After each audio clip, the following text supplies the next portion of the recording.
ಜೀವನದ ಬೆಳವಣಿಗೆ ಬೇಕಾಗಿರುವ ಆತ್ಮಿಕ ಪೋಷಣೆಯನ್ನು ಯಾವಾಗಲೂ ಹೊಂದುತ್ತಾ, ನಂಬಿಕೆಯಲ್ಲಿ ಬೆಳೆಯುತ್ತಾ, ದೇವರ ವಾಕ್ಯದ ಹಾಗೂ ಪವಿತ್ರಾತ್ಮನ ಮಾರ್ಗದರ್ಶನದಲ್ಲಿ ನಂಬಿಕೆಯಿಂದ ನಡೆಯಲು ಸಾಧ್ಯವಾಗುತ್ತೆ.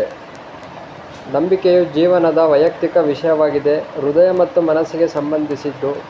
ಅದು ನಾವು ಅಂಗೀಕರಿಸುವ ಬೋಧನೆಗಳನ್ನು ಸತ್ಯವಾಗಿದೆ ಮತ್ತು ದೈವೋಕ್ತಿಗಳ ಈ ಬೋಧನೆಗಳನ್ನು ಸತ್ಯವಾಗಿದೆ ಎಂಬುದನ್ನು ನಾವು ರುಜುಪಡಿಸಿಕೊಂಡು, ಅದನ್ನು ನಾವು ಜೀರ್ಣಿಸಿಕೊಂಡು, ಅದರಿಂದ ನಮಗೆ ದೊರೆತಿರುವ ಸೂತ್ರಗಳು ಮತ್ತು ವಾಗ್ದಾನಗಳನ್ನು ನಮ್ಮದಾಗಿಸಿಕೊಂಡು, ಅದರ ಪ್ರೇರಣೆಯಿಂದ ನಾವು ನಂಬಿಕೆಯಿಂದ ನಡೆಯಲು ಸಾಧ್ಯವಾಗುತ್ತದೆ. ಆಮೇಲೆ ಥ್ಯಾಂಕ್ ಯು ಬ್ರದರ್. ಕರ್ತನಲ್ಲಿ ಪ್ರೀತಿಯ ಸಹೋದರ ಸಹೋದರಿಗಳ, ಈ ದಿನದ ಒಂದು ದೇವರ ವಾಕ್ಯವನ್ನು ಧ್ಯಾನ ಮಾಡೋಣ. 1 ಕೊರಿಂಥ 5ನೇ ಅಧ್ಯಾಯ 7ನೇ ವಾಕ್ಯದ ಆಧಾರದ ಮೇಲೆ ಈ ದಿನದ ಪಾಠವನ್ನು ಧ್ಯಾನ ಮಾಡೋಣ. ಯಾರಾದರೂ ಒಂದು ವಾಕ್ಯವನ್ನು ಓದ್ಕೊಳ್ಳಿ ಅಂತ ಕೇಳ್ಕೊಳ್ತೀನಿ. ನೀವು ಉಳಿದವರೆನಿಸಿಕೊಂಡದ್ದರಿಂದ ಹಳೆ ಹುಳಿಯನ್ನು ತೆಗೆದುಹಾಕಿ ಹೊಸ ಕಣಿಕದಂತಾಗಿರಿ. ಯಾಕೆಂದರೆ ನಮ್ಮ ಪಸ್ಕದ ಯಜ್ಞದ ಕುರಿಯು ಕೊಯ್ದದೆ, ಅದ್ಯಾವುದೆಂದರೆ ಕ್ರಿಸ್ತನೇ.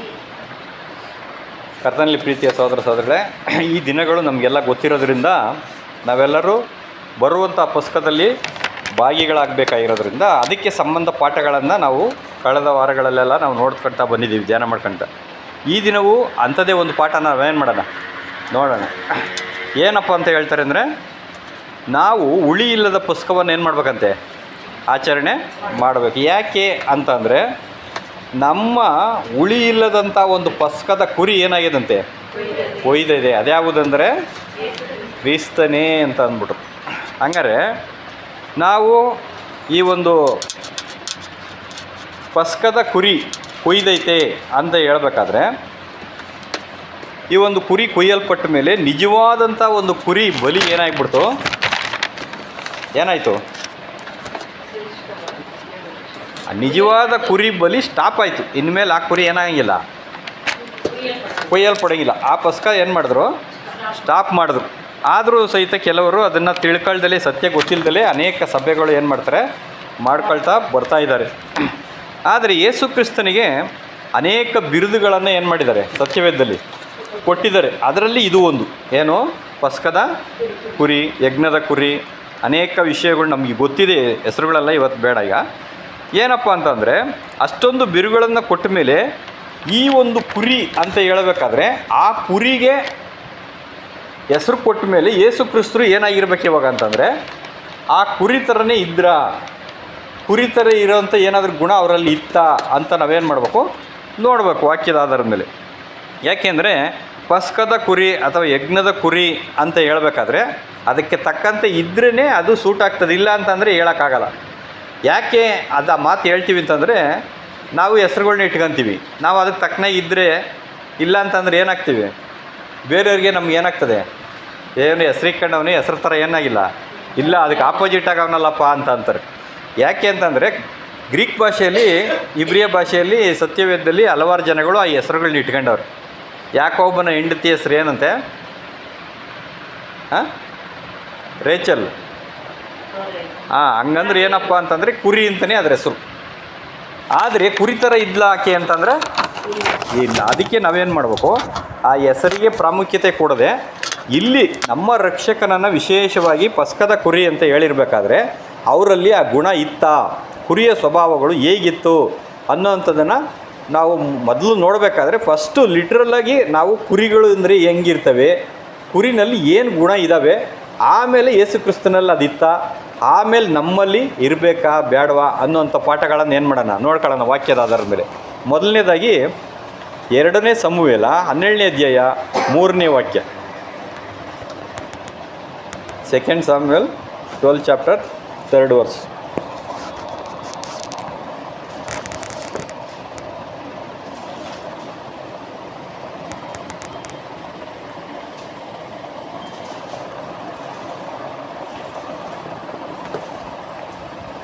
ಐಶ್ವರ್ಯವಂತನಿಗೆ ಬಹಳ ಕುರಿದನಗಳಿದ್ದವು, ಬಡವನಿಗೆ ಒಂದು ಕುರಿಮರಿಯ ಹೊರತು ಬೇರೇನೂ ಇರಲಿಲ್ಲ. ಅವನು ಅದನ್ನು ಕೊಂಡುಕೊಂಡು ಸಾಕುತ್ತಿದ್ದನು.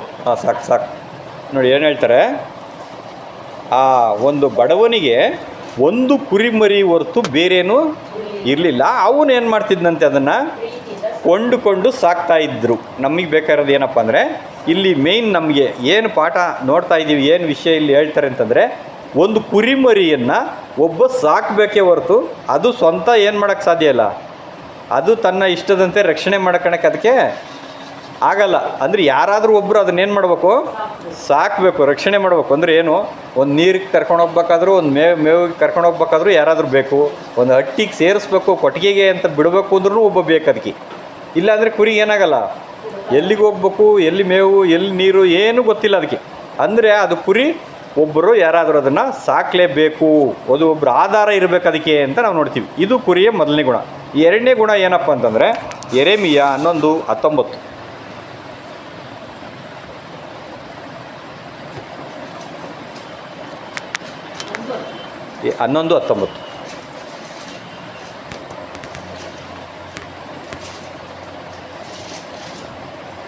ನಾವಾದರೂ ಒದೆಗೆ ಒಯ್ಯುವ ಸಾಧು ಕುರಿಗೆ ಸಮಾನನಾಗಿದ್ದೇನು. ಸಾಕು ಇಷ್ಟ ನೋಡಿ, ಏನು ಹೇಳ್ತಾರೆ, ನಾನಾದರೂ ಒದೆಗೆ ಒಯ್ಯುವ ಸಾಧು ಕುರಿಗೆ ಸಮಾನನಾಗಿದ್ದೇನು ಅಂತ ಹೇಳ್ತಾರೆ. ಒದೆಗೆ ಒಯ್ಯುವ ಕುರಿಯಾಗಿದ್ದೇನು ಅಂದರೆ, ಇಲ್ಲಿ ಕುರಿಗೆ ನನ್ನನ್ನು ಯಾರಾದರೂ ಕೊಲ್ತಾರೆ, ಸಾಯಿಸ್ತಾರೆ, ವಧೆ ಮಾಡ್ತಾರೆ ಅನ್ನೋ ಥರ ಇಲ್ಲಿ ಏನು ಮಾಡ್ತಾರೆ ಹೇಳ್ತಾರೆ. ಹಂಗಂದರೆ ಇದು ನನ್ನನ್ನು ಏನಕ್ಕೆ ಕರ್ಕೊಂಡೋಗ್ತಾರೆ, ಕುಯ್ಯಕ್ಕೆ ಕರ್ಕೊಂಡೋಗ್ತಾರ, ಮೇವಿಗೆ ಕರ್ಕೊಂಡೋಗ್ತಾರ, ನೀರು ಕುಡ್ಸೋಕ್ಕೆ ಕರ್ಕೊಂಡೋಗ್ತಾರೆ, ಏನು ಅದು ಕುರಿಗೆ ಏನಾಗಲ್ಲ, ಗೊತ್ತೇ ಇಲ್ಲ. ಅದು ಅಷ್ಟು ಗೊತ್ತಿಲ್ಲದಲೇ ಹಿಂಬಾಲಿಸುವಂಥ ಕುರಿ ಅದು, ಒದೆಗೆ ಒಯ್ಯುವಂಥ ಕುರಿ. ಅಂದರೆ ಆ ಪ್ರಾಣಿ ಯಾವ ರೀತಿ ಇರ್ತದಪ್ಪ ಅಂತಂದರೆ, ನನ್ನನ್ನು ಸಾಧು ಪ್ರಾಣಿ, ನನ್ನ ಏನಕ್ಕೆ ಕರ್ಕೊಂಡು ಹೋಗ್ತಾರೆ ಅನ್ನೋದು ಮುಗ್ಧ ಪ್ರಾಣಿ, ಗೊತ್ತಿಲ್ಲದಲೇ ಇರುವಂಥ ಒಂದು ಪ್ರಾಣಿಯಾಗಿರ್ತದೆ. ಅದು ಅಷ್ಟು ಒಂದು ಮುಗ್ಧ ಪ್ರಾಣಿ, ಸಾಧು ಪ್ರಾಣಿ ಅಂತ ನೋಡ್ತೀವಿ. ಮೂರನೇದಾಗಿ ಮೀಕ 5:8.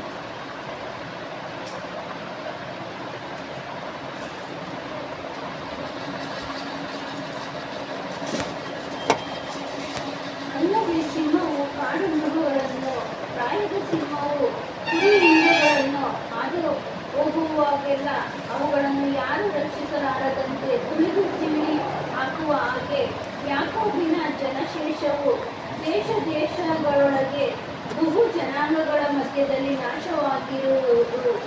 ಸಾಕು ನೋಡಿ, ಏನು ಹೇಳ್ತಾರೆ ಅಂದರೆ, ಈ ಕುರಿಯನ್ನು ಇಲ್ಲಿ ಇಸ್ರೇಲ್ ಜನಗಳಿಗೆ ಹೋಲಿಕೆ ಮಾಡಿ ಇಲ್ಲಿ ಮಾತಾಡ್ತಾರೆ. ಅಂದರೆ ಅರ್ಥ ಏನಪ್ಪ ಅಂದರೆ, ಒಂದು ಕುರಿನ ಯಾರು ಬೇಕಾದರೂ, ಯಾವ ಪ್ರಾಣಿ ಬೇಕಾದರೂ ಏನು ಮಾಡ್ಬೋದು, ಸುಲಭವಾಗಿ ಅಟ್ಯಾಕ್ ಮಾಡ್ಬೋದು. ಅದನ್ನು ರಕ್ಷಣೆ ಮಾಡ್ಕೊಳಕ್ಕೆ ಅದು ಕೈಲಿ ಆಗಲ್ಲ. ಅದು ಅಷ್ಟು ಸಮರ್ಥವಲ್ಲದ, ತನ್ನನ್ನೇ ತಾನು ರಕ್ಷಣೆ ಮಾಡ್ಕೊಳಕ್ಕೆ ಸಮರ್ಥವಲ್ಲದಂಥ ಪ್ರಾಣಿ ಅದು. ಅಂದರೆ ಪ್ರತಿರೋಧ ಒಡ್ಡಕ್ಕೆ ಹೋಗಲ್ಲ, ನಾನು ನೀನು ಸಾಯಿಸ್ಬಿಡ್ತೀನಿ ಬಾ ನೋಡೋಣ ನಾನು ನೀನ ಅಂತ ಅನ್ನೋ ಲೆವೆಲ್ಗೆ ಅದು ಹೋಗ್ದಲೇ ಇರುವಂಥ ಪ್ರಾಣಿ ಅದು ಅಂತ ನಾವು ನೋಡ್ತೀವಿ. ನೆಕ್ಸ್ಟ್ 4ನೇ ಗುಣ, ಯೆಹೆಜ್ಕೇಲ 34:5.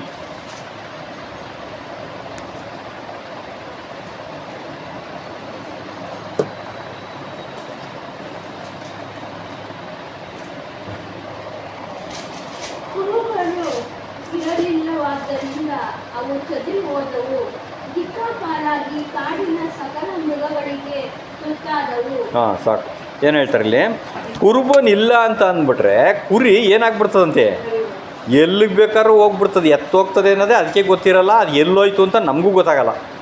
ಯಾಕೆ ಅಂತಂದರೆ ಅದು ಕುರುಬನಿಲ್ಲ ಅಂದರೆ ಅದಕ್ಕೆ ಯಾರು, ಅದಕ್ಕೆ ದಿಕ್ಕೆ ತೋಚಲ್ಲ. ಅದಕ್ಕೆ ನಾನು ಎಲ್ಲಿಂದ ಬಂದೆ, ಎಲ್ಲಿದ್ದೆ ಅನ್ನೋವಂಥದ್ದೇ ಅದು ಗೊತ್ತಾಗಲ್ಲ. ಅದು ಕುರುಬನ ಮೇಲೆ ಮಾತ್ರ ಏನಾಗಿರ್ತದೆ, ಅದು ಡಿಪೆಂಡ್ ಆಗಿರ್ತದೆ. ಕುರುಬ ಇಲ್ಲ ಅಂದ್ಬಿಟ್ರೆ ಅದಕ್ಕೆ ಗೊತ್ತೇ ಆಗಲ್ಲ ಯಾವ ಕಡೆಗೆ ಹೋಗ್ಬೇಕು, ನನ್ನ ಮನೆ ಇಲ್ಲದೆ ಏನೂ ಗೊತ್ತಾಗಲ್ಲ.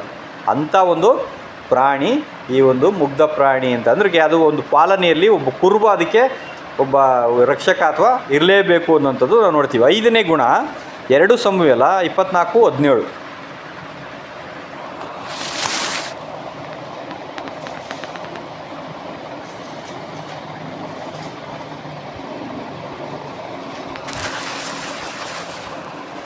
ದಾವೀದನು ಜನಸಮೂಹಕಾರ ದೂತನನ್ನು ಕಂಡಾಗ ಯೆಹೋವನಿಗೆ, ಮೂರ್ಖತನದಿಂದ ಪಾಪ ಮಾಡಿದವನು ನಾನು, ಕುರಿಗಳಂತಿರುವ ಈ ಜನರು ಏನು ಮಾಡಿದ್ದಾರೆ?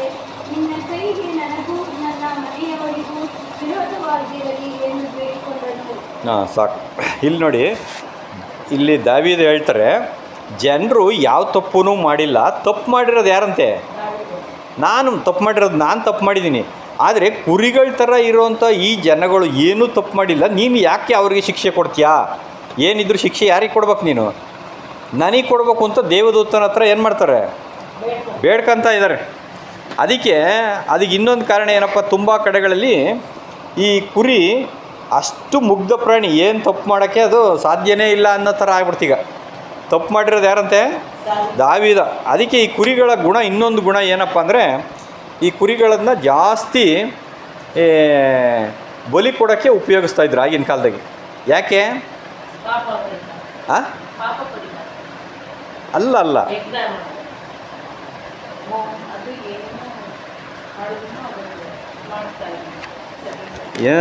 ಯಾಕಪ್ಪ ಅಂದರೆ ಕುರಿ ಹಿಡ್ಕೊಂಡೋಗಿ ಆರಾಮಾಗಿ ಬಲಿ ಕೊಡ್ಬೋದು. ಅದೇ ಓರಿನ ಇಲ್ಲ ಹುಲಿನ ದೇವ್ರು ಹೇಳ್ಬಿಟ್ಟಿದ್ರೆ ಹಿಡ್ಕೊಂಡೋಗಿ ಬಲಿ ಕೊಡೋದು ಆತತ? ಸಾಧ್ಯನೇ ಇಲ್ಲ. ಅದನ್ನೇ ದೇವ್ರೇನಾದರೂ ಆ ಪ್ರಾಣಿ ಹೇಳ್ಬಿಟ್ಟಿದ್ದಿದ್ರೆ ಆ ಬಲಿ ಕೊಡಬೇಕಾದ್ರೆ ಎಷ್ಟು ಜನ ಬಲಿ ಆಗಿಬಿಡೋರೋ ಗೊತ್ತಿಲ್ಲ. ಅದು ಓರಿನ ಒಂದು ಕಡೆ ಮಾತ್ರ ಹೇಳಿರೋದು. ಓತನೂ ಅಷ್ಟು ಜಾಸ್ತಿ ನೀವು ಬೈಬಲಲ್ಲಿ ನೋಡಿದ್ರೆ ಕುರಿಗಳನ್ನೇ ಜಾಸ್ತಿ ಕೊಟ್ಟಿರೋದು. ಕುರಿಗಳನ್ನ ಈಸಿಯಾಗಿ ಕರ್ಕೊಂಡೋಗಿ ಬಲಿ ಕೊಡ್ಬೋದು. ಓರಿನ ಬಲಿ ಕೊಡ್ಬೇಕಾದ್ರೆ ಏನು ಮಾಡ್ತಾರೆ ಗೊತ್ತಾ? ಕೊಂಬುಗಳಿಗೆ ಹಗ್ಗ ಹಾಕ್ಬಿಟ್ಟು ಎಲ್ಲ ಬಂದೋಬಸ್ತಾಗಿ ಕಟ್ತಾರದನ್ನ. ಯಾಕೆ? ಕಿತ್ಕೊಂಡು ಹೋಗ್ಬಾರ್ದು, ಬೇರೆ ಯಾರನ್ನೋ ಆಯ್ಬಾರ್ದು ಅನ್ನೋ ಉದ್ದೇಶಕ್ಕೋಸ್ಕರ. ಅದು ತುಂಬ ಡೇಂಜರ್ ಅದು. ಯಾಕೆಂದರೆ ಅದು ಗೊತ್ತಾಗ್ಬಿಡ್ತದೆ ಅದಕ್ಕೆ ಏನಾಗ್ಬಿಡ್ತದೆ, ಕತ್ತಿ ಅದು ಇದು ತಗೊಂಡ್ರೆ ನನ್ನನ್ನು ಅಟ್ಯಾಕ್ ಮಾಡೋಕ್ಕೆ ಬರ್ತಾರೆ ಅಂದರೆ. ಆದರೆ ಕುರಿಗೆ ಏನೂ ಗೊತ್ತಾಗಲ್ಲ. ಅದ್ರ ಮುಂದೆ ಮುಚ್ಚಿಡ್ಕೊಂಡು ನಿಂತ್ಕೊಂಡ್ರು ಅದಕ್ಕೆ ಏನೂ ಗೊತ್ತಾಗಲ್ಲ.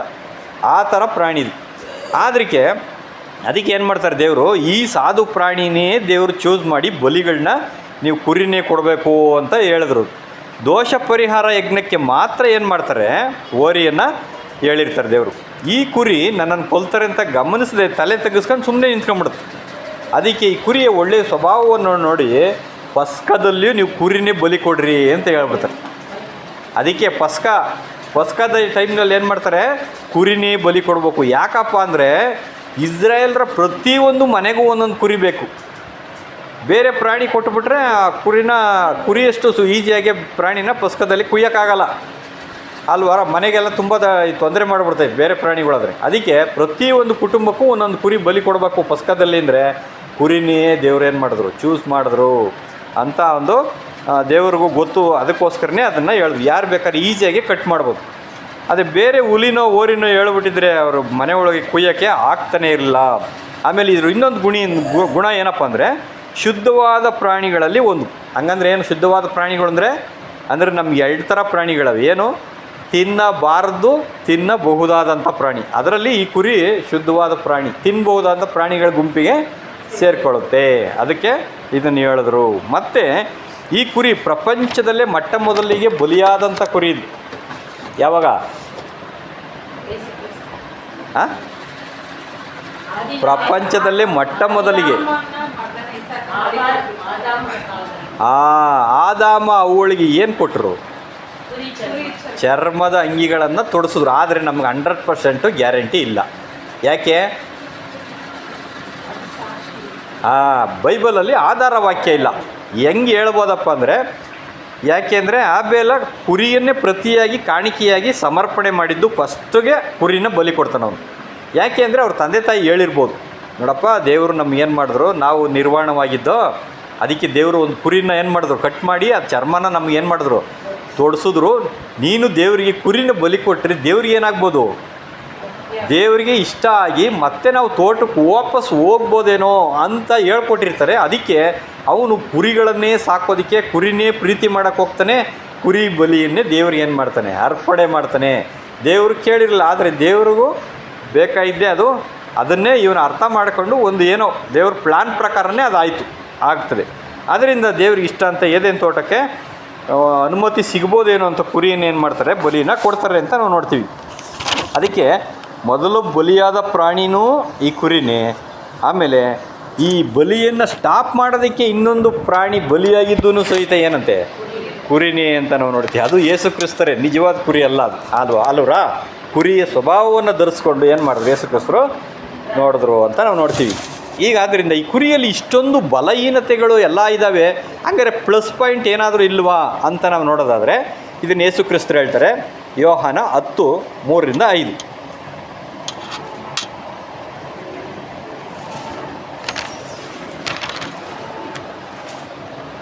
ಬಾಗಿಲು ಕಾಯುವವನು ಅವನಿಗೆ ಬಾಗಿಲನ್ನು ತೆರೆಯುತ್ತಾನೆ. ಕುರಿಗಳು ಅವನ ಸ್ವರಕ್ಕೆ ಕಿವಿಗೊಡುತ್ತವೆ. ಅವನು ಸ್ವಂತ ಕುರಿಗಳನ್ನು ಹೆಸರು ಹೇಳಿ ಕರೆದು ಹೊರಕ್ಕೆ ಬಿಡುತ್ತಾನೆ. ಸ್ವಂತ ಕುರಿಗಳನ್ನೆಲ್ಲ ಹೊರಕ್ಕೆ ಬಿಟ್ಟ ಮೇಲೆ ತಾನು ಅವುಗಳ ಮುಂದೆ ಹೋಗುತ್ತಾನೆ. ಕುರಿಗಳು ಅವನ ಸ್ವರವನ್ನು ತಿಳ್ಕೊಂಡು ಅವನ ಹಿಂದೆ ಹೋಗುತ್ತವೆ. ಅವು ಅನ್ಯರ ಸ್ವರವನ್ನು ತಿಳಿಯುವುದಿಲ್ಲ.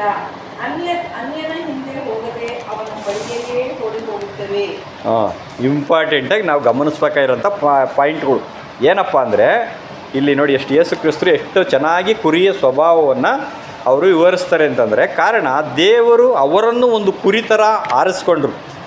ಇಲ್ಲಿ ದೇವರು ಸಹ ಯೇಸು ಕ್ರಿಸ್ತನನ್ನು ಕುರಿಯ ಸ್ಥಾನವನ್ನು ತುಂಬಿ ಬಲಿ ಕೊಡೋದಕ್ಕೆ ರೆಡಿ ಮಾಡ್ತಾವ್ರೆ ಅಲ್ವರ. ಅದರಿಂದ ಯೇಸು ಕ್ರಿಸ್ತರು ಆ ಕುರಿಯ ಸ್ವಭಾವ ಏನು ಅನ್ನೋಂಥದ್ದು ಹೇಳ್ತಾರೆ. ಇಂಪಾರ್ಟೆಂಟಾಗಿ ಒಳ್ಳೆ ಪ್ಲಸ್ ಪಾಯಿಂಟ್ ಹೇಳ್ತಾರೆ. ಯೇಸು ಕ್ರಿಸ್ತನು ಸಹ ಒಂದು ಮುಗ್ಧ ಸ್ವಭಾವದಂತೆ ಇದ್ದರು. ಈ ಕುರಿಗಳು ಇಂಪಾರ್ಟೆಂಟಾಗಿ ಕುರುಬನ ಸ್ವರವನ್ನು ಅವು ಚೆನ್ನಾಗಿ ಕೇಳಿಸ್ಕೊಂಡಿರ್ತಾವಂತ ನೋಡಿರಿ. ಅದರಲ್ಲಿರೋ ಪ್ಲಸ್ ಪಾಯಿಂಟ್ ಏನಪ್ಪ ಅಂದರೆ, ನನ್ನ ಕುರುಬ ಇವನ ಅಥವಾ ಬೇರೆರಾ ಅಂತ ಅವ್ರಿಗೆ ಗೊತ್ತಿಲ್ಲದಿರೋದಷ್ಟು ಬೇರೆ ಯಾವ ಪ್ರಾಣಿಗೂ ಏನಾಗಲ್ವಂತೆ, ಗೊತ್ತಾಗಲ್ಲ. ಅಷ್ಟು ಚೆನ್ನಾಗಿ ಕುರುಬನ ಸ್ವರವನ್ನು ನಾವು ಕಿವಿಗೊಡ್ತಾವಂತೆ ನೋಡಿ. ಕುರಿಯಲ್ಲಿರುವಂಥ ಒಳ್ಳೆ ಪಾಯಿಂಟ್ಗಳು ಇದನ್ನು ನಾವು ಚೆನ್ನಾಗಿ ಅರ್ಥ ಮಾಡ್ಕೊಬೇಕು. ಆಮೇಲೆ ಇವು ಅನ್ಯನ ಸ್ವರವನ್ನು ಗುರುತಿಸ್ಕೊಳ್ತಾವಂತೆ. ನಮ್ಮ ಕುರುಬನ ಇವನು ಬೇರೆ ಕುರುಬನ, ನನ್ನ ಓನರ ಇವ್ರು ಬೇರೆ ಓನರ, ಕಳ್ಳನ ನನ್ನ ಯಜಮಾನನ ಅಂತ ಗುರುತಿಸ್ಕೊಂಬಿಟ್ಟು ಅಲ್ಲಿ ಏನಾದರೂ ಬೇರೆ ವ್ಯಕ್ತಿ ಸ್ವರ ಬಂತು ಅಂದರೆ ಇಮ್ಮಿಡಿಯೇಟ್ಲಿ ಅಲ್ಲಿಂದ ಎಸ್ಕೇಪ್ ಆಗಿಬಿಡ್ತದಂತ ಕುರಿ. ನೋಡಿ ಎಂಥ ಪಾಯಿಂಟ್, ಅದರ ಪ್ಲಸ್ ಪಾಯಿಂಟ್ ಕುರಿನಲ್ಲೈತೆ ಅಂದರೆ, ಇವರು ಕಳ್ಳ ಬಂದವನೇ, ನಾನೇನು ಮಾಡ್ಬಿಡ್ತಾನೆ, ನನ್ನ ಹಿಡ್ಕೊಂಡು ಹೋಗ್ಬಿಡ್ತಾನೆ ಅಂದ್ಬಿಟ್ಟು ಇಮ್ಮಿಡಿಯೇಟ್ಲಿ ಸ್ವರನ ಕ್ಯಾಚ್ ಮಾಡಿಬಿಟ್ಟು ಅಲ್ಲಿಂದ ಓಡೋಗ್ಬಿಡ್ತಾವಂತೆ. ನನ್ನ ಕುರುಬ ಇಲ್ಲಿಲ್ಲ, ಏನೋ ಆಗ್ಬಿಟ್ಟೈತೆ ನನ್ನ ಕುರುಬನಿಗೆ ಇದು ಅಂದರೆ ನಾನೇನಾಗಬೇಕು ಇವಾಗ, ತಪ್ಪಿಸ್ಕೊಂಡು ಹೋಗ್ಬಿಡ್ಬೇಕು ಅಂದ್ಬಿಟ್ಟು ಅದು 2 ಪಾಯಿಂಟು. ಒಂದು ಕುರುಬನ ಸ್ವರನ ಚೆನ್ನಾಗಿ ಕೇಳಿಸ್ಕೊಂಡಿರ್ತಾವಂತೆ. ಅವನು ಕರೆದ್ರೆ ಎಲ್ಲಿದ್ದರೂ ಓಡಿ ಬಂದುಬಿಡ್ತವೆ. ನಾವು ಒಂದು ವಿಡಿಯೋದಲ್ಲಿ ನೋಡಿದ್ದೀವಿ, ಕುರುಬ ಸುಮ್ಮನೆ ಏನೋ ಬ್ಯಾ ಅಂತ ಕರೀತಾರೆ, ಒಂದು ಸೌಂಡ್ ಮಾಡ್ತಾನೆ. ಆ ಸೌಂಡ್ ಮಾಡಿದ್ರೆ ಎಲ್ಲೆಲ್ಲಿದ್ದು ಕುರಿಗಳು ಅವನ ಹತ್ರಕ್ಕೆ ಏನು ಮಾಡ್ತವೆ, ಓಡಿ ಬರ್ತವೆ. ಅದೇ ಯಾರೇ ಏನೇ ಸ್ವರಗಳನ್ನ ಅದೇ ಥರ ಸ್ವರನ ಯಾರೇ ಕರೆದ್ರೂ ಸಹಿತ ಏನು ಮಾಡಲ್ವಂತೆ, ಒಂದು ಕುರಿ ತಲೆ ಎತ್ತು ನೋಡಲ್ಲ, ಅವು ಪಾಡಿಗೋ ಮೇಯ್ತಾ ಇರ್ತವೆ. ಆಮೇಲೆ ಈ ಅನ್ಯನ ಸ್ವರ ಕೇಳಿಸ್ಕೊಂಡು ಅಲ್ಲಿಂದ ಓಡೋಗ್ಬಿಡ್ತವೆ. ಬೇರೆ ಏನು ಬಂದ್ಬಿಟ್ಟವನು ಯಾರೋ ಅಂದ್ಬಿಟ್ಟು. ಉದಾಹರಣೆಗೆ ಒಂದು ನಾಯಿ ಬೊಗಳ್ತು ಅಂತ ಇಟ್ಕೊಳ್ಳಿ, ಏನಾಗ್ಬಿಡ್ತವೆ, ದಿಕ್ಕಪ್ಪಲಾಗಿ ಓಡೋಗ್ಬಿಡ್ತವೆ. ಬೇರೆ ಯಾವ ಸ್ವರನೂ ಕೇಳಿಸ್ಕೊಂಡು ಅನ್ಯ ಸ್ವರನ ಅಲ್ಲಿಂದ ಅವು ಎಸ್ಕೇಪ್ ಆಗಿಬಿಡ್ತವೆ. ಅಂದರೆ ಇದರಿಂದ ನಾವು ಏನು ತಿಳ್ಕೊಳ್ಬೋದು ಅಂತಂದರೆ, ಇಲ್ಲಿ ಇಲ್ಲದೆ ಹೋದರೆ ಅದು ಬೇರೆ ಪ್ರಾಣಿಗಳ ಬಾಯಿಗೆ ಸಿಕ್ಕಾಕೊಳ್ಳೋಂಥ ಸಾಧ್ಯತೆ ಇರ್ತದೆ. ಅದು ತನ್ನ ಸಂತತಿಯನ್ನು ಕಾಪಾಡ್ಕೊಳ್ಳೋಕ್ಕಾಗಲ್ಲ, ಅದು ಜೀವನ ಅಲ್ಲೇ ಕಳ್ಕೊಳ್ಬೇಕಾಗ್ತದೆ. ಈ ಅನ್ಯನ ಸ್ವರನ ಗುರುತಿಸ್ಲಿಲ್ಲ, ತನ್ನ ಕುರುಬನ ಸ್ವರನ ಕೇಳಿಸ್ಕೊಂಡಿಲ್ಲ ಅಂದರೆ ಅವು ಏನಾಗ್ಬಿಡ್ತವೆ, ನಾಶ ಆಗೋ ಸಾಧ್ಯತೆ ಇರ್ತವೆ. ಆಮೇಲೆ ಕುರುಬ ಇಲ್ಲ ಅಂದರೆ ಕುರಿಗಳ ಗತಿನೇ ಏನು ಮಾಡೋಕ್ಕಾಗಲ್ಲ, ಏನು ಬೇಕಾದ್ರೂ ಆಗ್ಬೋದು, ಆ ಒಂದು ಪರಿಸ್ಥಿತಿಗೆ ಹೋಗ್ಬಿಡ್ತದೆ. ಇಲ್ಲಿ ನಿಜವಾದ ಕುರಿ ಬಗ್ಗೆ ಹೇಳ್ತಾ ಇಲ್ಲ, ಕುರಿಯ ಸ್ವಭಾವ ಇರುವಂಥ ಮನುಷ್ಯರ ಬಗ್ಗೆ ಇಲ್ಲಿ ಯೇಸು ಕ್ರಿಸ್ತರು ಸಾಮ್ಯವಾಗಿ ಹೇಳ್ತಾರೆ 10ನೇ ಅಧ್ಯಾಯದಲ್ಲಿ. ಇಲ್ಲಿ ನಿಜವಾದ ಕುರಿ ಬಗ್ಗೆ ಹೇಳ್ತಾ ಇಲ್ಲ, ಕುರಿಯ ಸ್ವಭಾವ ಇರುವಂಥ ಮನುಷ್ಯರು ಹೆಂಗಿರಬೇಕು, ಹೆಂಗಿದ್ರೆ ನನ್ನ ಸಭೆ 1,44,000 ಜನ ಹೆಂಗಿರಬೇಕು ಅನ್ನೋದನ್ನ ಇಲ್ಲಿ ಸಾಮ್ಯದ ಮುಖಾಂತರ ಹೇಳ್ತಾರೆ. ಯಾರಿಗೆ ಹೇಳ್ತಾರೆ ಯೇಸು ಕ್ರಿಸ್ತರು? ಕುರಿ ಯಾರು? ಸಭೆ. ಅವರು ಹೆಂಗಿರಬೇಕು, ಅವರಲ್ಲಿ ಯಾವ ಇದು ಬಲಹೀನತೆಗಳಿದ್ದಾವೆ, ಯಾವ ಪ್ಲಸ್ ಪಾಯಿಂಟ್ ಇದ್ದಾವೆ ಅನ್ನೋದನ್ನು ಯೇಸು ಕ್ರಿಸ್ತರು ಹೇಳ್ತಾವ್ರಿ. ಇಲ್ಲಿ ನಾವು ಅದನ್ನು ಚೆನ್ನಾಗಿ ಅರ್ಥ ಮಾಡ್ಕೊಬೇಕು. ಹಂಗಾರೆ ಅದ್ರ ಬಗ್ಗೆನೇ ಇಲ್ಲಿ ಮತ್ತಾಯ 9:36 ಹೇಳ್ತಾರೆ, ಆದರೆ ಈ ಜನರ ಗುಂಪುಗಳನ್ನು ನೋಡಿ ಅವರು ಕುರುಬನಿಲ್ಲದ ಕುರಿಗಳಂತೆ ತೊಳಲಿ ಬಳಲಿ ಹೋಗ್ಯವರಲ್ಲ ಅಂತ ಹೇಳ್ತಾರೆ. ಆ ವಾಕ್ಯ ಗೊತ್ತಿರವೇ, ನಮಗೇನು ಓದೋದು ಬೇಡ ಬಿಡಿ. ಏನು ಹೇಳ್ತಾರೆ, ಜನಗಳನ್ನ ನೋಡ್ಬಿಟ್ಟು ಏನು ಹೇಳ್ತಾರೆ ಯೇಸು ಕ್ರಿಸ್ತರು, ಅಯ್ಯೋ ಇವ್ರಿಗೆ ಕುರುಬ ಇಲ್ಲ, ಅದಕ್ಕೆ ಏನಾಗ್ಬಿಟ್ಟವ್ರೆ, ಕಾಯಿಲೆ, ಚಿಂತೆ, ಕಷ್ಟ ಬಿದ್ದು ಹಾಳಾಗಿ ಹೋಗ್ತಾವ್ರೆ, ಪಾಪ ಕೊರಗ್ತಾ ಇದ್ದಾರೆ. ಕಾರಣ ಏನಪ್ಪ ಅಂದರೆ ಅವರಿಗೊಬ್ಬ ನಿಜವಾದಂಥ ಕುರುಬ ಇಲ್ಲ. ಅಂದರೆ ಏನು ಕುರುಬ ಏನು ಮಾಡ್ತಾನೆ, ಕುರಿಗಳನ್ನ ನೀರಿಗೆ ಕರ್ಕೊಂಡೋಗೋದು, ಮೇವಿಗೆ ಕರ್ಕೊಂಡೋಗೋದು, ಕಾಯಿಲೆ ಬಂದಾಯ್ತಾ ಟ್ರೀಟ್ಮೆಂಟ್ ಕೊಡೋದು, ಅವನ್ನ ಹೆಂಗೆ ಕಾಪಾಡಬೇಕು ಎಲ್ಲ ನೋಡ್ಕೊಳ್ಳೋಂಥದ್ದು ಕುರುಬನ ಜವಾಬ್ದಾರಿ. ಇಸ್ರೇಲ್ ಜನಗಳಿಗೆ ಕುಷ್ಠರೋಗ, ಪಾಪಾನ್ನ ರೋಗ, ಕಷ್ಟಗಳು, ವೈರಿಗಳು, ಅಟ್ಯಾಕ್ಗಳು, ಅವರು ಬೇರೆ ಒಂದು ದೇಶದಲ್ಲಿ ರೋಮನ್ ಸೈನಿಕರ ಒಂದು ಇದರಲ್ಲಿ ಜೀತದಾಳ್ತಾರ ದಾಸತ್ವದಲ್ಲಿ ಏನಾಗಿದ್ದಾರೆ ಅವರ ಆಕ್ರಮಣದಲ್ಲಿ ವಾಸ ಮಾಡ್ತಾರೆ. ಅವರಿಗೆ ಯಾರಿಲ್ಲ ಇವಾಗ? ಕುರುಬನಿಲ್ಲ. ಅದಕ್ಕೆ ಹೇಳ್ತಾರೆ, ಈ ಜನಗಳನ್ನು ನೋಡಿ ಕುರುಬನಿಲ್ಲದ ಕುರಿಗಳಂತೆ ತೊಳಲಿ ಬಳಲಿ ಹೋಗಿದ್ದಾರೆ ಅಂತ ಹೇಳಿ ಅವರ ಮೇಲೆ ಕನಿಕರ ಪಟ್ಟರು. ಅದಕ್ಕೆ ಯಾಕೆಂದರೆ ಯೇಸು ಕ್ರಿಸ್ತರು ಬಂದು ಉಪದೇಶ ಮಾಡೋಕ್ಕೆ, ಸ್ವಸ್ಥತೆ ಮಾಡೋದಕ್ಕೆ ಬಂದ ತಕ್ಷಣ ಜನ ಏನು ಮಾಡಿಬಿಟ್ರಪ್ಪ ಅಂದರೆ ಗುಂಪು ಗುಂಪಾಗಿ ಅವ್ರ ಹತ್ರ ಬರೋದು ನೋಡಿ ಇದನ್ನು ಮಾತನಾಡ್ತಾರೆ. ಆವಾಗ ಈ ಸಾಮ್ಯನ ಹೇಳ್ತಾರೆ 10ನೇ ಅಧ್ಯಾಯದಾಗೆ ಯೋಹಾನ, ಕುರಿಗಳು ಹೆಂಗಿರ್ತವೆ, ಆ ಕುರುಬನ ಸ್ವರನ ಕೇಳ್ಕೊಂತವೆ, ಆ ಅನ್ಯನ ಸ್ವರನ ಅವು ತಿಳ್ಕೊಂಡು ಅಲ್ಲಿಂದ ಓಡೋಗ್ಬಿಡ್ತವೆ. ಹಂಗಂದ್ರೆ ಅರ್ಥ, ನಿಜವಾದ ಕುರುಬ ಯಾರು, ಕಳ್ಳ ಯಾರು ಅನ್ನೋದನ್ನು ನೀವು ಅರ್ಥ ಮಾಡ್ಕೊಳ್ರಿ. ನಾನು ನಿಜವಾದ ಕುರುಬನಾಗಿದ್ದೇನೆ ನಿಮಗೆ. ನಾನು ಈ ಕುರಿಗಳನ್ನು ರಕ್ಷಣೆ ಮಾಡೋದಕ್ಕೆ ಬಂದಿರೋದು. ನಾನು ನಿಮ್ಮ ರಕ್ಷಕ, ಇಸ್ರಾಯೇಲರ ರಕ್ಷಕನಾಗಿ ನಾನು ಬಂದಿದ್ದೀನಿ. ನೀವು ನನ್ನ ಸ್ವರಕ್ಕೆ ಏನು ಮಾಡಬೇಕು? ಹಂಗಾರೆ ನೀವು ನಿಜವಾದ ಕುರಿಗಳಾಗಿದ್ದರೆ ನನ್ನ ಸ್ವರನ ಏನು ಮಾಡ್ತೀರಾ? ಕೇಳ್ತೀರಾ, ಗುರುತಿಸ್ಕೊಂತೀರಾ. ಅದೇ ನಿಮಗೆ ಬೇರೆಯವ್ರು ಬಂದು ಸುಳ್ಳು ಬೋಧನೆಗಳನ್ನು ಮಾಡ್ತಾರೆ ಲೋಕದಲ್ಲಿ, ಫರಿಸಾಯರು, ಶಾಸ್ತ್ರಿಗಳು, ಅವರು ಇವರೆಲ್ಲ. ನಿಮಗೆ ನೀವು ಅದನ್ನು ಅರ್ಥ ಮಾಡ್ಕೊಳ್ಬೇಕು. ಅನ್ಯನ ಸ್ವರ ಅದು ಬೇರೆ ಸ್ವರ, ಅದು ಅವ್ರು ನಿಜವಾದ ಕುರುಬರ. ಹೇಳ್ತಾರೆ, ಯೆರೆಮೀಯದಾಗ ಹೇಳ್ತಾರೆ, ಬೇರೆ ಕಡೆ ಹೇಳ್ತಾರೆ, ನೀವು ಹೊಟ್ಟೆ ಬಾಕ ನಾಯಿಗಳು, ಕುರಿಗಳಲ್ಲ ನೀವು, ಸ್ವಂತ ಹೊಟ್ಟೆಯನ್ನು ಒರೆದುಕೊಳ್ಳುವಂಥ ಕುರುಬರು ನೀವು. ನೀವು ಕುರಿಗಳ ಮೇಲೆ ಏನು ಮಾಡ್ತೀರಾ? ದಬ್ಬಾಳಿಕೆಯನ್ನು ಮಾಡ್ತೀರಾ, ಅವ್ರ ಮೇಲೆ ಕಾಣಿಕೆ ಇಸ್ಕೊಳ್ತೀರಾ, ಅವರ ವಿಧವೆಯರ ಮನೆಗಳನ್ನು ನುಂಗಿ ನೀರು ಕುಡಿತೀರಾ. ಹಿಂಗೆಲ್ಲ ಯೇಸು ಕ್ರಿಸ್ತರು ಏನು ಮಾಡ್ತಾರೆ? ಹಂಗಾರೆ ನಿಜವಾದ ಕುರುಬರು ಅವರು. ಹಿಡಿದುಕೊಂಡು ಹೋಗುವಂಥ ತೋಳಗಳು ಅಥವಾ ಕುರಿಗಳು, ನರಿಗಳು ಅಂತ ಎಲ್ಲ ಏನು ಮಾಡ್ತಾರೆ? ವೇಷ ಹಾಕ್ಕೊಂಡು ಬಂದಿರೋಂಥವ್ರು. ಅದೇ ವೇಷ ಹಾಕ್ಕೊಂಡಿರೋರು ಅಂದರೆ ಅರ್ಥ ಕುರುಬಲ್ಲ. ಕುರುಬ ಅನ್ನೋದು ನಿಜವಾದ ಕುರುಬರು ಅಲ್ಲ ಅವರು, ಅಲ್ವರಾ?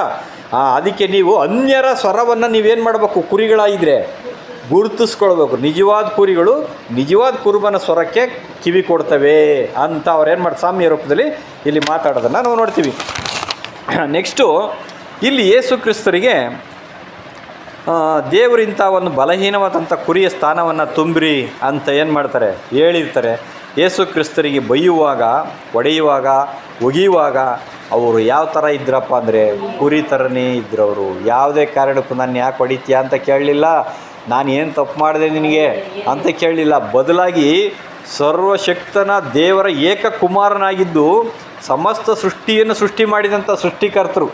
ಅವ್ರ ಕೈ ಎತ್ತಿದರೆ ಇವರು ಸುಟ್ಟು ಬೂದಿ ಹಾಕ್ಬಿಡ್ತಿದ್ರು. ಅಂಥ ಶಕ್ತಿ ಇದ್ದರೂ ಸಹಿತ ಕುರಿಯಾಗಿರಬೇಕು ಅಂತ ದೇವ್ರು ಹೇಳಿದ ಮೇಲೆ ಕುರಿಯಾಗಿದ್ದರು. ಕುರಿಯಾಗಿ ಇರಲಿಲ್ಲ ಅಂದರೆ ನೀನು ಕುರಿಯಾಗಿ ಬಲಿ ಕೊಡೋಕ್ಕಾಗಲ್ಲಪ್ಪ. ನೋಡಿದ್ರಾ? ಕುರಿನೇ ಯಾಕೆ ಹೇಳಿದ್ರು? ಬಲಿ ಕೊಡೋಕ್ಕಾಗಲ್ಲ. ನೀನು ಯೂದ ಕುಲದ ಸಿಂಹ. ನೀನು ಹೆಂಗಿದ್ರು ಪರಲೋಕದಲ್ಲಿ ಸಿಂಹದ ಥರ ಇದ್ದವರು. ಸಿಂಹದ ಥರ ಇದ್ದವರು ಕುರಿಯಾಗಿ ದೇವರು ಕೆಳಗಡೆ ಕಲಿಸ್ಕೊಟ್ಟ ಮೇಲೆ ಕುರಿ ಥರನೇ ನೀನು ಇದ್ರೇ ಬಲಿ ಕೊಡೋಕ್ಕೆ ಸಾಧ್ಯ. ಹಂಗಾರೆ ಕುರಿ ಏನಾಗಿರ್ತದಪ್ಪ ಅಂದರೆ ಯಾರು ಕತ್ತರಿಸಿದ್ರು ಕತ್ತರಿಸ್ಕೊಳ್ತೈತೆ, ಯಾರು ಹೊಡೆದ್ರು ಹೊಡೆಸ್ಕೊಳ್ತೈತೆ, ಯಾರು ಉಣ್ಣೆ ಕತ್ತರಿಸಿದ್ರು ಸುಮ್ಮನೆ ಏನಾಗಿರ್ತದಂತೆ ಮೌನವಾಗಿ ಸುಮ್ಮನೆ ಇರ್ತದೆ. ತನ್ನ ಕೂದಲೆಲ್ಲ ಕತ್ತರಿಸಾಕಿದ್ರು ಕುರಿ ಏನು ಮಾಡಲ್ಲ, ನಾನಿಲ್ಲಿ ಕತ್ತರಿಸ್ಕೊಳಲ್ಲ ಅಂತ ಎದ್ದು ಹೋಗ್ತದಾ? ಹೋಗಲ್ಲ. ನೋಡಿ, ಅಂಥ ಒಂದು ಕೀರ್ತನೆ ಯೆಶಾಯ 53 ಹೇಳ್ತಾರೆ, ಹೆಂಗೆ ಉಣ್ಣೆ ಕತ್ತರಿಸುವವರ ಮುಂದೆ ಮೌನವಾಗಿ ಇರುವ ಕುರಿಯಾಗಿಯೂ ಇದ್ದನು, ಬಾಯಿ ತೆರೆಯಲೇ ಇಲ್ಲ, ವಧ್ಯ ಸ್ಥಾನಕ್ಕೆ ಒಯ್ಯಪಡುವ ಕುರಿಯಂತೆಯೂ ಮೌನವಾಗಿದ್ಬಿಟ್ರು. ಹಾಗಾದರೆ ಯೇಸು ಕ್ರಿಸ್ತರು ಬೈಯುವಾಗ, ಹೊಡೆಯುವಾಗ, ಮುಖಕ್ಕೆ ಉಗುಳುವಾಗ, ಗಡ್ಡ ಕೀಳುವಾಗ ಪ್ರತಿಯೊಂದು ಸಂದರ್ಭದಲ್ಲಿಯೂ ಕುರಿ ಥರ ಇದ್ರವರು. ಕುರಿ ಥರ ಇರಬೇಕು ಅಂತ ಅವ್ರು ಯೇಸು ಕ್ರಿಸ್ತರಿಗೆ ತಂದೆಯ ದೇವರು ಹೇಳಿದ್ರಿಂದ ಆ ಕುರಿ ಸ್ವಭಾವವನ್ನು ಅವ್ರು ಏನು ಮಾಡಬೇಕಾಯ್ತು? ಧರಿಸ್ಕೊಳ್ಬೇಕಾಯ್ತು. ಕುರಿ ಥರ ಇರಲೇಬೇಕಾಗಿತ್ತು. ಇರಲಿಲ್ಲ ಅಂದರೆ ಅವ್ರನ್ನ ಬಲಿ ಕೊಡೋಕೆ ಆಗ್ತಾನೇ ಇರಲಿಲ್ಲ ಯಾರನ್ನು. ಅಂಥ ವ್ಯಕ್ತಿ, ಶಕ್ತಿ ಇರೋಂಥವ್ರನ್ನ ಬಲಿ ಕೊಡೋಕ್ಕಾಗ್ತದ? ಯೇಸು ಕ್ರಿಸ್ತರು ಕುರಿಯಾಗಿ ತನ್ನನ್ನು ಏನು ಮಾಡಿದ್ರಂತೆ? ಅರ್ಪಿಸ್ಕೊಂಡ್ರು, ಮಾರ್ಪಾಟು ಮಾಡಿಕೊಂಡ್ರು. ಅವರು ದೇವದೂತರು, ಪ್ರಧಾನ ದೇವದೂತರಾಗಿದ್ದರು. ಕುರಿ ಥರ ಅವ್ರು ಏನು ಮಾಡಿದ್ರು? ಬದಲಾದರು. ಹಂಗಂದ್ರೆ ಏನು ಅರ್ಥ ಅಂತಂದರೆ, ನಾವು ಹೆಂಗೆಂಗೋ ಇದ್ದೀವಿ ಲೋಕದಲ್ಲಿ. ನಾವು ಯಾವ್ಯಾವ ಥರನೋ ಒಬ್ಬೊಬ್ಬರು ಒಂದೊಂದು ಥರ ಇದ್ದೀವಿ. ನಾಯಿ, ನರಿ, ಕುರಿ, ತೋಳ ಹೆಂಗೆಂಗೋ ಇದ್ದೀವಿ. ನಮ್ಮನ್ನು ನಾವೇನು ಮಾಡೋಕ್ಕಾಗಲ್ಲ, ಕುರಿ ಥರ ಹೇಳ್ಕೊಳಕ್ಕೆ ಸಾಧ್ಯನಾ ನಾವು? ಅಂಥ ಅರ್ಹತೆ ನಮಗಿಲ್ಲ. ಅದಕ್ಕೆ ನಮ್ಮನ್ನು ಸಹಿತ ನೀವು ಬಲಿಯಾಗಬೇಕು ಅಂತಂದರೆ ನೀವೇನಾಗಬೇಕು? ಇವಾಗ ಕುರಿ ಆದ್ರೇ ನಿಮ್ಮನ್ನು ತಂದೆಯ ದೇವರು ಅಥವಾ ಯೇಸು ಕ್ರಿಸ್ತರು ಬಲಿ ಕೊಡೋಕ್ಕೆ ಸಾಧ್ಯ. ನಿಮ್ಮನ್ನು ಬಲಿ ಕೊಡಬೇಕು ಅಂದರೆ ನೀವು ಕುರಿ ಥರ ಇರಬೇಕು ಅಷ್ಟೇ. ಯೇಸು ಕ್ರಿಸ್ತನ ದೇಹಕ್ಕೆ ಅಂಗ ಆಗಬೇಕು ಅಂದರೆ ಅವರು ಕುರಿ ಸ್ಥಾನವನ್ನು ತಲೆ ಅನುಭವಿಸಿದ್ರು, ಸ್ಥಾನ ಆಕ್ರಮಿಸ್ಕೊಂಡ್ರು, ಆ ಥರ ಅವರಿದ್ದರು ಅಂದಮೇಲೆ ಆ ದೇಹ ಹೆಂಗಿರ್ಬೇಕು ಇವಾಗ? ಕುರಿ ಥರನೇ ಇರಬೇಕಾಗತ್ತೆ. ಅದಕ್ಕೆ ಕೀರ್ತನೆಯಲ್ಲಿ 109ನೇ ಕೀರ್ತನೆ ಬರ್ಕೊಳ್ರಿ, ಓದಬೇಡಿ. ಕೀರ್ತನೆ 109, ಆಮೇಲೆ 109ನೇ ಅಧ್ಯಾಯ ಪೂರ್ತಿ ಕಂಪ್ಲೀಟು, ಆಮೇಲೆ 69ನೇ ಅಧ್ಯಾಯ, 32ನೇ ಅಧ್ಯಾಯ, ನೆಕ್ಸ್ಟು 22ನೇ ಅಧ್ಯಾಯ, ನೆಕ್ಸ್ಟು 71ನೇ ಅಧ್ಯಾಯ, ಇಷ್ಟು ಅಧ್ಯಾಯ, ನೆಕ್ಸ್ಟು 102ನೇ ಅಧ್ಯಾಯ. ಇಷ್ಟರಲ್ಲೂ ಯೇಸು ಕ್ರಿಸ್ತರು ಅನುಭವಿಸುವಂಥ ಪಾಡುಗಳು ಕುರಿ ಥರ ಹೆಂಗಿದ್ದರು ಅನ್ನುವಂಥದ್ದು ಇಷ್ಟು ಕೀರ್ತನೆಗಳಲ್ಲಿ ಅವ್ರ ಬಗ್ಗೆನೇ ಪ್ರವಾದನೆ ಬರೆದಿದೆ. ಅದನ್ನು ದಾವೀದರು ಏನು ಮಾಡಿದ್ದಾರೆ, ಬರೆದಿದ್ದಾರೆ ಅಂತ ನಾವು ನೋಡ್ತೀವಿ. ಅಂದರೆ ಎಷ್ಟು ಮೌನವಾಗಿ ತಾಳ್ಮೆಯಿಂದ ಸಹಿಸಿಕೊಂಡು, ಅಂದರೆ ಹಿಂಸೆಯ ಪರಮಾವಧಿ, ಅಂದರೆ ಅದಕ್ಕಿಂತ ಹಿಂಸೆ ಕೊಡೋಕ್ಕಾಗಲ್ಲ ಬೇರೆ, ಅಂಥ ಒಂದು ಅಲ್ಟಿಮೇಟ್ ಹಿಂಸೆಯನ್ನು ಯೇಸು ಕ್ರಿಸ್ತರಿಗೆ ಏನು ಮಾಡಿದಂತೆ ಕೊಟ್ಟರು. ಅಷ್ಟು ಮಟ್ಟಿಗೆ ಅವ್ರು ಏನು ಮಾಡೋದಂತೆ ಸಹಿಸ್ಕೊಂಡ್ರು. ಒಂದೇ ಸಾರಿ ಕತ್ತರಿಸ್ಬಿಟ್ರೆ ಯಾರಿಗೂ ಏನಾಗಲ್ಲ, ಯಾರಿಗ ನೋವಾಗುತ್ತಾ? ಯಾರಿಗೂ ನೋವಾಗಲ್ಲ. ಆದರೆ ಇವ್ರಿಗೆ ಆ ಥರ ಮಾಡಲಿಲ್ಲ. ಯಾವಾಗ ಇವ್ರದನ್ನು ಹಳೆಯಿಂದ ದೀಕ್ಷಾ ಸ್ನಾನ ತಗೊಂಡಾಗಿಂದನೂ ಜನಗಳು ನಿಂದಿಸ್ತಲೇ ಇದ್ದರು. ಯಾರಾದ್ರೂ ಒಬ್ಬರಾದರೂ ಪ್ರೀತಿಸಿ ನೀನು ಮಾಡೋದು ಸರಿ ಕಣಪ್ಪ, ಬಾರಪ್ಪ ನಮ್ಮ ಮನೆಗೆ ಅಂತ ಯಾರಾದರೂ ಕರೆದ್ರ ಅಂದರೆ ಇಲ್ಲ, ಎಲ್ಲರೂ ಬರೀ ನೀನು ಹಂಗೆ ದೆವ್ವಗಳ ಒಂದು ಒಡೆಯನಾದ ಬೆಲ್ಜಬೂಲ್ನ ಬಲದಿಂದ ನೀನು ದೆವ್ವ ಬಿಡಿಸ್ತೀಯಾ ಅಂದ್ಬಿಟ್ರು. ದೆವ್ವ ಬಿಡಿಸಿದ್ಕೆ ಹೊಟ್ಟೆ ಬಾಕ ಕುಡಿಕರ ಗೆಳೆಯ ಅಂತ ಅಂದ್ಬಿಟ್ರು. ಊಟ ತಿಂದಿದ್ದಕ್ಕೆ ಹಂಗಂದ್ರು. ಹಿಂಗೆಲ್ಲ ಅಂದರೆ ದಾರಿ ಸ್ವಂತ ಮನೆಯವರು ನೀನು ಇಲ್ಲೆಲ್ಲ ಅದ್ಭುತ ಮಾಡಿದ್ರೆ ಇಲ್ಲಿ ಯಾರು ನೀನು ನೋಡಲ್ಲ, ಹೋಗಲ್ಲ, ಎಲ್ಲ ಜಾತ್ರೆ ಆಗ್ತೈತೆ ಅಲ್ಲಿಗೆ ಹೋಗು ಅಂದ್ಬಿಟ್ರು. ಸ್ವಂತ ಅಣ್ಣ ತಮ್ಮದಿರು ಹಿಂಗೆಲ್ಲ ಅಂದರು. ಆಮೇಲೆ ಶಾಸ್ತ್ರಿಗಳು, ಪರಿಸಾಯರು, ಅವ್ರ ವಂಶದಲ್ಲೇ ಹುಟ್ಟಿರೋಂಥವ್ರು ಅವರು ನೀನೇನು ದೇವ್ರ ಮಗನ ನೀನು ನೀನು ದೇವರಿಗೆ ಸರಿ ಸಮಾನಾಗ ಅಂತ ಹೇಳ್ಕೊತೀಯಾ ಅಂತ ಬಟ್ಟೆನೇ ಹರ್ಕೊಂಬಿಟ್ಟು ಇದು ದೇವದ್ರೋಹದ ಮಾತು, ದೂಷಣೆ ಮಾತು, ಇವನು ಕೊಲೆಗೆ ಅರ್ಹ, ಕಲ್ಲೆಸೆದು ಸಾಯಿಸ್ಬೇಕು ಅಂತ ಧರ್ಮಶಾಸ್ತ್ರದಲ್ಲಿ ಬರ್ದೈತಲ್ಲ ಅಂತ ಕೊಲೆ ಮಾಡೋದಕ್ಕೆ ಏನು ಮಾಡ್ತಾರೆ ನೋಡ್ತಾರೆ. ಇನ್ನು ನೆಕ್ಸ್ಟು ಶಿಲ್ಬೆ ಮೇಲೆ ನಮಗೆಲ್ಲ ಗೊತ್ತು. ಆ ಶಿಲ್ಬೆ ಒತ್ಗಂಡಾಗಿಂದ ಗೋಲ್ಗತ್ತಕ್ಕೆ ಹೋಗೋತಕ್ಕ ಜನಗಳು ಕಲ್ಲು ತಾಂಡು ಏನು ಮಾಡ್ತಿದ್ರು, ಕಲ್ಲು ಎಸಿತಾಯಿದ್ರು, ಹೊಡಿತಾಯಿದ್ರು. ತನ್ನ ರಕ್ಷಣೆ ಮಾಡೋಕ್ಕೆ ಬಂದಂಥ ರಕ್ಷಕನ್ನ ಆ ಥರ ಇರೋವಂಥನ್ನ ಯಾವ ರೀತಿ ಮಾಡ್ತಾ ಅಂದರು ಅಂದರೆ ಇವರು ಕುರಿ ಥರ ಮೌನವಾಗಿ ಎಲ್ಲವನ್ನು ಸಹಿಸಿಕೊಂಡೇ ಹೋದರು. ಅದು ನಿಜವಾದ ಕುರಿಮರಿಯ ಗುಣ. ಆ ಗುಣ ಯೇಸು ಕ್ರಿಸ್ತನಲ್ಲಿ ಇತ್ತು. ಅದು ಹೆಂಗಿತ್ತು ಅಂತಂದರೆ ಆ ಒಂದು ಸಿಂಹ ಥರ ಇರುವಂಥ ಯೇಸು ಕ್ರಿಸ್ತರು ಕುರಿಯ ಸ್ವಭಾವಕ್ಕೆ ಬದಲಾದರು. ಅವರು ದೀಕ್ಷಾ ಸ್ನಾನ ತಗೊಂಡಿದ ತಕ್ಷಣ ಏನಾಗ್ಬಿಟ್ರಂತೆ, ನಾನು ಒಂದು ಕುರಿ ಆಗಬೇಕು. ಅದಕ್ಕೆ ದೀಕ್ಷಾ ಸ್ನಾನ ತಗೊಂಡಿದ ತಕ್ಷಣವೇ ಸ್ನಾನಿಕನಾದ ಯೋಹಾನ ಹೇಳ್ತಾರೆ, ಆಗೋ ದೇವರು ಯಜ್ಞಕ್ಕೆ ನೇಮಿಸಿದ ಕುರಿ ಬತ್ತಾಯ್ತು ನೋಡ್ರಿ ಅಂದ್ಬಿಟ್ರು. ನೋಡಿದ್ರಾ ಹೆಂಗೆ ಹೇಳ್ಬಿಟ್ರು, ಪ್ರವಾದನೆ ಅಲ್ಲೇ ಹೇಳ್ಬಿಟ್ರು. ಒಂದು ಯೋಹಾನ್ ಸುವಾರ್ತೆ 1ನೇ ಅಧ್ಯಾಯ 9ನೇ ವಾಕ್ಯದಲ್ಲಿ 29ರಲ್ಲಿ ಹಂಗಂತ ಹೇಳಿದ ತಕ್ಷಣ ಇವರು ಅರ್ಥ ಆಯಿತು, ನಾನೇನಾಗಿದ್ದೀನಿ ಈಗ ಕುರಿ, ನಾನು ಹಿಂಗಿರ್ಬೇಕು, ನಾನೀಗ ಕುರಿ ಥರ ಇರ್ಬೇಕು ನಾನು ಅಂತ ಅರ್ಥ ಮಾಡ್ಕೊಂಬಿಟ್ಟು ಅಲ್ಲಿಂದ ಅವರು ಕುರಿ ಸ್ವಭಾವವನ್ನು ದಿನೇ ಬೆಳೆಸ್ಕೊಂತ ಹೋದರು. ಒಂದೇ ಸರಿ ಕುರಿ ಸ್ವಭಾವನ ಬಂದ್ಬಿಡ್ತಾ ಅಂದರೆ ಇಲ್ಲ. ಅದಕ್ಕೆ ಹೇಳೋದು, ಅನುಭವಿಸಿದ ಬಾಧೆಯಿಂದ ವಿಧೇಯತೆಯನ್ನು ಕಲ್ತ್ಕೊಂಡ್ರು. ಹಂಗಾರೆ ಒಂದೊಂದೇ ಕಷ್ಟಗಳು ನಮಗೆ, ಕಾಯಿಲೆಗಳು, ಸಮಸ್ಯೆಗಳು, ಇಕ್ಕಟ್ಟುಗಳು, ನಿಂದೆಗಳು, ಬೈಗಳ ಇವೆಲ್ಲ ನಮಗೆ ಬರುವಾಗ ನಮ್ಗೆ ಏನು ಕಲ್ತ್ಕೊಳ್ಬೇಕಪ್ಪ ಅಂದರೆ, ಯಾಕೆ ಬೈದರು ಅಂತ ಯೋಚನೆ ಮಾಡೋದು ಬಿಟ್ಟು ಇದರಿಂದ ನಾನು ಏನು ಪಾಠ ಕಲಿಬೇಕು ಅಂತ ಯೋಚನೆ ಮಾಡ್ಬೇಕು. ಯಾವುದಾದ್ರೂ ಕಾಯಿಲೆ ಬಂತು ಅಂದರೆ ಕಾಯಿಲೆ ಯಾಕೆ ಬಂತು, ನಾನು ಎಲ್ಲಿ ಏನು ತಿಂದೆ ಅದೆಲ್ಲ ಯೋಚನೆ ಮಾಡಬಾರ್ದು. ಈ ಕಾಯಿಲೆಗೆ ನನಗೆ ದೇವ್ರು ಕೊಟ್ಟಿದ್ದ ಉದ್ದೇಶ ಏನಕ್ಕೆ ಕೊಟ್ಟರು, ಇದರಲ್ಲಿ ನನಗೇನೋ ಪಾಠ ಇಕ್ಕವ್ರೆ ಅಂತ ನನಗೆ ಯೋಚನೆ ಮಾಡ್ಬೇಕು. ನಾನು ಈ ಒಂದು ಸಮಸ್ಯೆಗಳು, ಕಷ್ಟಗಳು ನನ್ನ ಜೀವನದಲ್ಲಿ ಪದೇ ಯಾಕೆ ಬರ್ತವೆ ಅಂತ ಅದನ್ನು ಕೊರಗಿ ನಾವು ಇನ್ನೂ ಕಾಯಿಲೆ ಜಾಸ್ತಿ ಮಾಡ್ಕೊಳ್ಳೋ ಬದಲು ದೇವರು ನಮಗೆ ಯಾಕೆ ಕಷ್ಟಗಳನ್ನು ಕೊಡ್ತಾನೆ ಬೈಬಲಲ್ಲಿ ಹುಡುಕಬೇಕು. ಹುಡುಕಿದಾಗ ಏನಾಗ್ತದೆ ನಮಗೆ? ಅದೇ ಥರ ಯೇಸು ಕ್ರಿಸ್ತರು ಅನುಭವಿಸಿದ ಬಾಧೆಯಿಂದ ಒಂದೊಂದೇ ವಿಧೇಯತೆಯನ್ನು ಕಲ್ತ್ಕೊಂಡು ಹೋದರು. ಕಾರಣ ಯಾಕಪ್ಪ ಅಂದರೆ ಪರಲೋಕದಲ್ಲಿ ಅವರು ವಿಧೇಯರಾಗಿದ್ದರು. ಅಲ್ಲಿನ ಸಿಚುವೇಶನ್ ಬೇರೆ. ಏನಂದರೆ ಯಾರು ಏನು ಹೇಳಿದ್ರು ಅವ್ರ ಮಾತನ್ನ ಕೇಳ್ತಿದ್ರಲ್ಲಿ. ಆದರೆ ಇಲ್ಲಿ ಭೂಲೋಕದಲ್ಲಿ ಅವ್ರು ಬಂದಾಗ ಯಾರೂ ಅವ್ರ ಮಾತು ಕೇಳ್ತಿದ್ರಾ? ಎಲ್ಲ ಆಪೋಸಿಟ್ ಆಗಿತ್ತು ಇಲ್ಲಿ. ಅದಕ್ಕೆ ಅವ್ರೇನು ಮಾಡಿದ್ರು, ಅಂಥವ್ರ ಮಧ್ಯದಲ್ಲಿ ಹೆಂಗಿರಬೇಕು, ವಿಧೇಯನಾಗಬೇಕು. ಯಾರು ವಿಧೇಯನಾಗಬೇಕು? ತಂದೆಯ ದೇವರ ವಾಕ್ಯಕ್ಕೆ ನಾನು ವಿಧೇಯನಾಗಿರಬೇಕು. ಅವ್ರ ವಾಕ್ಯ ಹೇಳ್ತಾರೆ, ನೀನು ಅವ್ರು ಹೊಡೆದ್ರು ಹೊಡೆಸ್ಕೊಳಪ್ಪ, ಉಗಿದ್ರೆ ಉಗಿಸ್ಕೊಳಪ್ಪ, ನೀನು ಕುರಿ ಥರ ಇರಬೇಕು, ನಾನು ನಿನ್ನ ಕುರಿ ಥರ ಬಲಿ ಕೊಡೋಕ್ಕೆ ನೀನು ಕಳಿಸ್ತಾ ಇದ್ದೀನಿ ಅಂತ ಕಳಿಸಿದ್ರು. ಅದನ್ನು ತಿಳ್ಕೊಂಡಂಥ ಯೇಸು ಕ್ರಿಸ್ತರು ಏನು ಮಾಡಿದ್ರು, ಅವರು ಇದಕ್ಕೆ ವಿಧೇಯರಾದರು. ಹೆಂಗೆ ವಿಧೇಯರಾದರು ಅಂದರೆ ಒಂದೊಂದು ಅನುಭವಿಸಿದ ಬಾಧೆಗಳಿಂದ ಅಂತ ಅಂದ್ಬಿಟ್ರು. ಬಾಧೆ ಅಂದರೆ ಶಿಲುಬೆ ಮೇಲಿರೋ ಬಾಧೆ ಮಾತ್ರನೇ ಅಲ್ಲ, ಅವ್ರು ದೀಕ್ಷಾ ಸ್ನಾನ ತಗೊಂಡಾಗಿಂದ ಬಾಧೆಗಳೇ ಅವ್ರಿಗೆ. ಏನು ಊಟ ಇಲ್ಲ, ಎಲ್ಲ ದೇವ್ರ ವಾಕ್ಯ ಕೇಳ್ಕೊಂಡು ಉಪವಾಸ ಇದ್ಕೊಂಡು ದೇವ್ರ ವಾಕ್ಯ ಸಾರಿದ್ರ 3 ದಿನ ಕೆಲವು ಥರ ಊಟನೇ ಇಲ್ಲ ಅಂದರು. ಅದು ಬಾಧೆ ಅಲ್ವಾ?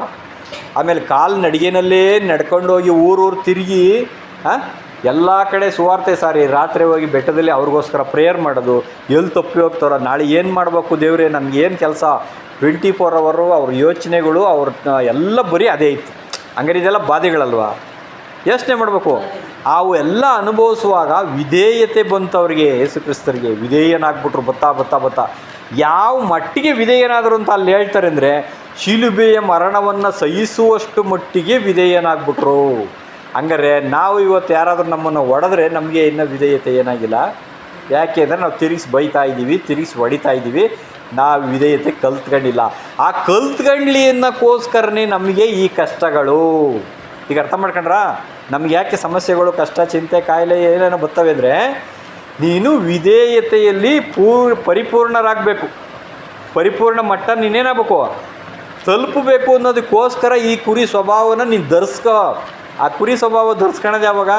ಅದಕ್ಕೆ ಹೊಡೆದಾಗ, ಬೈದಾಗ ಎಲ್ಲ ನೀನು ಕುರಿ ಥರ ನೀನು ವಿಧೇಯತೆಯಿಂದ ಇದ್ಕೊಂಡ್ರೆ ಮಾತ್ರನೇ. ನೀನೇನೋ ಹುಲಿ ಥರ ತಿರುಗಿ ಬೀಳೋದು, ಮೇಕೆ ಥರ ತಿರುಗಿ ಬೀಳೋದು ಮಾಡಿದ್ರೆ ನೀನೇನಾಗಲ್ಲ, ಕುರಿ ಆಗಲ್ಲ. ಅದಕ್ಕೋಸ್ಕರ ಯೇಸು ಕ್ರಿಸ್ತರು ಏನು ಮಾಡಿದ್ರು, ಆ ವಿಧೇಯತೆಯನ್ನು ಕಲ್ತ್ಕೊಂಡ್ರು ಅಂತಾರೆ. ಅದಕ್ಕೆ ಪಸ್ಕದ ಸಮಯದಲ್ಲಿ 1 ಅಥವಾ 2 ತಿಂಗಳು ಮುಂಚೆನೇ ನಾವು ಈ ಪಾಠಗಳನ್ನು ಧ್ಯಾನ ಮಾಡ್ತೀವಿ. ಆದರೆ ನಾವು ಈ ವರ್ಷ ಇದನ್ನೆಲ್ಲ ಕೇಳಿ ಎಷ್ಟರ ಮಟ್ಟಿಗೆ ನಾವು ವಿಧೇಯತೆ ಕಲ್ತ್ಕೊಂಡಿದ್ದೀವಿ, ಎಷ್ಟರ ಮಟ್ಟಿಗೆ ಕುರಿ ಥರ ಮಾರ್ಪಾಟಾಗಿದ್ದೀವಿ ಅನ್ನೋಂಥದ್ದು ದೇವರಿಗೆ ಮಾತ್ರ ಗೊತ್ತು, ನಮಗೂ ಗೊತ್ತಿರುತ್ತೆ. ಬೇರೆಯವ್ರಿಗೆ ಏನಾಗಲ್ಲ, ಗೊತ್ತಿರಲ್ಲ. ಕೆಲವ್ರಿಗೆ ನೋಡ್ಬಿಟ್ಟು ಗೊತ್ತಿರ್ತವೆ, ಆದರೆ ಹೇಳಕ್ಕೆ ಹೋಗಲ್ಲ. ಅವ್ರು ತಪ್ಪು ಹೇಳ್ಕೊಂಡ್ರೆ ನಮ್ಮನ್ನು ಎಲ್ಲ ಅಪಾರ್ಥ ಮಾಡ್ಕೊತಾರೆ ಅಂತ ನಾವು ಇನ್ನೊಬ್ರನ್ನ ಹೇಳ್ಕೊಳಕ್ಕೆ ಹೋಗಲ್ಲ. ಅದು ಒಂದು ಮಿಸ್ಟೇಕ್ ಆಗಿರ್ತದೆ. ಅದಕ್ಕೆ ಅವ್ರ ಶರೀರದಲ್ಲಿದ್ದಾಗ ನಾವು 3.5 ವರ್ಷ ಯೇಸು ಕ್ರಿಸ್ತರು ಶರೀರದಲ್ಲಿದ್ದರು.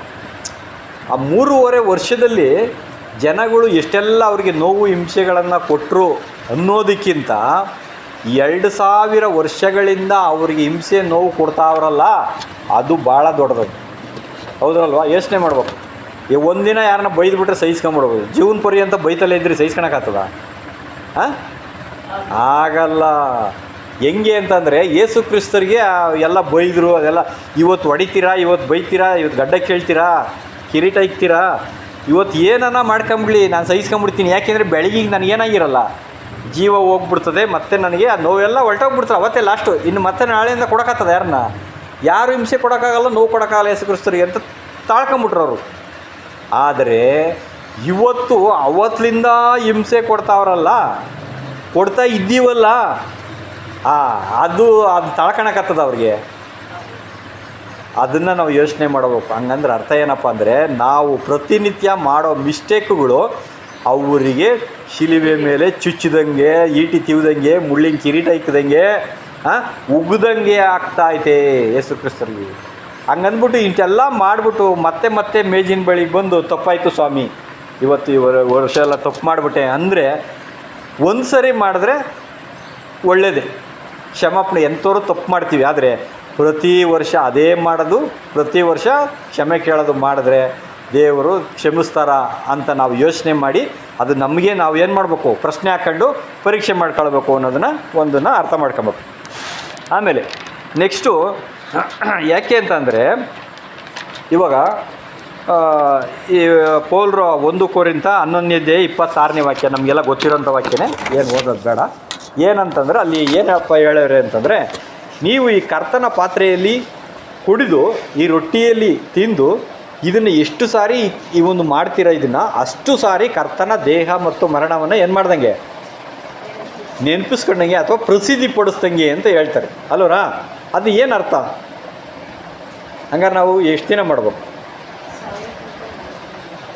ಅಲ್ಲ, ಅದು ಬೇರೆ ನಾನು ಹೇಳಿದ್ದು. ಈಗ ದಿನ ಮಾಡ್ಬೇಕಾ, ವಾರ ಮಾಡ್ಬೇಕಾ, ತಿಂಗಳು ಮಾಡ್ಬೇಕಾ? ಒಂದೇ ಸಾರಿ ಮಾಡ್ಬೇಕಾ? ಇಲ್ಲ, ಅದನ್ನು ಪೌಲ್ರು ಹೇಳಿರೋ ಅರ್ಥ ಏನಪ್ಪ ಅಂದರೆ 365 ದಿನವೂ ಮಾಡಬೇಕದು. ವರ್ಷಕ್ಕೆ ಒಂದೇ ಸರಿ ಮಾಡೋ ಅಂಥದ್ದು ಬರೀ ರೊಟ್ಟಿ ದ್ರಾಕ್ಷಾರಸ ಸೂಚನೆ ಅದು. ಅದನ್ನು ದೇವರು ಹಳೆ ಕಾಲದಲ್ಲಿ ನೇಮಿಸಿದ್ರು, ಅದನ್ನು ಯೇಸು ಕ್ರಿಸ್ತರು ಅದನ್ನು ನೇಮಿಸಿದ್ರು. ಅದು ಬೇರೆ. ಆದರೆ ನಿಜವಾದ ನಾವು ರೊಟ್ಟಿ ತಿನ್ನೋದು, ನಿಜವಾದ ದ್ರಾಕ್ಷಾರಸ ಪಾತ್ರೆಯಲ್ಲಿ ಕುಡಿಯೋಂಥದ್ದು 365 ದಿನವೂ ಮಾಡಬೇಕು. ಹೌದಲ್ವಾ? ಹಂಗಾರೆ ಹೆಂಗೆ ಅಂದರೆ ರೊಟ್ಟಿ ಅಂದ್ರೆ ಏನು? ವಾಕ್ಯ. ದ್ರಾಕ್ಷಾರಸ ಪಾತ್ರೆ ಅಂದ್ರೇನು? ಅದು ದಿನನೂ ಅನ್ಭವಿಸ್ಬೇಕಾ? ವರ್ಷಕ್ಕೊಂದು ಸರಿ ಆಗಿದ್ರೆ ಎಲ್ಲರೂ ಆರಾಮಾಗಿದ್ದು ಅದಲ್ಲ. ಅದು 365 ದಿನ ಅಂದರೆ ಪ್ರತಿದಿನ ಪ್ರತಿ ಕ್ಷಣ ನಾವು ಆ ರೊಟ್ಟಿ ತಿಂತಾ ಇರಬೇಕು, ಪಾತ್ರೆಯಲ್ಲಿ ಕುಡಿತಾ ಇರಬೇಕು. ಹಂಗಾರೆ ಯೇಸು ಕ್ರಿಸ್ತರಿಗೆ ತಂದೆಯಾದ ದೇವರೊಂದು ಪಾತ್ರೆಯನ್ನು ಕೊಟ್ಟರು, ಅದನ್ನು ಅವ್ರು ಕುಡಿದು ಮುಗಿಸ್ಬಿಟ್ಟು ಇದನ್ನು ಇನ್ನು ನೀವು ತಗೊಳ್ರಿ, ನಾನೀಗ ಪಾತ್ರೆ ಕೊಡ್ತಾಯಿದ್ದೀನಿ, ಅದೇ ಪಾತ್ರೆನ ಈಗ ನೀವು ಇದರಲ್ಲಿರೋದೆಲ್ಲನೂ ಎಲ್ಲವನ್ನು ಕುಡಿದು ಏನು ಮಾಡಬೇಕು? ಕುಡಿದು ಮುಗಿಸ್ಬೇಕು. ನೀವು ಮುಗಿಸಿದ್ರೇ ನೀವು ರೊಟ್ಟಿಯನ್ನು ತಿನ್ನದೆ ದ್ರಾಕ್ಷಾರಸ ಕುಡಿಯದೇ ಹೋದರೆ ನಿಮಗೆ ಜೀವ ಇಲ್ಲ ಅಂದ್ಬಿಟ್ರು ಅವರು. ಪಾಲಿಲ್ಲ. ಹಂಗಾರೆ ಅರ್ಥ ಜೀವ ಇಲ್ಲ ಅಂದರೆ ಪಾಲು ಅಂದ್ರೇನು? ಅವರಿಗೆ ಸಿಕ್ಕಿರೋ ಅಮರತ್ವದಲ್ಲಿ ಪಾಲು, ನಿಮಗೂ ಅಮರತ್ವ ಇಲ್ಲ, ಅಲ್ಲಿ ಜೀವ ಇಲ್ಲ ಅಂತ ಅರ್ಥ. ಹಂಗಾರೆ ನಾವು ಪ್ರತಿದಿನ ಅನುಭವಿಸ್ತಾ ಇದ್ದೀವಾ? ಆ ಪಾತ್ರೆಯಲ್ಲಿ ಕುಡಿದ್ರೆ ಅನುಭವಿಸ್ದಂಗೆ ಅರ್ಥ. ಈಗ ಒಂದು ಸರಿ ಕುಡಿದ್ಬಿಟ್ಟಿದ್ದೀವಿ ಆಲ್ರೆಡಿ. ಏನು ಹೊಸ್ದಾಗ 30ನೇ ತಾರೀಕು ಹೊಸ್ದಾಗೇನು ಮಾಡ್ತಾಯಿದ್ದೀವ? ಆಲ್ರೆಡಿ ನಾವೇನಾಗಿದ್ದೀವಿ, ಇದನ್ನು ಪುನಃ ಒಂದು ರಿನ್ಯೂವಲ್ ಮಾಡ್ಕೊತಾ ಇರೋದು. ಮರ್ತೋಗಿರ್ತೀವಿ ಕೆಲವು ವಿಷಯಗಳನ್ನ ಜ್ಞಾಪಿಸ್ಕೊಳ್ಳೋದಕ್ಕೆ. ಮತ್ತು ದೇವರು ಹೇಳಿದ್ದಾರೆ ಅದನ್ನು ಒಂದು ಇದನ್ನು ಮಾಡಬೇಕು ಅಂತ, ಅದನ್ನು ಮಾಡಿ ಆ ಸೂಚನೆ ಏನು ಅನ್ನೋದಕ್ಕೆ ಪಾಠಗಳನ್ನೆಲ್ಲ ತಿಳ್ಕೊಂಡು ಮತ್ತೆ ನಾವು ರೆಡಿಯಾಗಿ ಸಿದ್ಧರಾಗಿ ಇನ್ನೂ ಹೆಚ್ಚಿನ ರೀತಿಯಲ್ಲಿ ಆಸಕ್ತಿಯಿಂದ ಮಾಡೋದಕ್ಕೆ ಅವು ಕಾರ್ಯಗಳು. ಆದರೆ ತಗೊಂಡಾಗಿಂದ ನಾವು ಇನ್ನೂ ಎಷ್ಟೋ ಸರಿ ತಗೊಂಡಿದ್ದೀವಿ ಆಲ್ರೆಡಿ. ಈಗ ನಾವು ಏನು ಮಾಡಬೇಕಪ್ಪ ಅಂದರೆ, ಕರ್ತನು ಕೊಟ್ಟಿರುವಂಥ ಪಾತ್ರೆಯಲ್ಲಿ ನಾನು ಕುಡಿಬಾರ್ದಾ ಅಂತ ಹೇಳ್ತಾರೆ. ಯೋಹಾನ 18:11 ಯಾರಿಗೆ ಹೇಳೋದೆ ಮಾತನ್ನ? ಪೇತ್ರನಿಗೆ. ಪೇತ್ರ ಕಿವಿ ಕತ್ತರಿಸ್ಬಿಡ್ತಾನೆ, ಯಾರನ್ನ? ಸೈನಿಕಂದ. ಅದಕ್ಕೆ ಅರ್ಥ ಏನು? ಅದು ದೇವರು ನನಗೆ ಕೊಟ್ಟಿರೋ ಪಾತ್ರೆ ಕಣಪ್ಪ. ಅದು ಯಾವುದದು? ಅರೆಸ್ಟ್ ಆಗಬೇಕು, ನೀನು ಶಿಲ್ಬೆಗೆ ಹೋಗ್ಬೇಕು, ಹಿಂಸೆ ಅನುಭವಿಸ್ಬೇಕು ಅನ್ನೋದು ನನಗೆ ಕೊಟ್ಟಿರೋ ಪಾತ್ರೆ. ಅದು ನೀನೇನು ಮಾಡ್ತಾಯಿದ್ದೀಯ? ಅದನ್ನ ತಡೀತಾ ಇದೆಯಾ?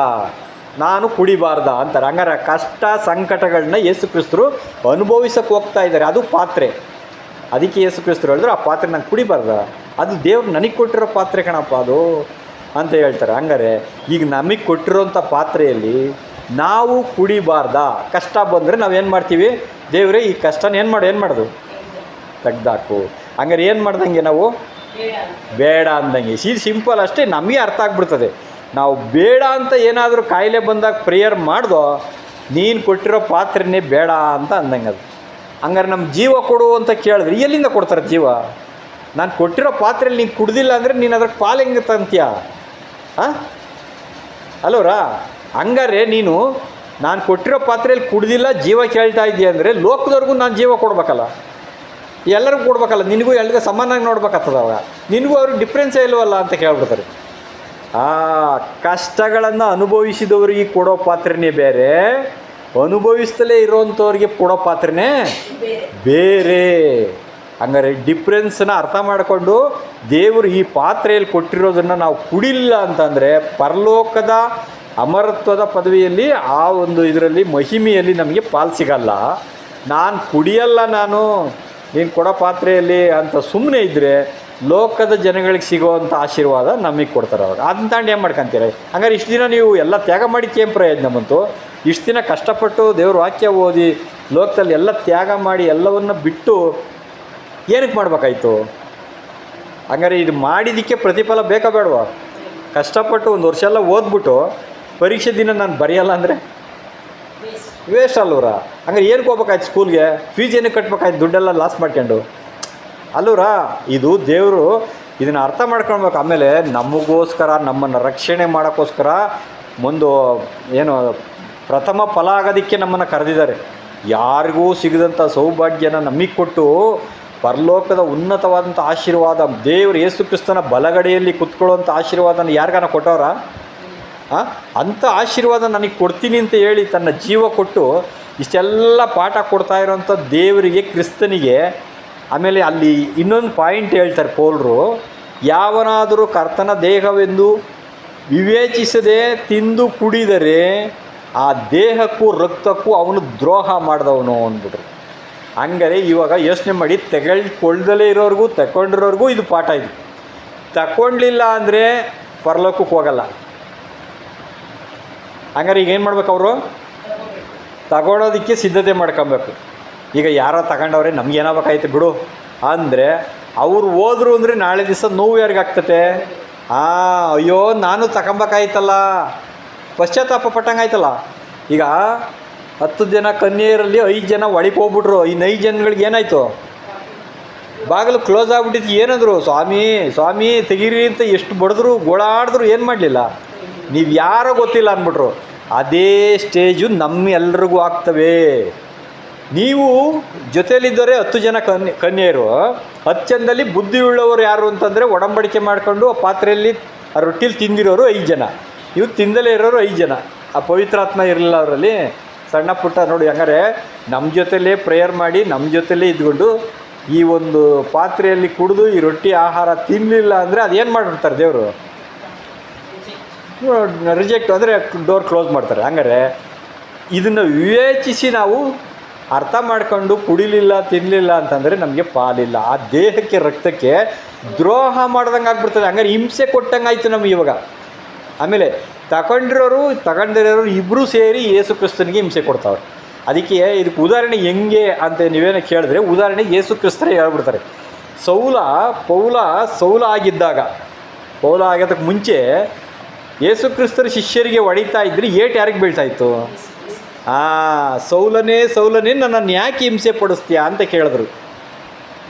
ಹಂಗಾರೆ ಇವತ್ತು ನಾವು ಯಾರಿಗಾನ ಹೊಡಿತಾ ಇದ್ದರೆ ಅವರು ಸ್ವಾಮಿ ನಾನು ಏನೂ ತಪ್ಪು ಮಾಡಿಲ್ಲ, ಅನ್ಯಾಯವಾಗಿ ಇವ್ರು ನಾನು ಬೈತಾರಲ್ಲಪ್ಪ, ದೂಷಣೆ ಮಾಡ್ತಾರಲ್ಲಪ್ಪ ಅಂದುಬಿಟ್ರೆ ಸಾಕು, ಅದು ನೋವು ಏಟು ಯಾರಿಗೆ ಹೋಗ್ತದಂತೆ? ಯೇಸು ಕ್ರಿಸ್ತರಿಗೆ ಹೋಗ್ತದೆ. ಹಂಗಾರೆ ಕರ್ತನ ದೇಹ ಅಂತ ಹೇಳೋದು ಇಲ್ಲಿ ರೊಟ್ಟಿ ಬರಲ್ಲ. ಇಲ್ಲೇನು ಬರಲ್ಲ? ರೊಟ್ಟಿ ಬರಲ್ಲ. ಇಲ್ಲಿ ಕ್ರಿಸ್ತನ ದೇಹ ಅಂದರೆ 1,44,000 ಜನ ದೇಹ ಬಂದ್ಬಿಡ್ತಿಲ್ಲಿ. ಇಲ್ಲಿ ಅದನ್ನು ವಿವೇಚನೆ ಮಾಡ್ದಲೇ ಇದು ಯಾವ ದೇಹ ನಾವು ಹಿಂಸೆ ಕೊಡ್ತಾ ಇರೋದು, ಯಾವ ದೇಹನ ನಾನು ನೆನೆಸ್ಕೊಳ್ಬೇಕು ಅಂತ ನಾವು ಯೋಚನೆ ಮಾಡ್ದಲೇ ನಾವು ಏನಾದರೂ ತಿಂದು ಕುಡಿದು ಬಿಟ್ರೆ ಆ ರೊಟ್ಟಿ ಯಾರನ್ನು ಸೂಚನೆ ಮಾಡ್ತೈತೆ? 1 ಕೊರಿಂಥ 10:16 ಹೇಳ್ತಾರೆ, ಅದು ನಾವೆಲ್ಲ ಒಂದೇ ದೇಹಕ್ಕೆ ಸೂಚನೆ ಆಗ್ತದೆ ಅಂತಲ್ವ ರೊಟ್ಟಿ ಮುರಿದು ಇದು ಮಾಡೋದು. ಹಂಗೆಲ್ಲ ಅನೇಕ ದ್ರಾಕ್ಷಿ ಹಣ್ಣುಗಳನ್ನು ಹಿಂಡಿದ್ರಿಂದ ತಾನೇ ರಸ ಆಗಿರೋದು. ಹಂಗಾರೆ ಈ 1,44,000 ಜನಕ್ಕೆ ನಾವೇನಾದರೂ ನೋವು ಮಾಡಿದ್ರೆ, ಬೇಜಾರು ಮಾಡಿದ್ರೆ, ಇದೆಲ್ಲ ಯೇಸು ಕ್ರಿಸ್ತನಿಗೆ ದ್ರೋಹ ಮಾಡ್ದಂಗೆ, ಅವ್ರ ರಕ್ತಕ್ಕೆ ದ್ರೋಹ ಮಾಡ್ದಂಗೆ. ಅವರು ಸುರಿಸಿರೋ ರಕ್ತನೇ ತಾನೇ ಎಲ್ರಿಗೂ, ಅವ್ರ ಬಾಡಿಗೆ ಸೇರ್ಕೊಂಡಿರೋ ಅಂಗಗಳು ತಾನೇ ನೀವೆಲ್ಲ. ಹಂಗಾರೆ ನಾವೀಗ ಏನು ಮಾಡ್ತಾಯಿದ್ದೀವಿ? ಅದನ್ನು ವಿವೇಚನೆ ಮಾಡಿ ನಾವು ತಿಂದು ಕುಡಿದು ನಾವು ನಮ್ಮನ್ನು ಒಡಂಬಡಿಕೆಯನ್ನು ಪೂರೈಸಿ ನಾವು ಕುರಿ ಥರ ಯಜ್ಞವಾಗಿ ಸಮರ್ಪಣೆ ಮಾಡಬೇಕು ಅಂದರೆ ಈ ಕುರಿಯಲ್ಲಿದ್ದಂಥ ಗುಣಲಕ್ಷಣಗಳು ನಮ್ಮಲ್ಲಿರಬೇಕು. ಯೇಸು ಕ್ರಿಸ್ತನಲ್ಲಿ ಇದ್ದಂಥ ಗುಣಲಕ್ಷಣ ಏನಾಗಬೇಕು? ನಮ್ಮಲ್ಲಿರ್ಬೇಕು. ಅವರಲ್ಲಿ ಏನು ಗುಣಲಕ್ಷಣ ಇತ್ತು? ಪ್ರೀತಿ, ತಾಳ್ಮೆ, ಇಂಪಾರ್ಟೆಂಟಾಗಿ ಕ್ಷಮೆ. ಏನಂತಂದರೆ ಈಗ ಏನೇ ಯೇಸು ಕ್ರಿಸ್ತನಿಗೆ ಯಾರೇ ತೊಂದರೆ ಮಾಡಿದ್ರು ಅವ್ರು ಏನು ಮಾಡಿದ್ರು? ಕ್ಷಮಿಸ್ತಾ ಬಂದರು. ಆ ಗುಣ ನನ್ನಲ್ಲಿರಬೇಕು. ಅದೇ ರಕ್ತ ಕುಡಿತಾ ಇರೋದು, ಅದೇ ದೇಹ ತಿಂತಾ ಇರೋದು. ಹಂಗಾರೆ ಅವರಲ್ಲಿರೋ ಗುಣ ನಾನು ಬೆಳೆಸ್ಕೊಳ್ಬೇಕು. ಬರೀ ರೊಟ್ಟಿ ತಿಂದು ದ್ರಾಕ್ಷಾರಸ ಪಾನ ಮಾಡೋದು, ಅದನ್ನು ವಿವೇಚನೆ ತಿಂದು ಇದು ಮಾಡೋವಂಥದ್ದು ಏನಪ್ಪ ಅಂದರೆ ಆ ಗುಣ ನಮ್ಮಲ್ಲಿ ಬರಬೇಕು. ಅದು ಬೆಳೆಸ್ಕೊಂಡ್ರೆ ಕಂಪ್ಲೀಟ್ ಕುರಿ ಗುಣ ಬಂತು, ಬಲಿ ಕೊಟ್ಟರೆ ರೆಡಿ ಮಾಡ್ತಾರೆ. ಎಲ್ಲಿನ ತನಕ ಕುರಿ ಗುಣಲಕ್ಷಣ ನಾವು ಬೆಳೆಸ್ಕೊಂಡ್ಲಿವೋ ನಮ್ಮನ್ನು ಬಲಿಗೆ ತಗೊಂಡೇ ಹೋಗಲ್ಲ. ಯಾಕೆ? ಅದು ಗೊತ್ತು, ಕುರಿಯಲ್ಲ ಅದು ಮೇಕೆನೋ ಓರಿನೋ ಕಿತ್ಕೊಂಡು ಹೋಗ್ಬಿಡ್ತದೆ. ಅದು ಆ ಬಲಿಪೀಠ ಯಾವುದದು ಅಂದರೆ ಯಜ್ಞ ಬಲಿಪೀಠ ಬೆಂಕಿ ದಹಿಸ್ತಾ ಇರ್ತದೆ ಅಲ್ಲಿ. ಎಲ್ಲಿ? ದೇವದರ್ಶನ ಗುಡಾರದಲ್ಲಿ. ಆ ಹೀಟ್ಗೆ ಓರಿ ಕಿತ್ಕೊಂಡು ಹೋಗ್ಬಿಡ್ತದೆ. ಆದರೆ ಕುರಿ ಏನಾಗಲ್ಲ. ಕುರಿಗೆ ಪಾಪ ಅದು ಏನು ಅನ್ನೋದೇ ಗೊತ್ತಿಲ್ಲ, ಅದು ಸುಮ್ಮನೆ ಹೋಗಿ ನಿಂತ್ಕೊಂತತಿ. ನಾವು ಕುರಿ ಆಗಲಿಲ್ಲ ಅಂದರೆ ನಮ್ಮನ್ನು ಬಲಿ ಕೊಡೋಕ್ಕಾಗಲ್ಲ. ಆ ಯಜ್ಞಪೀಠ ಅಂದರೆ ಯಾವುದದು? ಆ ಯಜ್ಞಪೀಠ ಯಾವುದು? ಸತ್ಯ. ಸತ್ಯ ಸತ್ಯ, ಅದ್ರ ಮುಂದೆ ಅದು ಬೆಂಕಿ ಥರ, ಅದ್ರ ಮುಂದೆ ನಾವು ನಿಂತ್ಕೊಳ್ಬೇಕು ಅಂದರೆ ಕುರಿ ಥರ ಸ್ವಭಾವ ಇರಬೇಕು ನಮಗೆ. ಸ್ವಭಾವ ಇದ್ದರೆ ಅಲ್ಲಿ ನಿಂತ್ಕೊಂತೀವಿ, ಇಲ್ಲ ಅಂದರೆ ನಾವು ನಿಂತ್ಕೊಳ್ಳಲ್ಲ ನಾವು. ಯಾಕೆಂದರೆ ಸತ್ಯ ಹೇಳ್ಬೇಕು ಅಲ್ಲಿ ಹೋದರೆ ಅಂತ ಮಾಡ್ತೀವಿ, ತಪ್ಪಿಸ್ಕೊಂಡು ಓಡೋಗ್ತೀವಿ. ಹಾಂ, ಯಾರಾದರೂ ಮುಂದೆಗಳು ಹೇಳ್ಬಿಟ್ರೆ ಸುಳ್ಳು ಹೇಳ್ಬೇಕಾಗ್ತದ, ಸತ್ಯ ಹೇಳ್ಬೇಕಲ್ಲ ಅಂದ್ಬಿಟ್ಟು ತಪ್ಪಿಸ್ಕೊಂಡು ಏನು ಮಾಡ್ಬಿಡ್ತೀವಿ, ಓಡೋಗ್ಬಿಡ್ತೀವಿ. ಹಂಗಾರೆ ಬಲಿ ಆಗ್ತಾಯಿಲ್ಲ, ನಾವಲ್ಲಿ ಬಲಿ ಕೊಡೋಕೆ ಹೋಗ್ತಾಯಿಲ್ಲ ನಮ್ಮನ್ನು. ಹಾಂ, ಮೇಕೇನೋ ಇದಾದರೆ ಕಿತ್ಕೊಂಡು ಏನು ಮಾಡಿಬಿಡ್ತವೆ, ಓಡೋಗ್ಬಿಡ್ತವೆ. ಕುರಿ ಗುಣ ಇದ್ದರೆ ಮಾತ್ರನೇ ಬಲಿಪೀಠದ ಹತ್ರಕ್ಕೆ ನಾವು ಹೋಗ್ತೀವಿ. ಅದಕ್ಕೆ ಯಜ್ಞದ ಒಂದು 82ನೇ ಕೀರ್ತನೆಯಲ್ಲೇ ಏನು ಹೇಳ್ತಾರೆ, ಬಲಿ ಪಶುವಿಗೆ ರೆಂಬೆಗಳನ್ನು ಹಿಡಿದುಕೊಂಡು ಅದರ ಇದನ್ನು ಎಳ್ಕೊಂಡು ಬರ್ರಿ ಅಂತ ದೇವ್ರೇನು ಮಾಡ್ತಾರೆ ಹೇಳ್ತಾರೆ. ಯಾಕೆಂದರೆ ಕಿತ್ಕೊಂಡು ಹೋಗ್ಬಾರ್ದು ಅದು. ಅದಕ್ಕೆ ನಮಗೆ ಹಗ್ಗ ಹಾಕಿ ಎಳ್ಕೊಂಡು ಹೋಗ್ತಾರೆ. ಕಾರಣ ಯಾಕಪ್ಪ ಅಂದರೆ ಆ ಬಲಿಪೀಠಕ್ಕೆ ನಾನು ಹೋಗೋಕ್ಕೆ ಇಷ್ಟನೇ ಪಡ್ತಾಯಿಲ್ಲ. ಕಾರಣ ನಾನು ಕುರಿ ಅಲ್ಲವಲ್ಲ, ನಾನು ಮೇಕೆ, ನಾನು ಹುಲಿ, ನಾನು ಸಿಂಹ ಅಂತ ಒದ್ದಾಡ್ತಾ ಇದ್ದೀವಿ ನಾವು. ಅದಕ್ಕೆ ಹೇಳ್ತಾರೆ ದೇವರು, ಆ ಬಲಿ ಪಶುವಿಗೆ, ಯಜ್ಞ ಬಲಿ ಪಶುವಿಗೆ ಹಗ್ಗ ಹಾಕಿ ಎಳ್ಕೊಂಬನ್ರಿ ಅಂತಾರೆ. ಆ ಹಗ್ಗ ಯಾವುದು, 4 ಕೊಂಬುಗಳಿಗೆ ಹಗ್ಗ ಹಾಕಿ ಎಳ್ಕೊಂಡು ಹೋಗೋದು ಅಂತ ನಾವು ಪಾಠ ಕೇಳಿದ್ದೀವಿ. ಒಂದು ಪ್ರೀತಿ, ಸಂತೋಷ, ಈ ಒಂದು 4 ಗುಣಗಳು ನಮ್ಮಲ್ಲಿ ಇರಬೇಕು. ಅಂತಂದರೆ ತಂದೆ ದೇವ್ರ ಮೇಲೆ ಪ್ರೀತಿ ಇದ್ರೇ ಆ ಬಲಿಪೀಠಕ್ಕೆ ನಾವು ಹೋಗೋದು. ತಂದೆ ದೇವ್ರ ಮೇಲೆ ಪ್ರೀತಿ, ಆಮೇಲೆ ನಮ್ಮ ಬಲಿಯನ್ನು ನಾವು ಸಂತೋಷವಾಗಿ ಕೊಡಬೇಕು. ನಾವು ಗುಣಗುಟ್ಕೊಂಡು ಕೊಟ್ಟರೆ ದೇವ್ರಿಗೆ ಏನಾಗಲ್ಲ, ಆ ಬಲಿ ದುರ್ವಾಸನೆ ಆಗಿಬಿಡ್ತದೆ, ಸುಗಂಧವಾದ ಬಲಿ ಆಗಲ್ಲ. ಯೇಸು ಕ್ರಿಸ್ತರು ತನ್ನನ್ನು ಸುಗಂಧ ವಾಸನೆಯಾದ ಬಲಿಯಾಗಿ ಅರ್ಪಿಸ್ಕೊಂಡ್ರು. ನಾವು ಹಂಗೆ ಅರ್ಪಿಸ್ಕೊಂಡಿಲ್ಲ ಅಂದರೆ ಏನಾಗ್ತದೆ, ಬಲವಂತವಾಗಿ ನಮ್ಮನ್ನು ತಣ್ಣಗೆ ಕತ್ತರಿಸಿದ್ರೆ ನಮ್ಮ ಬಲಿ ಹೆಂಗಿರ್ತದಪ್ಪ ಅಂದರೆ ದುರ್ವಾಸನೆ ಆಗಿಬಿಡ್ತದೆ, ಇಷ್ಟ ಇಲ್ದಲ್ಲೇ ಇರೋಂಥ ಬಲಿ ಆಗಿಬಿಡ್ತದೆ. ಅದಕ್ಕೆ ನಮಗೆ ಆ ಒಂದು ಬಲಿ ಯಾವ ರೀತಿ ಕೊಡಬೇಕು ನಾವು ಅನ್ನೋದನ್ನು ಅರ್ಥ ಮಾಡ್ಕೊಬೇಕು. ಅಂದರೆ ಇಷ್ಟೊಂದು ಹಿಂಸೆ ಪಟ್ಟು ಅನುಭವಿಸ್ತಿರುವಂಥ ಕುರಿ ಕೀರ್ತನೆಗಳಲ್ಲಿ ಬರೀ ಪ್ರಾರ್ಥನೆಯೇ ಇರೋದು. ಅದಕ್ಕೆ ಅಷ್ಟು ಕೀರ್ತನೆಗಳಲ್ಲಿ ಏನು ಕೊಟ್ಟವ್ರೆ ಯೇಸು ಕ್ರಿಸ್ತರು, ನನ್ನ ಕೈಲಾಗಲ್ಲ ತಪ್ಪಿಸು ಅಂತ ಹೇಳಿಲ್ಲ, ಬರೀ ಪ್ರಾರ್ಥನೆಗಳು. ಆ ಕುರಿ ದೇವ್ರ ಹತ್ರ ಪ್ರಾರ್ಥನೆ ಕೇಳ್ತಾಯಿತ್ತು, ಆ ರೀತಿ ಪ್ರಾರ್ಥನೆಯನ್ನು ಮಾಡ್ತದೆ. ಆಮೇಲೆ ಅಂಥ ಒಂದು ಕ್ರಿಸ್ತನ ಆತ್ಮ ಏನೇನು ಹಿಂಸೆಯನ್ನು ನೋವನ್ನು ಅನುಭವಿಸ್ಬೇಕು, ದೇವ್ರ ಹತ್ರ ಏನೇನು ಕೇಳಬೇಕು, ಅದನ್ನೇ ದೇವರು ಆ ದಾವೀದನ ಮುಖಾಂತರ ಏನು ಮಾಡಿದ್ದಾರೆ, ಬರೆಸಿಟ್ಟಿದ್ದಾರೆ. ದೇವರಿಗೆ ಮೊದಲೇ ಗೊತ್ತಿತ್ತು ಕುರಿ ಸ್ಥಾನವನ್ನು ಅದಕ್ಕೆ ಕೊಟ್ಟರು. ಯಾವ ರೀತಿ ಬಾಧೆ ಅನುಭವಿಸ್ತಾರೆ ಅಂತ ಗೊತ್ತಿತ್ತು, ಅದಕ್ಕೋಸ್ಕರ ಅವರು ಆ ರೀತಿ ಬರೆಸಿದ್ರು. ಬೇರೆ ಯಾವುದೇ ಸ್ಥಾನ ಆಗಿದ್ರೆ ನೋಡು, ಇಂತಿಂಥ ಬಾಧೆ ಅನುಭವಿಸ್ಬೇಕು ಅಂತ ಹೇಳ್ಬಿಟ್ಟಿದ್ರೆ ಆ ಪ್ರಾಣಿ ಅನುಭವಿಸೋಕ್ಕಾಗ್ತಿರಲಿಲ್ಲ. ಅದಕ್ಕೋಸ್ಕರನ ಅದು ರಿವರ್ಸ್ ಆಗಿ ನಮ್ಮನ್ನು ಸಾಯಿಸ್ಬಿಡ್ತದೆ ಅಂತ ಗೊತ್ತಿದ್ದಕ್ಕೆ ಕುರಿಯ ಸ್ಥಾನವನ್ನು ಯೇಸು ಕ್ರಿಸ್ತರಿಗೆ ಕೊಟ್ಟರು. ಈಗ ಉದಾಹರಣೆಗೆ ನಮ್ಮನ್ನೇ ಆಗಿದ್ದರೆ ಆ ಮಟ್ಟಿಗೆ ನಾವು ತಡ್ಕೊಳಕ್ಕಾಗ್ತಿರ್ಲಿಲ್ಲ, ತಪ್ಪಿಸ್ಕೊಳಕ್ಕಾಗ್ತಿರಲಿಲ್ಲ, ವಿರೋಧ ಒಡ್ಬಿಡ್ತಿದ್ದು ನಾವು. ಆದರೆ ಈ ಕುರಿಗಿರುವಂಥ ಒಂದು ರಕ್ಷಣೆ ಏನಪ್ಪ ಅಂದರೆ, ಇಷ್ಟೊಂದು ದೇವರಿಗೆ ಮೆಚ್ಚುಗೆಯಾಗಿ ಒಂದು ಪ್ರಯಾಸವಾಗಿ ಅದರ ಒಂದು ಸ್ವಭಾವವನ್ನು ನಾವು ತೋರಿಸುವಾಗ, ಈ ಕುರಿಯನ್ನು ಸೃಷ್ಟಿ ಮಾಡಿರುವಂಥ ದೇವರು ಕುರಿಯನ್ನು ಇಷ್ಟೊಂದು ಬೈಬಲ್ನಲ್ಲಿ ಹೊಗಳಿದ್ಬಿಟ್ಟವ್ರು. ಕುರಿನ ಹೊಗಳಿದಾರೆ ತಾನೆ ಯೇಸು ಕ್ರಿಸ್ತರನ್ನ. ಅಂಥ ಒಂದು ದೇವರು ನಮ್ಮನ್ನು ರಕ್ಷಣೆ ಮಾಡದೆ ಬಿಟ್ಬಿಡ್ತಾರಾ? ಈ ಕುರಿ ಸ್ವಭಾವವನ್ನು ನಾವು ಧರಿಸ್ಕೊಂಡ್ರೆ ನಮ್ಗೇನು ಸಿಗ್ತದೆ? ನಮಗೆ ರಕ್ಷಣೆ. ಆ ಕುರಿನ ಯಾವುದೇ ಕಾರಣಕ್ಕೂ ಬಿಡ್ತಾರಾ? ಕಳ್ಳ ಕದ್ಕೊಂಡು ಹೋಗಕ್ಕೆ ಬಿಡ್ತಾರಾ?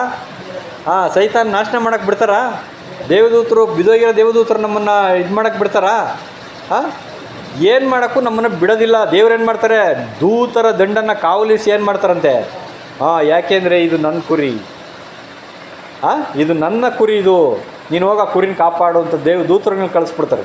ಹಂಗಾರೆ ರಕ್ಷಣೆ. ಅದಕ್ಕೆ ಕಡೆಯವರೆಗೂ ತಾಳಿಕೊಳ್ಳುವವನು ಹಂಗಾರೆ ಕುರಿ ಥರ ಕಡೆ ತನಕ ಯಾರೇ ಒಡೆದ್ರು ಏನೇ ಬೈದ್ರು ನಾವು ಕುರಿ ಥರ ಮೌನವಾಗಿದ್ದರೆ ಖಂಡಿತ ದೇವ್ರೇನು ಮಾಡ್ತಾರೆ, ನಮಗೆ ರಕ್ಷಣೆ ಕೊಡ್ತಾರೆ. ಅದಕ್ಕೆ ಪೌಲರು ಬರೀತಾರೆ, ಅಂಥ ಒಂದು ಕುರಿ ಬಗ್ಗೆ ನಾವು ಪ್ರಾರ್ಥನೆ ಮಾಡಿದ್ರೆ ದೇವ್ರು ಕೇಳಲ್ವಾ?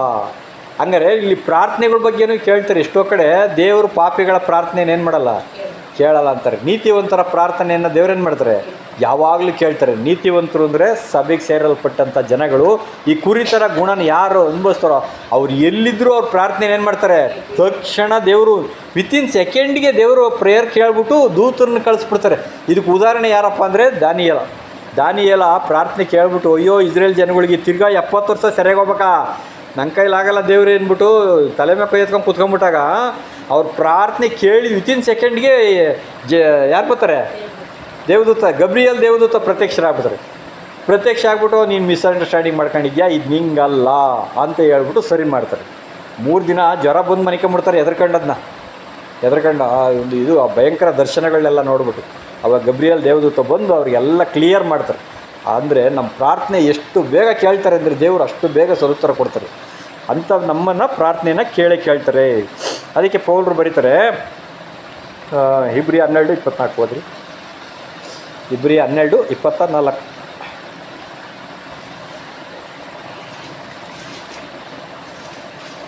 ಹೊಸ ಒಡಂಬಡಿಕೆಗೆ ಮಧ್ಯಸ್ಥರಾಗಿರುವ ಯೇಸುವಿನ ಬಳಿಗೂ ಹೇಬೇಲನ ರಕ್ತಕ್ಕಿಂತ ಹಿತಕರವಾಗಿ ಮಾತಾಡುವ ಪ್ರೋಕ್ಷಣ ರಕ್ತದ ಬಳಿಗೂ ನೋಡಿ, ಹೇಬೇಲನ ರಕ್ತ ಏನಪ್ಪ ಮಾಡ್ತು ಅಂತಂದರೆ ನಮಗೆಲ್ಲ ಗೊತ್ತು.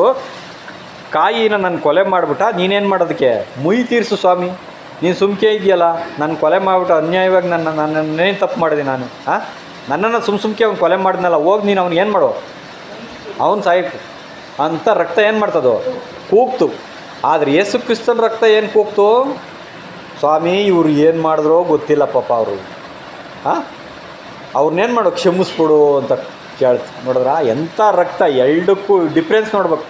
ಆಮೇಲೆ ಇನ್ನೊಂದು, ನನ್ನ ರಕ್ತನ ನೀನು ಕೊಟ್ಬಿಟ್ಟಿದ್ದೀನಲ್ವ, ನಿನಗೆ ನೀನೇನು ಮಾಡಿ ಈಗ ಆ ರಕ್ತನ ವಾಪಸ್ ಕೊಡು ಅಂತ ಕೇಳಲಿಲ್ಲ ಯೇಸು ಕ್ರಿಸ್ತರು. ಆ ರಕ್ತನ ತಗೊಂಡು ನೀನು ಇವರೆಲ್ಲರನ್ನೂ ಬದುಕಿಸ್ಕೊಟ್ಬಿಟ್ಟು ನನಗೆ ಅಷ್ಟೇ ಸಾಕು. ನನ್ನ ಜೀವ ತಗೊಂಡಲ್ವಾ, ನನ್ನ ಜೀವನ ನಾನು ಹಿಂಗೆ ಕೊಟ್ಬಿಟ್ಟೆ ಅಲ್ವಾ, ಆ ಜೀವ ತಗೊಂಡು ನೀನೇನು ಮಾಡ್ಬೇಕು, ಎಲ್ಲರನ್ನೂ ಬದುಕಿಸ್ಬಿಡು ಅಂತ ಕೇಳ್ತು ಯೇಸು ಕ್ರಿಸ್ತನ ರಕ್ತ. ನೋಡ್ರಾ, ಆ ನಿಜವಾದ ಕುರಿ ಎಂಥ ಒಂದು ಗುಣ ಹೊಂದಿರ್ತದೆ ಅಂತಂದರೆ, ಯಾರಿಗೂ ಕೇಡು ಮಾಡ್ದಲೇ ಇರುವಂಥ ಪ್ರಾಣಿ ಅದು. ಕುರಿ ಗುಣ ಏನಂತೆ, ಯಾರಿಗೂ ಕೇಡು ಬಯಸಲ್ಲ. ಅಂಥ ಒಂದು ಗುಣ ಯೇಸು ಕ್ರಿಸ್ತನಲ್ಲಿ ಇತ್ತು ಅಂತ ನಾವು ನೋಡ್ತೀವಿ. ಆದ್ದರಿಂದಲೇ ವಿಮೋಚನಾ ಕಾಂಡ, ಈಗ ರಕ್ಷಣೆ ಯೇಸು ಕ್ರಿಸ್ತರು ನಮಗೆ ರಕ್ಷಣೆಯನ್ನು ಕೊಟ್ಟಿದ್ದಾರೆ ಅಲ್ವರ, ಕ್ಷಮಿಸ್ರಿ ಅಂತ ಹೇಳಿದ್ರು. ಇಂಥ ಒಂದು ಕುರಿ ಪ್ರಾರ್ಥನೆಯನ್ನು ಕೇಳಿಬಿಟ್ಟು ದೇವರು ರಕ್ಷಣೆ ಮಾಡ್ತಾ ಇರ್ತಾರೆ, ಖಂಡಿತ ಮಾಡ್ತಾರೆ. ಇದಕ್ಕೆ ಬದಲಾಗಿ ದೇವರು ಏನು ಮಾಡ್ತಾರೆ ಅನ್ನೋಂಥ ಒಂದು ಉದಾಹರಣೆಗಳನ್ನು ನೋಡಬೇಕಾದ್ರೆ ವಿಮೋಚನಾ ಕಾಂಡ 22 ಒಂದೇ ವಾಕ್ಯ ಓದಿ. 22:1.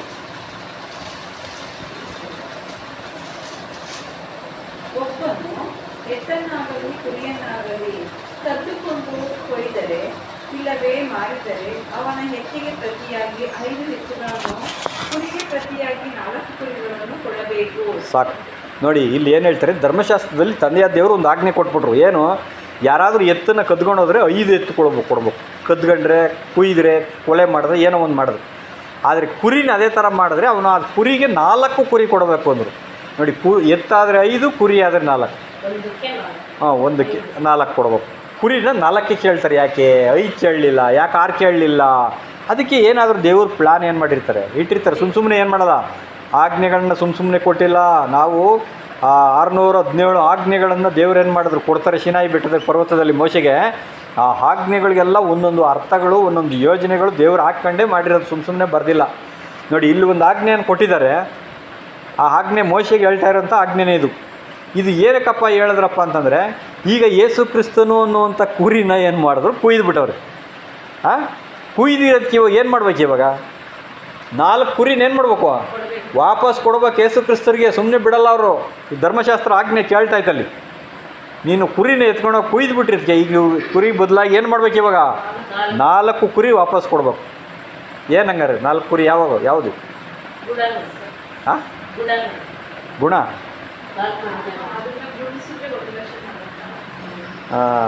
ಅದಲ್ಲ. ಏನಪ್ಪ ಅಂದರೆ, ನಮಗೆ ಗೊತ್ತಿರೋದು 4 ರೀತಿಯ ರಕ್ಷಣೆಗಳು.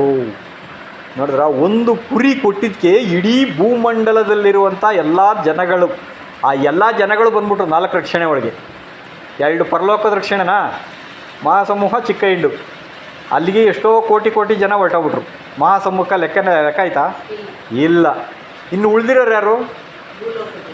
ಭೂಲೋಕದಲ್ಲಿ ಎಣಿಸಲಾಗದಷ್ಟು ಮರಳಿ ಎಣ್ಸೋಕ್ಕಾಗ್ತದ ನಿನ್ನ ಕೈಲಿ? ಅಬ್ರಾಹ್ಮನ್ ಕೇಳ್ತಾರೆ, ಅಷ್ಟು ಜನಸಂಖ್ಯೆ ನಿನಗೆ ಕೊಡ್ತೀನಿ. 2 ಆಶೀರ್ವಾದ ಕೊಟ್ಟಿದ್ದಾನೆ, 2 ಪರಲೋಕದ ಆಶೀರ್ವಾದ, 2 ಭೂಲೋಕದ ಆಶೀರ್ವಾದ.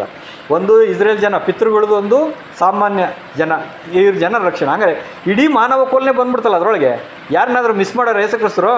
ನೋಡಿದ್ರ, ಒಂದು ಕುರಿಗೆ 4 ಕುರಿ ಏನಾಯ್ತು, ಈಗ ವಾಪಸ್ ಕೊಡ್ಬೇಕು ಯೇಸು ಕ್ರಿಸ್ತರಿಗೆ. ಕೊಡಲೇಬೇಕಲ್ಲಿ, ತಗೊಂತಾರೆ ಅವರು. ಇದನ್ನೇ ಯಾರು ಕದ್ಕೊಂಡಿದ್ದು? ಯೇಸು ಕ್ರಿಸ್ತರನ್ನ ಯಾರನ್ನ ಕದ್ಕೊಂಡ್ರ? ಇವಾಗ ಯಾರು ಕೊಲೆ ಮಾಡಿದ್ರ? ಇಲ್ಲ, ಎರಡೂ ಮಾಡಿಲ್ಲ. ಯೇಸು ಕ್ರಿಸ್ತರು ಏನು ಮಾಡಿದ್ರು? ಸ್ವಂತಹ ಜೀವನ ಏನು ಮಾಡಿದ್ರು ಅವರು? ಸ್ವತಃ ಜೀವವನ್ನು ಕೊಟ್ಟರವರು. ಹಂಗಾರೆ ಈಗ ಏನಪ್ಪ ಅಂತಂದರೆ ಇದರಲ್ಲಿ ವ್ಯತ್ಯಾಸ ಏನು ಅಂದರೆ, ಯೇಸು ಕ್ರಿಸ್ತರೆಂಬ ಕುರಿಯನ್ನು ಯಾರೂ ಕದ್ಕೊಂಡಿಲ್ಲ, ಸ್ವತಃ ಅವರೇ ಕೊಟ್ಟರು, ಯಾರೂ ಕೊಲೆನೂ ಮಾಡಿಲ್ಲ. ಆ ಕುರಿಗಾಗಿ ಯಾವುದೋ ಒಂದು ಕುರಿನ ಕದ್ಕೊಂಬಿಟ್ಟಿದ್ರು, ಆ ಕುರಿಗೋಸ್ಕರ ಇವ್ರು ಕುರಿಯಾಗಿ ಬಂದರು. ಯಾವ ಕುರಿ ಕದ್ಕೊಂಡಿದ್ದು? ಆದಾಮ ಅನ್ನೋಂಥ ಕುರಿನ ಕದ್ಕೊಂಡಿದ್ರು. ಯಾರು ಕದ್ಕೊಂಡಿದ್ದರು? ಹಾಂ, ಮರಣ ಅನ್ನೋವಂಥದ್ದು, ಪಾಪ ಅನ್ನೋವಂಥದ್ದು ಕದ್ಕೊಂಡಿದ್ದು. ಈಗ ಆದಾಮ ಬೇಕು ಅಂತ ಪಾಪ ದೇವ್ರಿಗೆ ದ್ರೋಹ ಮಾಡಿದ್ನ ಅಂದ್ರೆ ಇಲ್ಲ, ದೇವ್ರಿಗೆ ಅವನು ಬೇಕು ಅಂತ ಮಾಡಿದ್ನ. ದೇವ್ರ ಮೇಲೆ ಅವನಿಗೂ ಪಾಪ ಭಯಭಕ್ತಿ ಎಲ್ಲ ಇದೆ, ನನ್ನ ಸೃಷ್ಟಿ ಮಾಡಿದರು ಅಂತ. ಆದರೆ ಅದು ಒಂದು ವಾಕ್ಯ ಹೇಳ್ತಾರೆ, ಓದ್ಬಿಡಿ. ರೋಮ 7:11 ಏನು ಹೇಳ್ತಾರೆ ನೋಡಿ.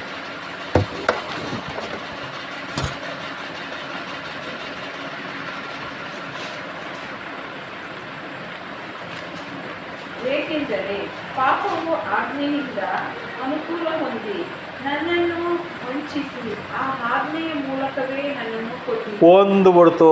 ನೋಡ್ರಿ, ನನ್ನನ್ನು ಸಾಯಿಸಿದ್ದು, ಆದಾಮನ್ನು ಸಾಯಿಸಿದ್ದು ಯಾವುದಪ್ಪ ಅಂದರೆ ಪಾಪ ಆಜ್ಞೆ ಮುಖಾಂತರ ಅನುಕೂಲ ಹೊಂದ್ಕೊಂಬಿಟ್ಟು ವಂಚಿಸ್ಬಿಡ್ತು, ಮೋಸ ಮಾಡ್ತಲ್ಲಿ, ಯಾಮಾರಿಸ್ಬಿಡ್ತಲ್ಲಿ.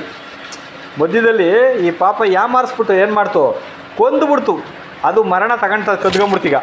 ಆದಾಮನಿಂದ ಯಾರು ಕದ್ಕೊಂಡಿದ್ದೀಗ? ಮರಣ. ಆದಾಮನಿಂದ ಎಲ್ಲರೂ ಮರಣದೊಳಗೆ ಹೋಗ್ಬಿಟ್ರಿ. ಈಗ ಆ ಕದ್ಕೊಂಡಿದ್ದು ಇವಾಗ ವಾಪಸ್ಸು ಅದಕ್ಕೆ ಯೇಸು ಕ್ರಿಸ್ತರು ಒಂದು ಕುರಿ ಬಲಿ ಕೊಟ್ಟು ಇವಾಗ 4 ಕುರಿಗಳನ್ನು ವಾಪಸ್ ತಗೊಂಬಿಟ್ರು. ಹಂಗಂದ್ರೆ ಇಡೀ ಮನುಷ್ಯ ಕುಲನೇ ಬಂದ್ಬಿಡ್ತು ಒಂದು ಕುರಿ ಬಲಿಯಾಗಿದ್ದಕ್ಕೆ. 4 ರೀತಿಯ ರಕ್ಷಣೆಗಳು. 4 ಅಂದ್ರೇನು? 2 ಪರಲೋಕದ ರಕ್ಷಣೆ, 2 ಅದರಲ್ಲಿ ಎಲ್ಲ ಬಂದ್ಬಿಟ್ರು. 1,44,000 ಜನ ಮತ್ತು ಮಹಾಸಮೂಹ, ಅದು ಪರಲೋಕದ ರಕ್ಷಣೆ. ಆಕಾಶದ ನಕ್ಷತ್ರಗಳು ಅಂತ ಹೇಳ್ಬಿಟ್ರಲ್ವಾ. ಇನ್ನು ನೆಕ್ಸ್ಟು ಪಿತೃಗಳನ್ನು, ಲೋಕದ ಜನಗಳು. ಹಂಗಂದರೆ ಇಡೀ ಮನುಕುಲನೇ ಬಂತು. ಇಲ್ಲಿ ಯಾರನ್ನೂ ಯೇಸು ಕ್ರಿಸ್ತರು ಮಿಸ್ ಮಾಡಿಲ್ಲ. 4 ರಕ್ಷಣೆ ಬಂದ್ಬಿಟ್ಟು 4 ರಕ್ಷಣೆ ಒಳಗೆ ಎಲ್ಲರಿಗೂ ಬಂದ್ಬಿಡ್ತು ಜೀವ. ನೋಡಿದ್ರಾ, ಒಂದು ಕುರಿಯಿಂದ 4 ಕುರಿಗೆ ಜೀವ ಬಂತೀಗ. 4 ರೀತಿಯ ರಕ್ಷಣೆ ಮುಖಾಂತರ ಎಲ್ಲರೂ ಬಂದ್ಬಿಟ್ರು. ಹಂಗಾರೆ ಇಲ್ಲಿ ಅದೇ ರೀತಿ ಮನುಷ್ಯ ಜನಾಂಗ ಸಾಯ್ತಾ ಇರಬೇಕಾದ್ರೆ 4,000 ವರ್ಷಗಳ ಹಿಂದೆ ಸಾಯ್ತಾ ಇದ್ರು ಅವರು. ಎಷ್ಟು ವರ್ಷ? ಯಾಕೆಂದರೆ ಯೇಸು ಕ್ರಿಸ್ತರು ಬಂದಿದ್ದು ಯಾವಾಗ? ಯೇಸು ಕ್ರಿಸ್ತರು ಫಸ್ಟ್ ಬಂದಿದ್ದು ಯಾವಾಗ? ಭೂಲೋಕಕ್ಕೆ ಬಂದಿದ್ದು ಯಾವಾಗ? ಯೇಸು ಕ್ರಿಸ್ತರು ಮರಿಯಳ ಗರ್ಭ ಧರಿಸಿದ್ದು ಯಾವಾಗ? 4,128 ವರ್ಷ. ಯಾಕೆ? ಕ್ರೊನಾಲಜಿ ಪಾಠದಲ್ಲಿ ಚೆನ್ನಾಗೇ ಕೊಟ್ಟಿದ್ದೀವಿ ಅಲ್ವಾ. 4,128 ವರ್ಷ. ಆ 128 ಚಿಲ್ಲರೆ ಬೇಡ ನಮಗೆ, 4,000 ವರ್ಷ. 4,000 ವರ್ಷಗಳಿಂದ ಅವ್ರೇನು ಮಾಡ್ತಿದ್ರಂತೆ? ಅಲ್ಲ, ಸಾಯ್ತಾ ಇದ್ರು ಮರಣದೊಳಗೆ. ಪಾಪ ಮರಣ ಏನು ಮಾಡ್ತಿತ್ತು? ಎಲ್ಲರನ್ನೂ ಬಲಿ ತಗೊಳ್ತಾ ಇತ್ತು. ಈಗ ಅದನ್ನು ಕಿತ್ಕೊಳ್ಳೋಕ್ಕೋಸ್ಕರ 4,128ಕ್ಕೆ ಬಂದರು. 3.5 ವರ್ಷದ ಒಳಗೆ ಏನು ಮಾಡಿದ್ರು? ಬಲಿ ಕೊಟ್ಟುಬಿಟ್ಟು ಎಲ್ಲ ಬಿಡಿಸ್ಬಿಟ್ರು. ಅದು ಬಿಡಿಸ್ಬಿಟ್ರು. ಆದರೆ ಫಸ್ಟು ಸಭೆಗೆ ಅಂತಲೇ ಅದು ಅಪ್ಲೈ ಆಗೋದು. ಯಾಕೆಂದರೆ ಫಸ್ಟು ಪುನರುತ್ಥಾನ ಆಗೋದು ಯಾರು? ಸಭೆ. ನೆಕ್ಸ್ಟು ಮಹಾಸಮೂಹ, ಆಮೇಲೆ ಪಿತೃಗಳು, ಆಮೇಲೆ ನೆಕ್ಸ್ಟು ಲೋಕಕ್ಕೆಲ್ಲ ಬಿಡುಗಡೆ ಕೊಡ್ತಾರೆ. ಅದಕ್ಕೆ 4,000 ವರ್ಷ ಹಿಡಿತೈತಿ. ಈಗ ಅರ್ಥ ಮಾಡ್ಕೊಂಡ್ರಾ? ಒಟ್ಟು ಎಷ್ಟು? 4,000. 4 ಅಂತಲೇ ತಗೊಂಬೇಕು. ಇವಾಗ 4,000 ವರ್ಷ ಆಯಿತಾ ಯೇಸು ಕ್ರಿಸ್ತರು ಬಲಿ ಕೊಟ್ಟು ಅವರೆಲ್ಲ ಇದು ಮಾಡೋಷ್ಟೊತ್ತಿಗೆ. ಈಗ ತಿರುಗಿ 2,000 ವರ್ಷ ಆಯಿತಾ ಬಲಿ ಕೊಟ್ಟ ಮೇಲೀಗ 2,000 ವರ್ಷದಿಂದ ಸುವಾರ್ತೆ ಈಗ ನಡೀತಾ ಇದೆಯಾ? 2,000 ವರ್ಷ ಆದಮೇಲೆ ದೇವ್ರ ರಾಜ್ಯ 1 ವರ್ಷ ಬರ್ತದಾ? 1,000 ವರ್ಷ. ಆ 1,000 ವರ್ಷ ಏನದು? ಟ್ರಯಲ್ ಪೀರಿಯಡ್ಡು ಲೋಕದ ಜನಗಳಿಗೆ. ಏನಂತದು? ದೇವ್ರ ವಿಷಯ ಸತ್ಯ ಕೊಟ್ಟು ಅವ್ರನ್ನ ಸತ್ಯದಲ್ಲಿ ರೆಡಿ ಮಾಡಿ ಅವ್ರನ್ನ ಒಂದು ಲೆವೆಲ್ಗೆ ತರ್ಬೇಕು, ಪರಿಪೂರ್ಣ ಆದಾಮನ ಲೆವೆಲ್ಗೆ. ಎಷ್ಟಾಯಿತು? ಅಲ್ಲ, ಅದು 4 ಬಿಟ್ಬಿಡ್ರಿ. ಈಗ ನೆಕ್ಸ್ಟು ಯೇಸು ಕ್ರಿಸ್ತರು ಬಂದಾಗಿಂತ 3 ಆಯಿತಾ? ತಿರ್ಗಾ ನೆಕ್ಸ್ಟು ಸೈತಾನ್ನ ಬಿಡುಗಡೆ ಮಾಡ್ತಾರೆ. ಬಿಡುಗಡೆ ಮಾಡಿ ಅವ್ರನ್ನೆಲ್ಲ ತಿರ್ಗಾ ಪರೀಕ್ಷೆ ಮಾಡಿ ಯುದ್ಧ ಆಗುತ್ತೆ ತಿರ್ಗಾ. ಯಾರಿಗೆ? ದೇವದೂತರು, ಬಿದೋಗಿರೋ ದೇವದೂತರುಗಳಿಗೆ ಸೈತಾನನ ಕಡೆ ಯಾರ್ಯಾರು ಹೋಗ್ತಾರೋ ಅವ್ರ ಮೇಲೆ ದೊಡ್ಡ ಯುದ್ಧ ಆಗಿ ಅವಾಗಲೂ ದೇವ್ರು ಏನು ಮಾಡ್ತಾರಪ್ಪ ಅಂದರೆ, ಅವಾಗಲೂ ಇವ್ರು ಬರಲ್ಲ, ಇನ್ನಾಗಲ್ಲ ಇವ್ರು ರಕ್ಷಣೆ ಮಾಡೋಕ್ಕೆ ಅಂತ ಗೊತ್ತಾಗ್ಬಿಟ್ರಲ್ಲ. ಯೆಶಾಯ 26:9 ಅವಾಗಲೂ ದುಷ್ಟರನ್ನು ಕರುಣಿಸಿದರೂ ಅವರು ದೇವರ ಜ್ಞಾನವನ್ನು ಹೊಂದ್ಕೊಳಲ್ಲ ಅಂತಾರೆ ನೋಡ್ರಿ. ಅಂಥವ್ರನ್ನ ನಾಶ ಮಾಡಿಬಿಟ್ಟು ಯಾರು ಹೊಂದ್ಕೊಂತಾರೋ ಅವರಿಗೆ ನಿತ್ಯ ಜೀವ ಕೊಟ್ಬಿಡ್ತಾರೆ, ಎವರ್ ಲಾಸ್ಟಿಂಗ್. ಅಂದರೆ ಅರ್ಥ ಏನಪ್ಪ ಅಂದರೆ, ಎಲ್ಲಿನ ತನಕ ಪಾಪ ಮಾಡಲ್ಲೋ ಅಲ್ಲಿನ ತನಕ ಅವರು ನಿತ್ಯ ಜೀವ ಭೂಲೋಕದಲ್ಲಿ ಪಡ್ಕೊಂಡು ಇರ್ಬೋದು ಆರಾಮಾಗಿ. ಇಷ್ಟಕ್ಕೆ 4 ವರ್ಷ ಬೇಕು, 4000 ವರ್ಷ. ಅದಕ್ಕೆ 4 ದಿನ ಅಂತಲೂ ಕರಿಬೋದು ನಾವು, 4000 ವರ್ಷ ಅಂತಲೂ ಕರೀಬೋದು. ಯಾಕೆಂದರೆ ಅವ್ರಿಗೆ 1000 ಒಂದು ದಿನ ಅಂದರೆ ಎಷ್ಟು, 1000 ವರ್ಷ ಅಂತ ನಾವು ನೋಡ್ತೀವಿ. ಹಂಗಾರೆ ಒಂದು ಆದಾಮನೆಂಬ ಒಂದು ಕುರಿ ಕದ್ದುಕೊಂಡಿದ್ದಕ್ಕೆ ಆ ಮರಣದಿಂದ ಆಚೆಗೆ 4 ಕುರಿಗಳನ್ನು ವಾಪಸ್ ತಗೊಂಡ್ರು. ಅದು ಯಾವುದು ಅಂದರೆ 4 ರೀತಿಯ ರಕ್ಷಣೆಗಳು ಅಂತ ನಾವು ನೋಡ್ದೋ. ಇವಾಗ ರಕ್ಷಣೆ ಮಾಡಿ ಇನ್ನು ಉದಾಹರಣೆಗೆ 2 ಸಮುವೇಲ 12ನೇ ಅಧ್ಯಾಯ 6ರಲ್ಲಿ ಹೇಳ್ತಾರೆ ನೋಡಿ. ಒಂದು ವಾಕ್ಯ ಓದ್ಬಿಡಿ. 2 ಸಮುವೇಲ 12:6. ಅವರು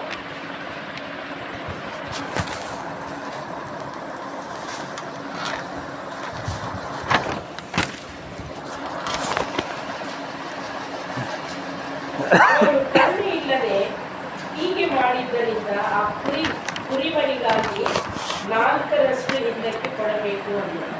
ಇಲ್ಲಿ ನಮಗೆ ಗೊತ್ತು ಕತೆ ಎಲ್ಲ ಹೇಳ್ಬೇಕಾದ ಅವಶ್ಯಕತೆ ಇಲ್ಲ.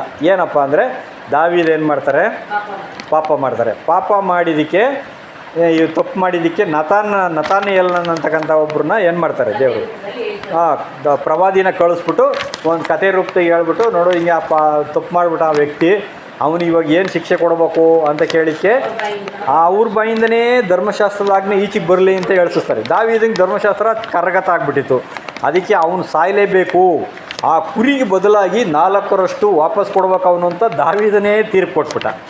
ಅದಕ್ಕೆ ನೋಡಪ್ಪ ಆ ಮನುಷ್ಯ ಯಾರು ಅಲ್ಲ ನೀನೇ ಅಂದ್ಬಿಟ್ರು. ಇವಾಗ ಅದಕ್ಕೆ ಅವ್ನು ಸರೆಂಡ್ರ್ ಆಗ್ತಾರೆ ವಾಕ್ಯಕ್ಕೆ.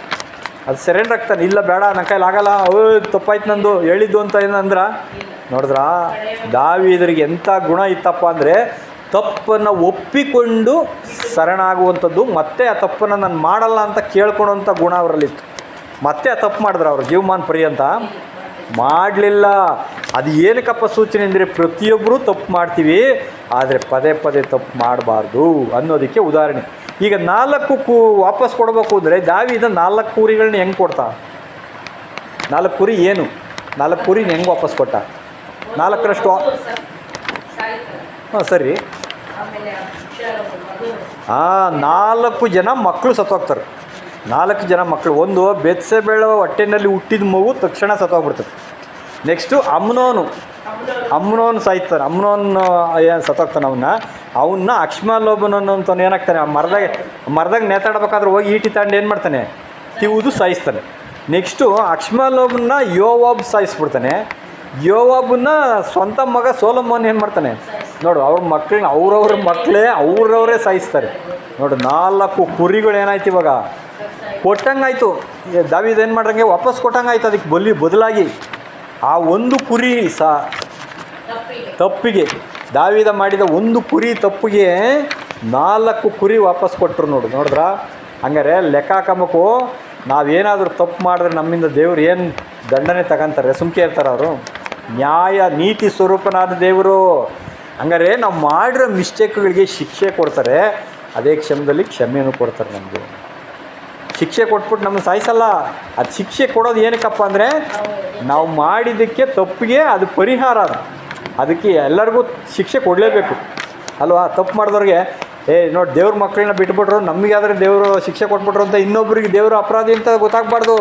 ದೇವರು ಎಲ್ಲರಿಗೂ ಅಷ್ಟೇ ಶಿಕ್ಷೆ ಕೊಡ್ತಾರೆ. ಅಪರಾಧಗಳನ್ನು ಶಿಕ್ಷಿಸದೇ ಬಿಡುವನು, ಪಾಪಗಳನ್ನು ಕ್ಷಮಿಸುವನು, ಆದರೂ ಅಪರಾಧಗಳನ್ನು ಶಿಕ್ಷಿಸದೇ ಬಿಡನು ಅಂದರೆ ಬಿಡೋದೇ ಇಲ್ಲ ಅಂತ ಆಯಿತು.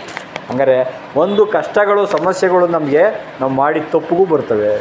ನಾವೇನೂ ತಪ್ಪು ಮಾಡಿಲ್ಲ ಅಂತಂದರೆ ನಮ್ಮ ಪರೀಕ್ಷೆಗೆ ಬರ್ತವೆ. ಎರಡೇ ಏನಕ್ಕೆ ಬರ್ತವೆ? ಈಗ ತಪ್ಪಿಗೂ ಬರ್ತವೆ. ಈ ಥರ ಏನು ಮಾಡಿಲ್ಲ ಅಂತಂದರೆ, ಈಗ ಉದಾಹರಣೆಗೆ ಮಾಡಿದ ತಪ್ಪಿಗೆ ದಾವೀದನಿಗೆ ಬಂತು ಶಿಕ್ಷೆ, ಯೇಸು ಕ್ರಿಸ್ತರಿಗೆ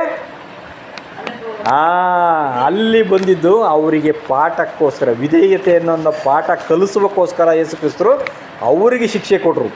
ಹಂಗಾರೆ ನಮಗೆ ಬರಬೇಕಾದ್ರೆ ಕಷ್ಟ, ಚಿಂತೆ, ಕಾಯಿಲೆ, ನಾವು ನಮ್ಮನ್ನು ಏನು ಮಾಡ್ಕೊಬೇಕಂತೆ ಪರೀಕ್ಷಿಸ್ಕೊಳ್ಬೇಕು. ಇದು ಏನಕ್ಕೆ ಬಂತು, ಅದರಿಂದ ನಾನು ಏನು ಪಾಠ ಕಲಿಬೇಕು, ನಾನು ತಪ್ಪು ಮಾಡಿದ್ದಕ್ಕೆ ಬಂತಾ, ಇನ್ನು ನಾನು ತಪ್ಪು ಮಾಡಬಾರ್ದು.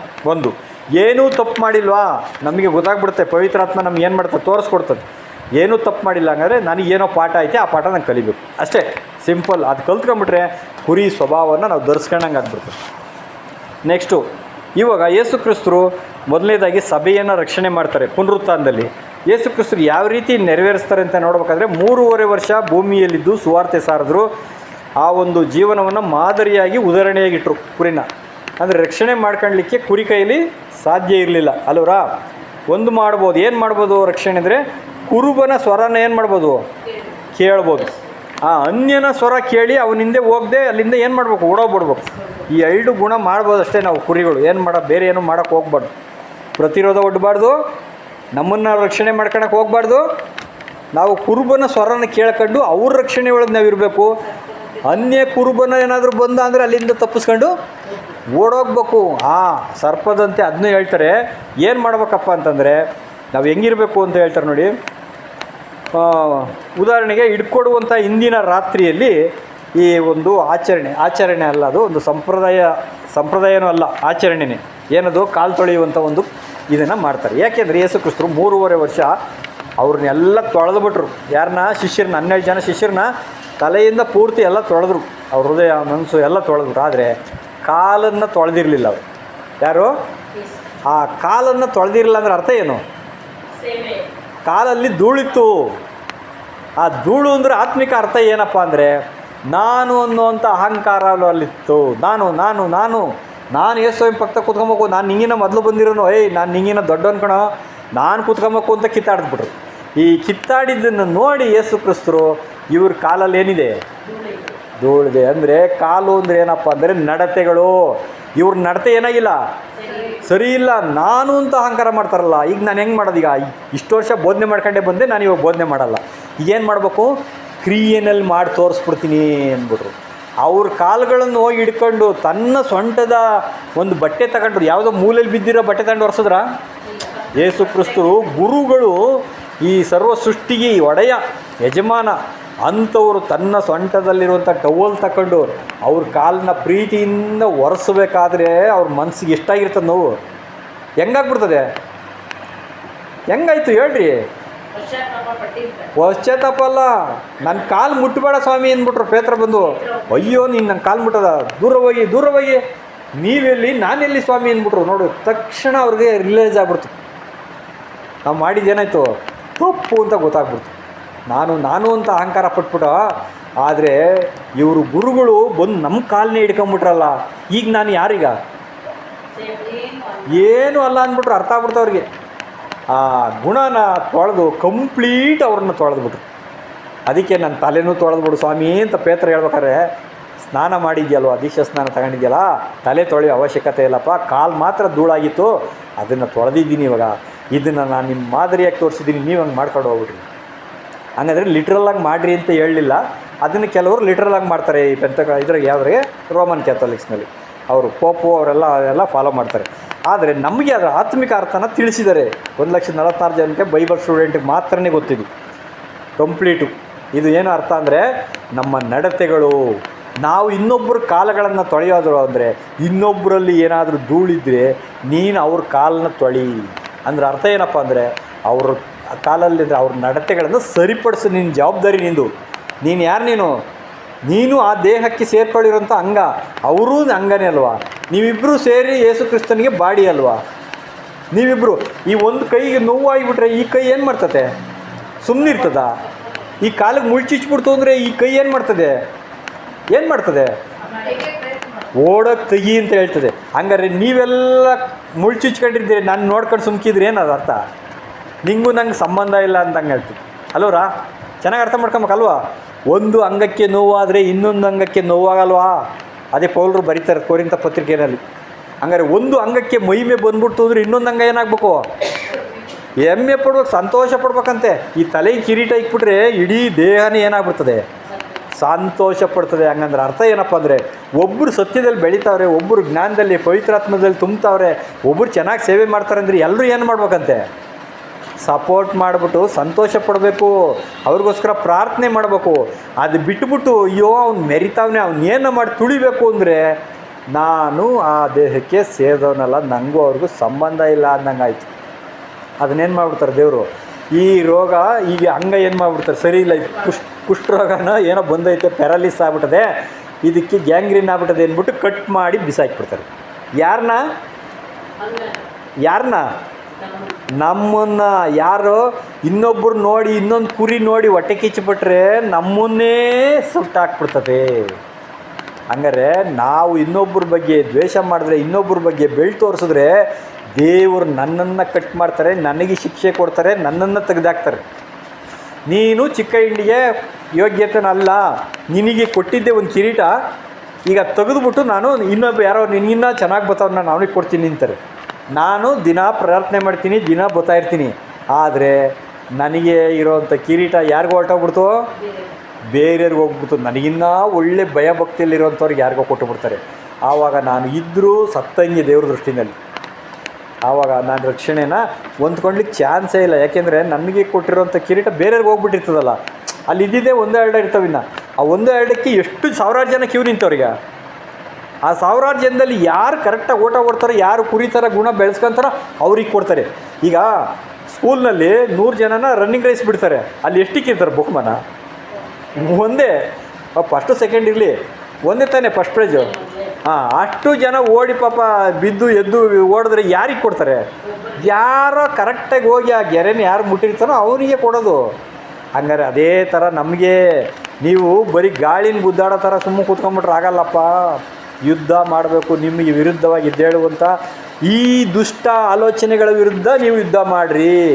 ಈ ಗುಣ ನನಗೆ ಯಾಕೆ ಬಂತು, ನಾನು ಯಾಕೆ ಅವ್ರನ್ನ ದ್ವೇಷ ಮಾಡ್ತಾಯಿದ್ದೀನಿ, ಆ ಗುಣಗಳ ವಿರುದ್ಧ ನೀನು ಹೋರಾಟ ಮಾಡಿದ್ರೆ ನಿನಗೆ ಜಯ ಮಾಡಿ. ಬರೀ ಗುರಾಣಿ ಹಿಡ್ಕೊಂಡಿದ್ದೀನಿ, ಕತ್ತಿ ಹಿಡ್ಕೊಂಡಿದ್ದೀನಿ ಅಂಥವೆಲ್ಲ ಐತೆ ಅಂದರೆ ಹೋರಾಡು. ಯಾರ ಮೇಲೆ? ನಿನ್ನ ವೈರಿ ಯಾರು? ನಿನ್ನ ಮೇಲೆ ಆಕ್ರಮಣ ಮಾಡುವಂಥ ನಿನ್ನ ಹಳೆಯ ಸೃಷ್ಟಿಗಳ ವಿರುದ್ಧ ನಿನ್ನ ನಾಶ ಮಾಡೋದು ಬೇರೆ ಯಾರೂ ಅಲ್ಲ, ನಿನ್ನ ಒಳಗಿರೋ ಆಲೋಚನೆಗಳನ್ನು, ನಿನ್ನ ಒಳಗಿರೋಂಥ ಹಳೆಯ ಸೃಷ್ಟಿನೇ ನಿನ್ನ ನಾಶ ಮಾಡ್ತದೆ. ಸೋಂಬೇರಿಯಾಗಿ ಕೂತ್ಕೋ, ಎಲ್ಲೂ ಹೋಗ್ಬೇಡ, ಏನು ಮಾಡಬೇಡ, ಯಾರೋ ಮಾಡ್ಕೊತಾರೆ ಅಂತ ನಮ್ಮನ್ನು ಏನು ಮಾಡ್ತದೆ? ಅಡಗಿಸ್ತದೆ. ಪವಿತ್ರಾತ್ಮ ನಮ್ಮನ್ನು ಎಚ್ಚರಿಸ್ತದೆ ಅವಾಗ ಒಳ್ಳೇದನ್ನು ಮಾಡು ಅಂತ. ಆದರೆ ಈ ಹಳೆ ಸೃಷ್ಟಿ ಅಯ್ಯೋ ದಿನ ಮಾಡಿದ್ದೆ, ದಿನ ಓದಿದ್ದೆ, ಏನು ಓದ್ತೀಯ ಸಾಕು ಸುಮ್ಕಿರು ಅಂತ ಅಡಗಿಸ್ತಾ ಹೋಗ್ತದೆ. ಅದರ ವಿರುದ್ಧ ನಾವು ಹೋರಾಟ ಮಾಡ್ಬೇಕಂತ.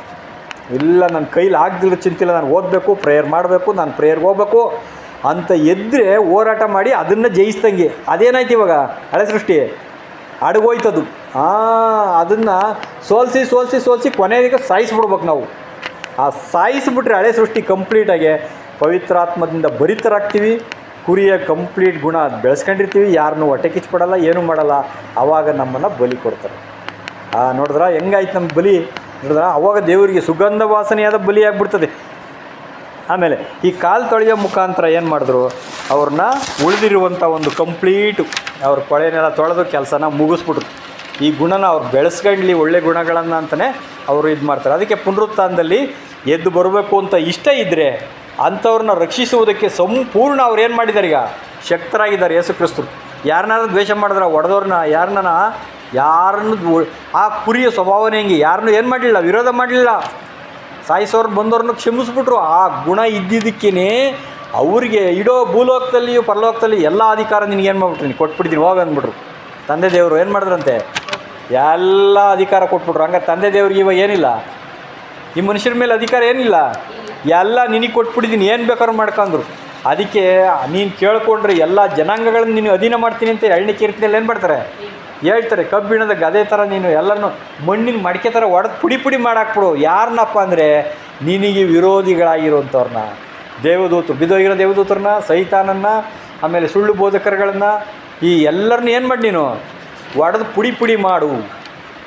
ನಾನು ನನ್ನ ರಾಜ್ಯ, ನನ್ನ ದೇಶ ಅಂತ ಯಾರು ಹೊಡೆದಾಡ್ತಾವ್ರೋ ಈಗ ಅವ್ರನ್ನೆಲ್ಲ ನೀನೇನು ಮಾಡು, ಒಡೆದಾಕು ಅಂತ ಬಿಟ್ಬಿಟ್ಟವ್ರು ಇವಾಗ.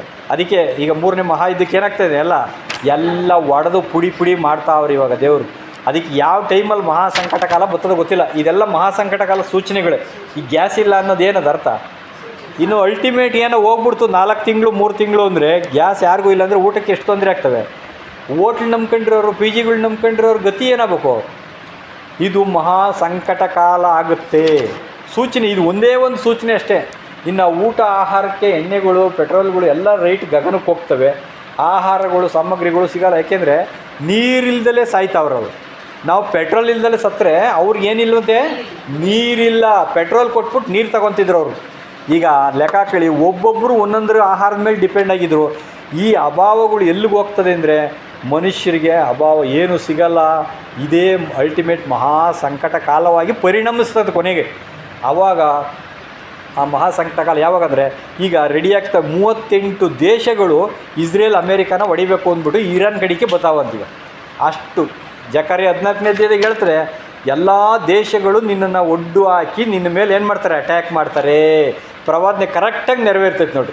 ಅದು ನೆರವೇರಿದಾಗ ಅರ್ಧ ಸೆರೆವಾಸಿ ಇಸ್ರೇಲು ಹೊರಟೋಗ್ಬಿಡ್ತಾರೆ.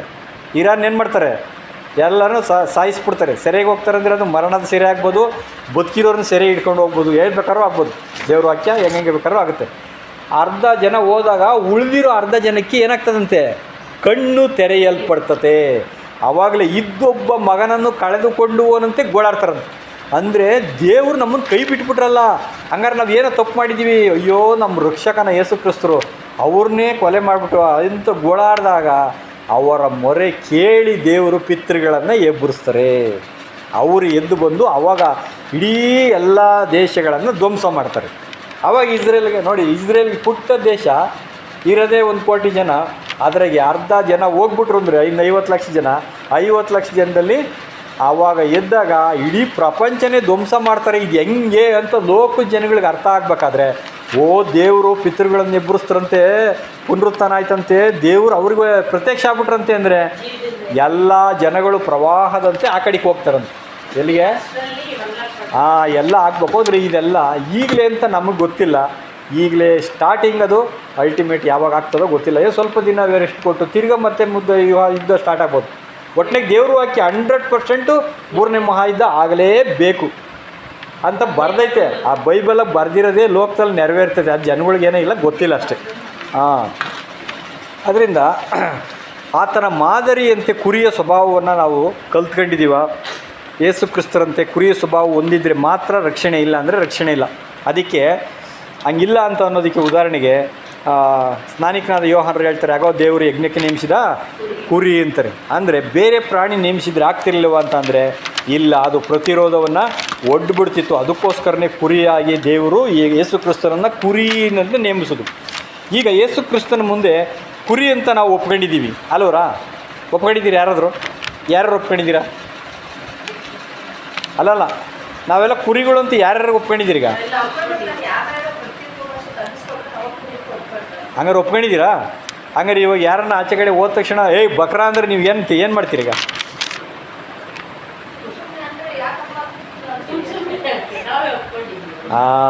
ಆಗ ಅದೇ ಕುರಿ ಅಲ್ಲ, ಕುರಿ ಅಲ್ಲ.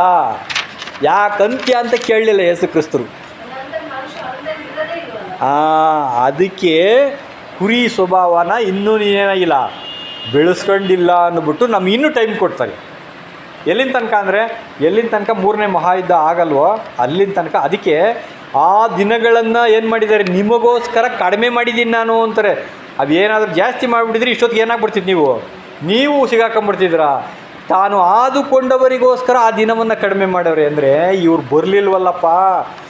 ಹಂಗಾರೆ ಇವಾಗ ನಾನು 3ನೇ ಮಹಾಯುದ್ಧ ಸ್ಟಾರ್ಟ್ ಆಗ್ಬಿಡ್ತು ಅಂತ ನನ್ನಲ್ಲಿ ಏನು ಬದಲಾವಣೆ ಆಗ್ಬೇಕು? ಇವಾಗ ಕುರಿ ಆಗಿಲ್ಲ, ನಾನಿನ್ನ ಆಗಬೇಕು. ನಾನು ಅದಕ್ಕೋಸ್ಕರ ನನಗೆ ಪಾಠ ಕೊಟ್ಟವ್ರು. ಇವಾಗ ನಾನೇನ ರೆಡಿ ಮಾಡೋಕ್ಕಾಗ್ತಿತ್ತಾ ಈ ಪಾಠನ? ಇದಕ್ಕೆ ಏನಾಗಿ ದೇವ್ರದ್ದು ಏನಾದರೂ ಒಂದು ಪ್ಲ್ಯಾನ್ ಇರ್ತತ್ತಾರೆ. ನಮಗೆ ಒಂದು ಪಾಠ ಕೊಟ್ಟರು ಅಂದರೆ ದೇವ್ರ ಚಿತ್ತ ಇಲ್ದಲೇ ಯಾರನ್ನ ಕೊಡ್ತಾರ? ಅದಕ್ಕೆ ಕೊಟ್ಟವ್ರೆ ಅಂದ್ರೆ ಅರ್ಥ ಇನ್ನು ನಮಗಿರುವ ಕಾಲ ಸ್ವಲ್ಪ. ಅಷ್ಟರೊಳಗೆ ನಾನೇನಾಗ್ಬೇಕು, ನಾನು ಕುರಿ ಥರ ನಾನು ಮಾರ್ಪಾಟ ಆಗಿಬಿಟ್ರೆ ನನಗೆ ಹೆಂಗಂದರೆ ಏನಪ್ಪ ಅಂದರೆ ಅರ್ಥ ಅಂದರೆ ನಮ್ಮನ್ನು ಯಾರಾದರೂ ನೀನು ಕುರಿ ಅಂತ ಅನ್ನಲ್ಲ, ಅದ್ರ ಏನಂತಾರಪ್ಪ ಅಂದರೆ ಬಕ್ರಾ ಅಂತ ಅಂದ ತಕ್ಷಣ ನಮ್ಗೆ ಏನಾಗ್ಬಿಡ್ತದೆ, ಸಿಟ್ಟು ಬರ್ತದೆ. ನೀನು ಕಣ ಬಕ್ರಾ, ನಾನಲ್ಲ ಅಂದ್ಬಿಡ್ತೀವಿ. ಹಂಗಾರೆ ಅದು ಏನು ಸೂಚನೆ ಮಾಡ್ತದೆ ಅಂದರೆ ನನ್ನನ್ನು ಪರೀಕ್ಷೆ ಮಾಡ್ತಾವ್ರೆ. ಕುರಿ ಅಂತ ಅಂದರೆ ಇವನು ಏನು ಮಾಡ್ತಾನೆ ಅಂತ ನನ್ನನ್ನು ಹಿಂದೆ ಏನು ಮಾಡ್ತಾವ್ರೆ, ಈಗ ನಿಂತ್ಕೊಂಡು ದೇವರು ಪರೀಕ್ಷೆ ಮಾಡ್ತಾವ್ರೆ. ನನಗಿದು ಅರ್ಥ ಮಾಡ್ಕೊಬೇಕು ನಾವು ಇದನ್ನು. ಅವನು ಯಾರೋ ಕುರಿಯಿಂದ ಅಂದ್ರೆ ಅರ್ಥ, ಆದರೆ ಹಿನ್ನೆಲೆ ಏನು, ಯಾಕಂದ, ಅವನಿಂದ ಯಾರವ್ರೆ? ದೇವರು ನ್ಯಾಯ ತೀರ್ಪು ಮಾಡ್ತಾವ್ರೆ. ನಮಗೇನು ಮಾಡ್ತಾವ್ರೆ? ನ್ಯಾಯ ತೀರ್ಮಾನ ದೇವರ ಮನೆಯಲ್ಲೇ ಶುರು ಆಗ್ಬಿಟ್ಟಿದೆ. ಹಂಗಾರೆ ದೀಕ್ಷಾ ಸ್ನಾನ ಯಾವಾಗ ತಗೊಂಡ್ವೋ ಆವಾಗಲೇ ನಮಗೆ ನ್ಯಾಯ ತೀರ್ಪು ಸ್ಟಾರ್ಟ್ ಆಗೋಯ್ತು. ಹಂಗಾರೆ ನೀನು ಸುಮ್ಮನೆ ಆಡುವ ಒಂದೊಂದು ಮಾತಿಗೂ ಲೆಕ್ಕ ಕೊಡಬೇಕು ಅಂತ ಯೇಸು ಕ್ರಿಸ್ತರು ಮತ್ತು 12:36 ಹೇಳ್ಬಿಟ್ರು. ಹಂಗಾರೆ ನಾವು ಏನೇ ಮಾಡಿದ್ರು ಕುರಿ ಸ್ವಭಾವ ಇದ್ದರೆ ಏನಾನ ಅಂದ್ಕೊಳಪ್ಪ, ಹೌದು ನಾನು ಕುರಿನಿ, ನಾನೇನಂದ ನೀನೇನಂದೆ ಕುರಿನೇ ಕಣಯ್ಯ ನಾನು, ಹೌದು ಕುರಿ ಅಂದರೆ ಏನು ಗೊತ್ತಾ ನಿನಗೆ ಅಂತ ಒಂದು ಪಾಠನೇ ಹೇಳ್ಬಿಡ್ಬೇಕು ಅವನಿಗೆ. ಅವಾಗ ಅವನಿಗೆ ಏನಾಗ್ಬಿಡ್ತದೆ, ಓ ಇವರು ಸರಿ ಇಲ್ಲ ಕಣಪ್ಪ, ನಾನು ಅಂದಿದ್ದೆ ತಪ್ಪಾಯಿತು ಅಂತ ಅಂದ್ಬಿಡ್ತಾನೆ. ಅವಾಗ ನಾನು ಏನು ತಪ್ಪು ಮಾಡಿದೆ, ನನ್ನ ಯಾಕೆ ಬಕ್ರ ಅಂದೆ ನೀನು ಅಂತ ನಾವು ಕೇಳೋಕೆ ಹೋದರೆ ಪ್ರತಿರೋಧವನ್ನು ಒಡ್ಡುಬಿಟ್ಟೆ, ನಾನು ಕುರಿ ಆಗಿಲ್ಲ ನಾನಿನ್ನ ಅಂದಂಗೆ ಆಗ್ಬಿಡ್ತದೆ. ಹಂಗಾರೆ ನನ್ನನ್ನು ಒಂದೊಂದು ಸೆಕೆಂಡು ತಲೆ ಕತ್ತರಿಸಕ್ಕೆ ಬಂದರೂ ನಾನೇನು ಮಾಡ್ಬೇಕಂತೆ. ಅದಕ್ಕೆ ನಾವು ಯೇಸು ಕ್ರಿಸ್ತರು ಯಾರಾದರೂ ಕಲ್ಲೆಸಿಯಕ್ಕೆ ಬಂದ ತಕ್ಷಣ ಅವ್ರು ಏನು ಮಾಡಿದ್ರು ಅಂದರೆ ತಲೆ ಕೊಡಲಿಲ್ಲ. ಅದನ್ನು ಅರ್ಥ ಮಾಡ್ಕೊಂಬೇಕು. ಇವಾಗ ತಪ್ಪಿಸ್ಕೊಂಡು ಹೋಗ್ಬೇಕು. ಕಾರಣ ಯಾಕಂದರೆ ಇನ್ನೂ ಕುರಿಯ ಸ್ವಭಾವ ಅವ್ರು ಕಂಪ್ಲೀಟ್ ಆಗಿಲ್ಲ. ಕಂಪ್ಲೀಟ್ ಆಗೋದು ಯಾವಾಗ? ಶಿಲುಬೆ ಮೇಲೆ ಕಂಪ್ಲೀಟ್ ಬಲಿ ಕೊಡೋಕ್ಕೆ ಒಪ್ಪಿಸ್ಕೊಟ್ಟಾಗ ಕುರಿ ಸ್ವಭಾವ ಕಂಪ್ಲೀಟ್ ಧರಿಸ್ಕೊಂಬಿಟ್ರು ಅವರು, ಅಲ್ವರಾ? ಅಲ್ಲಿನ ತನಕ ದೇವರು ಬಿಟ್ಟರು ಅವ್ರನ್ನ. ಅದೇ ಥರ ನಾನು ಇನ್ನೂ ಕುರಿ ಸ್ವಭಾವ ಧರಿಸ್ಕೊಂಡಿಲ್ಲ ಅಂತ ನನಗೆ ಗೊತ್ತಾಯಿತು ಅಂದರೆ ನಾನೇನಾಗಬೇಕಪ್ಪ ಅಂದರೆ ಅಲ್ಲಿಂದ ಎಸ್ಕೇಪ್ ಆಗಬೇಕು. ಉದಾಹರಣೆಗೆ ಇವಾಗ 100% ನಾವು ಕುರಿನೇ ಅಲ್ಲ ಅಂತ ಗೊತ್ತಾಗ್ಬಿಡ್ತೀವಿ. ಇವಾಗ ಅದಕ್ಕೆ ಈ ಥರ ಎಲ್ಲ ಪರೀಕ್ಷೆಗಳನ್ನ ಬಿಡ್ತಾರೆ ಅಂತ ಹೇಳ್ಬಿಟ್ಟು ಯೇಸು ಕ್ರಿಸ್ತರು ಒಂದು ಸಾಮ್ಯನ ಹೇಳ್ತಾರೆ. ಹೋಗ್ರಿ, ಲೂಕ 10:3 ಹೇಳ್ತಾರೆ, ಓದೋದು ಬೇಡ, ಟೈಮ್ ಆಗ್ತದೆ. ತೋಳಗಳ ನಡುವೆ ನಿಮ್ಮನ್ನು ಕುರಿಗಳನ್ನು ಹೋಗಿಸಿದಂತೆ ನಾನು ನಿಮ್ಮನ್ನು ಕಳಿಸ್ತೀನಿ ಅಂದ್ಬಿಟ್ಟು. ನೋಡಿರಿ, ದೇವರಿಗೆ ನಮ್ಮನ್ನು ತೋಳಗಳ ಮಧ್ಯೆ ಕಳಿಸೋಕ್ಕೆ ಇಷ್ಟನಾ? ಖಂಡಿತ ಇಷ್ಟ ಇಲ್ಲ. ನಮ್ಮನ್ನು ಪ್ರೀತಿ ಮಾಡೋ ದೇವರು. ತೋಳ ಅಂದ್ರೇನು? ಕುರಿನ ಸಿಗದು ಬಿಸಾಕಿಬಿಡ್ತದೆ, ಒಂದು ಸರಿ ಸಿಗದಾಕ್ಬಿಡ್ತದೆ. ಕುರಿ ಯಾವ ಲೆಕ್ಕ ತೋಳಕ್ಕೆ? ಆದರೆ ನಮ್ಮ ತಂದೆಯಾದ ದೇವರು ಅಲ್ಲಿ ಕಳಿಸೋದು ಏನಕ್ಕಪ್ಪ ಅಂದರೆ ಯಾವಾಗಲೂ ಅಲ್ಲೇ ಬಿಟ್ಬಿಡಲ್ಲ, ನಮ್ಮನ್ನು ಪರೀಕ್ಷೆ ಮಾಡೋಕ್ಕೋಸ್ಕರ ಬಿಡ್ತಾರೆ. ಹೆಂಗಿದ್ದೀರ ನೀವು ಅಂತ. ಅದನ್ನು ಹೆಂಗಿರ್ಬೇಕು ನಾವು ಅಂತ ಅವರೇ ಹೇಳ್ತಾರೆ ಯೇಸು ಕ್ರಿಸ್ತರು. ಆದರೆ ನಾವು ಮನುಷ್ಯರೇ ಕುರಿ ಸ್ವಭಾವ ಕಲ್ತಿದ್ದೀವ ಇಲ್ಲೋ ಅಂತ ಪರೀಕ್ಷೆ ಮಾಡೋಕ್ಕೆ ಬಿಡ್ತಾರೆ. ಆದರೆ ಯೇಸು ಕ್ರಿಸ್ತನಲ್ಲಿದ್ದಂಥ ಸ್ವಭಾವ ಹೆಂಗಿತ್ತು ಅಂತಂದರೆ ಅವ್ರು ಹೇಳ್ತಾರೆ, ತೋಳಗಳು ಅಂತಂದರೆ ಹೆಸರಿನಲ್ಲಿ ಈ ಉದಾಹರಣೆ ಗ್ರೀಕ್ ಭಾಷೆಯಲ್ಲಿ ನಾವು ಬೈಬಲಲ್ಲಿ ಹೊಡೆದ್ರೆ G3047 ಲುಕಾಸ್ ಅಂತ ಕರೀತಾರೆ ತೋಳ ಅನ್ನೋದಕ್ಕೆ ಹೆಸರು. ಅದಕ್ಕೆ 4 ಹೆಸರು ಕೊಡ್ತಾರೆ ಡೆಫಿನಿಷನ್. ಒಂದು ಕ್ರೂಯಲ್, ಆಮೇಲೆ ಗ್ರೀಡಿ, ರೆಫಿಷಿಯಸ್, ಡೆಸ್ಟ್ರಾಯ್ ಅಂತ ಕೊಡ್ತಾರೆ. ಅದಕ್ಕೆ ಕನ್ನಡದಾಗ ಅರ್ಥ ಏನಪ್ಪ ಅಂದರೆ ಕ್ರೂರವಾದದ್ದು. ಎರಡನೇದು ದುರಾಸೆಯುಳ್ಳಂಥ ಪ್ರಾಣಿ, ಅದು ಅತ್ಯಾಚಾರ ಅಥವಾ ಕದ್ದುಕೊಳ್ಳುವಂಥ ಪ್ರಾಣಿ. ಇನ್ನೊಂದು ವಿನಾಶಕರವಾದಂಥ ಪ್ರಾಣಿ. ಈ ತೋಳಕ್ಕಿರುವಂಥ 4 ಕ್ಯಾರೆಕ್ಟರ್ಗಳು, ಆ 4 ಗುಣ ಸ್ವಭಾವಗಳು. ಅದ್ರ ಜೊತೆಯಲ್ಲಿ ನಮ್ಮನ್ನು ಬಿಡ್ತಾರಂತೆ. ಅದು ಬಿಟ್ಟಾಗ ನಾವು ಹೆಂಗಿರಬೇಕು ಅಂತ ಯೇಸು ಕ್ರಿಸ್ತರೇ ಹೇಳ್ಬಿಡ್ತಾರೆ. ಹೆಂಗೆ? ಮತ್ತಾಯ 10:16 ನೋಡಿ, ತೋಳಗಳ ನಡುವೆ ಕುರಿಗಳನ್ನು ಹೋಗಿಸಿದಂತೆ ನಾನು ನಿಮ್ಮನ್ನು ಕಳಿಸ್ಕೊಡ್ತೀನಿ. ಆದ್ದರಿಂದ ನೀವು ಸರ್ಪದಂತೆ ಜಾಣರು, ಪಾರಿವಾಳದಂತೆ ನಿಷ್ಕಪಟಗಳಾಗಿರಿ. ಅಂದರೆ ನೀವು ಅಲ್ಲಿ ಹಂಗಿರ್ರಿ. ತೋಳಗಳ ಮಧ್ಯೆ ನೀವು ಹೆಂಗಿರ್ಬೇಕಪ್ಪ ಅಂದರೆ, ನಾನು ಏನಾನ ಮಾಡಲೇ, ನೀನು ಬಾರ ಸಾಯಿಸಲೇ ಅಂತ ಹೋಗ್ಬಾರ್ದು. ಆ ಥರ ಹೋದ್ರೆ ಏನು ಅರ್ಥ? ಅದು ಕುರಿ ಸ್ವಭಾವನ? ಅದು ಅಲ್ಲ. ಅದಕ್ಕೆ ನೀವು ಹೆಂಗಿರ್ಬೇಕಪ್ಪ ಅಂದರೆ ಸರ್ಪದಂತೆ ಜಾಣರು, ಪಾರಿವಾಳದಂತೆ ನಿಷ್ಕಪಟಗಳಾಗಿರ್ರಿ. ಲೋಕದಲ್ಲಿ ತೋಳಗಳ ಮಧ್ಯದಲ್ಲಿ ನೀವು ಹೆಂಗಿರ್ಬೇಕು ಅಂತ ಹೇಳ್ತಾರೆ. ಅಂದರೆ ಹುಲಿ ಥರನೇ ಸಿಂಹ ಥರನೇ ಇರ್ರಿ ಅಂದ್ಬಿಟ್ಟಿದ್ರೆ ನಾವು ಇದ್ಬಿಡ್ಬೋದಾಗಿತ್ತು. ಯಾರನ್ನ ಹೊಡೆದು ಬಿಸಾಕ್ಬಿಟ್ಟು ಬಂದ್ಬಿಡ್ರಿ ಅಂದ್ಬಿಟ್ರೆ ಬಿಸಾಕ್ಬಿಡ್ಬೋದು, ಹೊಡೆದಾಕ್ಬಿಡ್ಬೋದಾಯ್ತು. ಆದರೆ ನಮಗೆ ಹಂಗೆ ಹೇಳಿಲ್ಲ, ಕುರಿ ಥರ ಇರ್ರಿ ನೀವು ಅಂತ ಹೇಳ್ಬಿಟ್ಟು ಹೇಳ್ತಾರೆ. ನೆಕ್ಸ್ಟು ಸರ್ಪದಂತೆ ಪಾರಿವಾಳದಂಗೆ ನೀವಿರ್ರಿ ಅಂತ ಹೇಳ್ತಾರೆ. ಅಂದರೆ ಈ ಪಾರಿವಾಳ ಹೆಂಗಪ್ಪ ಅಂದರೆ ಒಂದೇ ಸರಿ ಬಾಯಿಗೆ ಹಾಕೊಂಬಿಡ್ತೈತಿ ಈ ತೋಳ. ಆದರೆ ಅದು ಹೆಂಗಿರಬೇಕು ಅಂತಂದರೆ ಹೇಳ್ತಾರೆ, ಈ ಸರ್ಪದ ಗುಣ ಏನಪ್ಪ ಅಂದರೆ, ಸರ್ಪ ಏನಾಗಿತ್ತಂತೆ ಏದೇನು ತೋಟದಲ್ಲಿ ಹೇಳ್ತಾರೆ, ದೇವರು ಸೃಷ್ಟಿ ಮಾಡಿರುವಂಥ ಎಲ್ಲ ಪ್ರಾಣಿಗಳಲ್ಲಿ ಸರ್ಪವು ಕುಯುಕ್ತಿ ಅಂದರೆ ಕೆಟ್ಟದ್ದು. ಯುಕ್ತಿ ಅಂದರೆ ಭಾಳ ಚುರುಕಾಗಿರುವಂಥ ಒಂದು ಪ್ರಾಣಿ ಅದು. ಯುಕ್ತಿ ಅಂದರೆ ಅರ್ಥ ಏನಪ್ಪ ಅಂದರೆ, ಆ ಹೂವನ್ನ ಆದಾಮನ್ನ ಹಿಡಿಯೋಣ ಹೂವನ್ನ ಹಿಡಿಯೋಣ ಅಂತ ಆಲೋಚನೆ ಮಾಡಿ ಯುಕ್ತಿಯಿಂದ ಕೆಲಸ ಮಾಡ್ತದೆ. ಸರ್ಪದ ಜೊತೆಯಲ್ಲಿ ಹೋಗಿ ಮಾತಾಡ್ತು ಸೈತಾನ, ಅದು ಭಾಳ ಯುಕ್ತಿ ಉಪಯೋಗಿಸ್ತು. ಅದೇ ಥರ ನೀವಿರ್ರಿ. ಕುಯುಕ್ತಿ ಅಂದ್ಬಿಟ್ರೆ ಕೆಟ್ಟದಾಗ್ಬಿಡ್ತದೆ. ಯುಕ್ತಿ ಅಂದರೆ ಯಾರೋ ನನ್ನ ಅಟ್ಯಾಕ್ ಮಾಡೋಕ್ಕೆ ಬರ್ತಾರೆ ಅಂದ್ಬಿಟ್ಟು ಸರ್ಪ ಏನು ಮಾಡ್ತದೆ, ಓಡ್ಬಿಡ್ತದೆ. ಹೆಂಗೆ ಓಡ್ತದೆ ಅಂದರೆ, ಒಡೆಯೋಣ ಅಂದರೆ ಕಣ್ಣಿಗೆ ಕಾಣಲ್ಲ, ಹಂಗೆ ತಪ್ಪಿಸ್ಕೊಂಡ್ಬಿಡ್ತದೆ ಅದು. ನಾವು ಅಂತೀವಿ ಸರ್ಪ ಕಡಿತದೆ ನಮ್ಮನ್ನಂದರೆ, ಮನುಷ್ಯರನ್ನ ಕಂಡ್ರೆ ಅದಕ್ಕೆ ನಮಗಿಂತ 2 ಪಟ್ಟು ಭಯ ಅಂತ. ಹೌದು, ಅದಕ್ಕೆ ಒಂದು ತಪ್ಪಿಸ್ಕೊಂಡು ಹೊಡೋಗ್ಬಿಡ್ತದೆ. ಆದರೆ ನಾವು ಪದೇ ಏನೋ ಹೊಡೆಯೋಕ್ಕೋ ಓದ ಅದನ್ನ ತುಳಿಯೋದು ಪಡೆಯೋದು ಮಾಡಿದ್ರೆ ಅದು ಕಡ್ದು ಬಿಡ್ತದೆ. ಇಲ್ಲರಿ ಅದು ಮುಟ್ಟೋಕ್ಕೆ ಬರಲ್ಲ. ಒಂದು ನಮ್ಮ ಮ್ಯಾಲೆ ಹರ್ಕೊಂಡು ಸುಮ್ಕೆ ಹೋಗ್ತದಂತೆ. ಯಾವ ಕೆಲಸನೂ ಅವು ಕಡಿಯಲ್ಲ ಸುಮ್ಮನೆ. ಆದರೆ ನಾವು ತೀಟೆ ಮಾಡಿದ್ರೆ ಮಾತ್ರನೇ ಅಂತ ಸರ್ಪಗಳು ಕಡಿಯೋದು ನಮ್ಮನ್ನು, ಇಲ್ಲದ್ರೆ ಕಚ್ಚೋದೇ ಇಲ್ಲವಂತ ಯಾವುದೇ ಹಾವುಗಳು, ಯಾವುದೇ ಕಾರಣಕ್ಕೂ. ಅದಕ್ಕೆ ನೀವು ಸರ್ಪದಂತೆ ಜಾಣರಾಗಿರಿ ಅಂದರೆ ಯಾರಾದರೂ ನಮ್ಮನ್ನು ಅಲ್ಲಿ ಅನ್ಯನು ಬಂದ ನಮ್ಮ ಕುರುಬ ಅಲ್ಲ ಅಂದರೆ ನಾವೇನು ಮಾಡ್ಬೇಕಲ್ಲಿ ಎಸ್ಕೇಪ್ ಆಗ್ಬೇಕು. ನಮ್ಮನ್ನು ಯಾರೋ ಬಂದರು, ಲೋಕದವ್ರು ಯಾರೋ ನಮ್ಮನ್ನು ಅಟ್ಯಾಕ್ ಮಾಡೋಕ್ಕೆ ಬಂದರು, ನಾವೇನಾಗ್ಬೇಕು ಅಲ್ಲಿಂದ ತಪ್ಪಿಸ್ಕೊಳ್ಬೇಕು. ಯೇಸು ಕ್ರಿಸ್ತರನ್ನ ಕಲ್ಲೆಸಿದು ಸಾಯ್ಸಕ್ಕೆ ಬಂದರೆ ಯೇಸು ಕ್ರಿಸ್ತರು ನಿಂತ್ಕೊಂಡ್ರ? ಹಾಂ, ಯಾಕೆ ಅಂದರೆ ನನ್ನ ಕರ್ತವ್ಯ, ದೇವ್ರು ಇನ್ನೂ ಟೈಮ್ ಬಂದಿಲ್ಲ ನಾನು ಸಾಯೋದಕ್ಕೆ, ನಾನು ಕುರಿತರ ಇನ್ನೂ ಬದಲಾವಣೆ ಆಗಬೇಕು, ನನ್ನ ಕೆಲಸ ಕರ್ತವ್ಯ ಐತೆ, ಅಲ್ಲಿನ ತನಕ ನಾನು ಪರಿಪೂರ್ಣತೆ ಉಳ್ಳ ತನಕ ನಾನು ಇದನ್ನ ತಪ್ಪಿಸ್ಕೊಳ್ಬೇಕು ಅಂದ್ಬಿಟ್ಟು ಅಲ್ಲಿಂದ ತಪ್ಪಿಸ್ಕೊಂಡು ಹೊಡೋದ್ರು. ಆ ಗುಣ ನಿಮ್ಮಲ್ಲಿ ಇರಲಿ ಅಂತ ಹೇಳಿದ್ರು. ಇನ್ನು ಪಾರಿವಾಳ ಏನು ಮಾಡುತ್ತೆ ಅಂದರೆ ಯಾರಿಗೂ ಕೇಡು ಮಾಡ್ದಲ್ಲಿರುವಂಥ ಕಪಟವಿಲ್ಲ, ಮೋಸ ಮಾಡೋವಂಥ ಗುಣ ಇಲ್ಲ ಅದಕ್ಕೆ. ಆ ಥರ ನೀವಿರ್ರಿ, ಯಾರಿಗೂ ಕೇಡು ಮಾಡಬೇಡ್ರಿ. ಅಂದರೆ ಅರ್ಥ ಏನು, ನನಗೆ ಅವ್ನು ಬೈದ, ನಾನು ಅದಕ್ಕೆ ಬೈದೆ, ಇದು ಮಾಡಬಾರ್ದು. ಇದು ಪಾರಿವಾಳದ ಗುಣನ ಅಂದರೆ ಇಲ್ಲ, ಯಾರಿಗೂ ಕೇಡು ಮಾಡಬಾರ್ದು ಅಂಥ ಒಂದು ಗುಣ ನಿಮ್ಮಲ್ಲಿ ಇರಲಿ. ಹಂಗಂದರೆ ಅವನು ಗೊತ್ತಿಲ್ಲದಲೇ ನಿನ್ನನ್ನು ಏನು ಮಾಡ್ತಾನೆ? ಸತ್ಯ ಗೊತ್ತಿದ್ರೆ ಅವ್ನು ನೀನು ಬೈತಿದ್ನ? ಸತ್ಯ ಗೊತ್ತಿಲ್ಲದ್ರೆ ನೀನು ಹೊಡಿತಿದ್ನ? ಇಲ್ಲ. ಯೇಸು ಕ್ರಿಸ್ತರೇ ಕ್ಷಮಿಸ್ತರು, ನೀನು ಯಾರು ಹಂಗಾರೆ? ನೀನು ಕ್ಷಮಿಸಲ್ಲ ಅಂದರೆ ಯೇಸು ಕ್ರಿಸ್ತರಿಗಿನ್ನ ದೊಡ್ಡವನ ನೀನು? ಅರ್ಥ ಬರುತ್ತಾನೆ ಅದು. ನಾವು ಆತನ ದೇಹಕ್ಕೆ ಅಂಗಕ್ಕೆ ಸೇರಿದವರು, ಅದೇ ಗುಣ ನಮ್ಮಲ್ಲಿರಬೇಕು. ಅದಕ್ಕೆ ತೋಳಗಳು ಎಲ್ಲಿವೆ ಅನ್ನೋದು ಫಸ್ಟು ನಾವು ಅರ್ಥ ಮಾಡ್ಕೊಬೇಕು. ತೋಳಗಳ ನಡುವೆ ಕಡಿಸ್ತೀನಿ ಅಂದ್ಬಿಟ್ರೆ ನಾವು ಯಾರು ತೋಳಗಳು ಗೊತ್ತಿಲ್ಲ ಅಂದರೆ ನಾವು ಹೋಗಿ ತೋಳದ ಬಾಯಿಗೆ ಸಿಗಾಕಂತೀವಿ. ಫಸ್ಟು ತೋಳ ಯಾರು ಅನ್ನೋದನ್ನ ಅರ್ಥ ಮಾಡ್ಕೊಬೇಕು. ಅದಕ್ಕೆ ಒಂದು 4-5 ಉದಾಹರಣೆನೇ ಯೇಸು ಕ್ರಿಸ್ತರು ಹೇಳ್ತಾರೆ. ಲೂಕ 13:32 ಹೇಳ್ತಾರೆ, ಹೋಗಿ ಆ ನರಿಗೆ ಹೇಳ್ರಿ, ನಾನು ಇವತ್ತು ನಾಳೆ ಅದ್ಭುತ ಮಾಡಿ 3ನೇ ದಿನ ಏನು ಮಾಡ್ತೀನಿ, ನಾನು ಸಿದ್ಧಿಗೆ ಬರ್ತೀನಿ ಅಂತ ಹೇಳ್ರಿ ಅಂತ. ಇದು ಏನು ತಲೆಬುಡನೇ ಅರ್ಥ ಆಗಲ್ಲ, ಹಿಂಗೆ ಅರ್ಥ ಆಗಿಲ್ಲ ಶಿಷ್ಯರಿಗೆ. ಏನು ಹಿಂಗಂತಾರಲ್ಲ, ಹೋಗಿ ಇರೋದನ್ನ ಹೇಳ್ರಿ ಅಂತ ಕೇಳ್ಬೇಕಾಯ್ತು. ಆ ನರಿಗೆ ಹೇಳ್ರಿ ಅಂದ್ಬಿಟ್ರು. ನರಿ ತೋಳ ಒಂದೇ ಜಾತಿಯ ಪ್ರಾಣಿ. ಆ ನರಿಗೆ ಹೇಳ್ರಿ, ಇವತ್ತು ನಾಳೆ ನಾನು ಅದ್ಭುತ ಮಾಡಿ 3ನೇ ದಿನ ಸಿದ್ಧಿಗೆ ಬರ್ತೀನಿ ಅಂತ. ಇದೇನಾದರೂ ಅರ್ಥ ಆಯ್ತು ಅವ್ರಿಗೆ? ಇದೇನಪ್ಪ ಇದು ಏನೋ ಅಂದ್ರೆ ಅವ್ರಿಗೆ ತಲೆ ಕೆಟ್ಟಾಗಿರ್ತದೆ. ಆಮೇಲೆ ಹಂಗಂದ್ರೆ ಏನಪ್ಪ ಅಂದರೆ, ಇವತ್ತು ನಾಳೆ ಅಂತಂದರೆ 2000 ವರ್ಷ, ನಾಡಿದ್ದು ನಾನು ಸಿದ್ಧಿಗೆ ಬರ್ತೀನಿ ಅಂದರೆ 3,000 ವರ್ಷ ನಾನು ಅಧಿಕಾರಕ್ಕೆ ಬರ್ತೀನಿ 3ನೇ ದೇವ್ರ ರಾಜ್ಯದಲ್ಲಿ, ಆವಾಗ ಇದು ಮಾಡ್ತೀನಿ ಅನ್ನೋದು ಅದರ ಅರ್ಥ. ಆಮೇಲೆ ಈಗ ಈ ಕುರಿ ವೇಷ ಹಾಕ್ಕೊಂಡು ನಿಮ್ಮ ಜೊತೆ ಬರ್ತಾರೆ ಅಂತ ಮತ್ತಾಯ 7:15 ಹೇಳ್ತಾರೆ.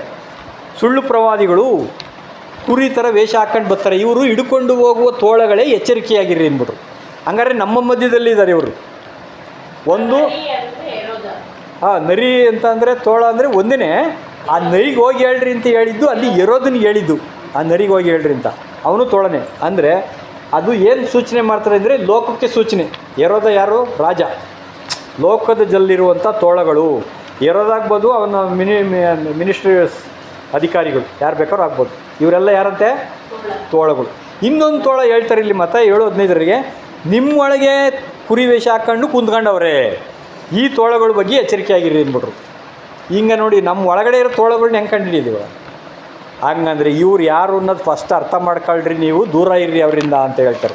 ಅದೇನಪ್ಪ ಅರ್ಥ ಅಂದರೆ 2 ಕೊರಿಂಥ 11:15 ನೋಡ್ತೀವಿ, ಸೈತಾನನು ಪ್ರಕಾಶಮಾನವುಳ್ಳ ದೇವದೂತನ ವೇಷ ಹಾಕಂತಾನೆ, ಅವನ ಸೇವಕರು ನೀತಿಗೆ ಸೇವಕರಾಗಿ ಅದೇ ಥರ ವೇಷ ಹಾಕೋದೇನು ದೊಡ್ಡದಲ್ಲ ಬಿಡ್ರಿ ಅಂದ್ಬಿಟ್ರು ಪೌಲ್ರು. ಹಂಗಂದ್ರೆ ಅರ್ಥ, ಸಭೆನಿಗೆ ಭಾಳ ಭಯಭಕ್ತಿ ತೋರಿಸ್ತಾರಂತೆ ಯಾರು? ಈ ತೋಳಗಳು.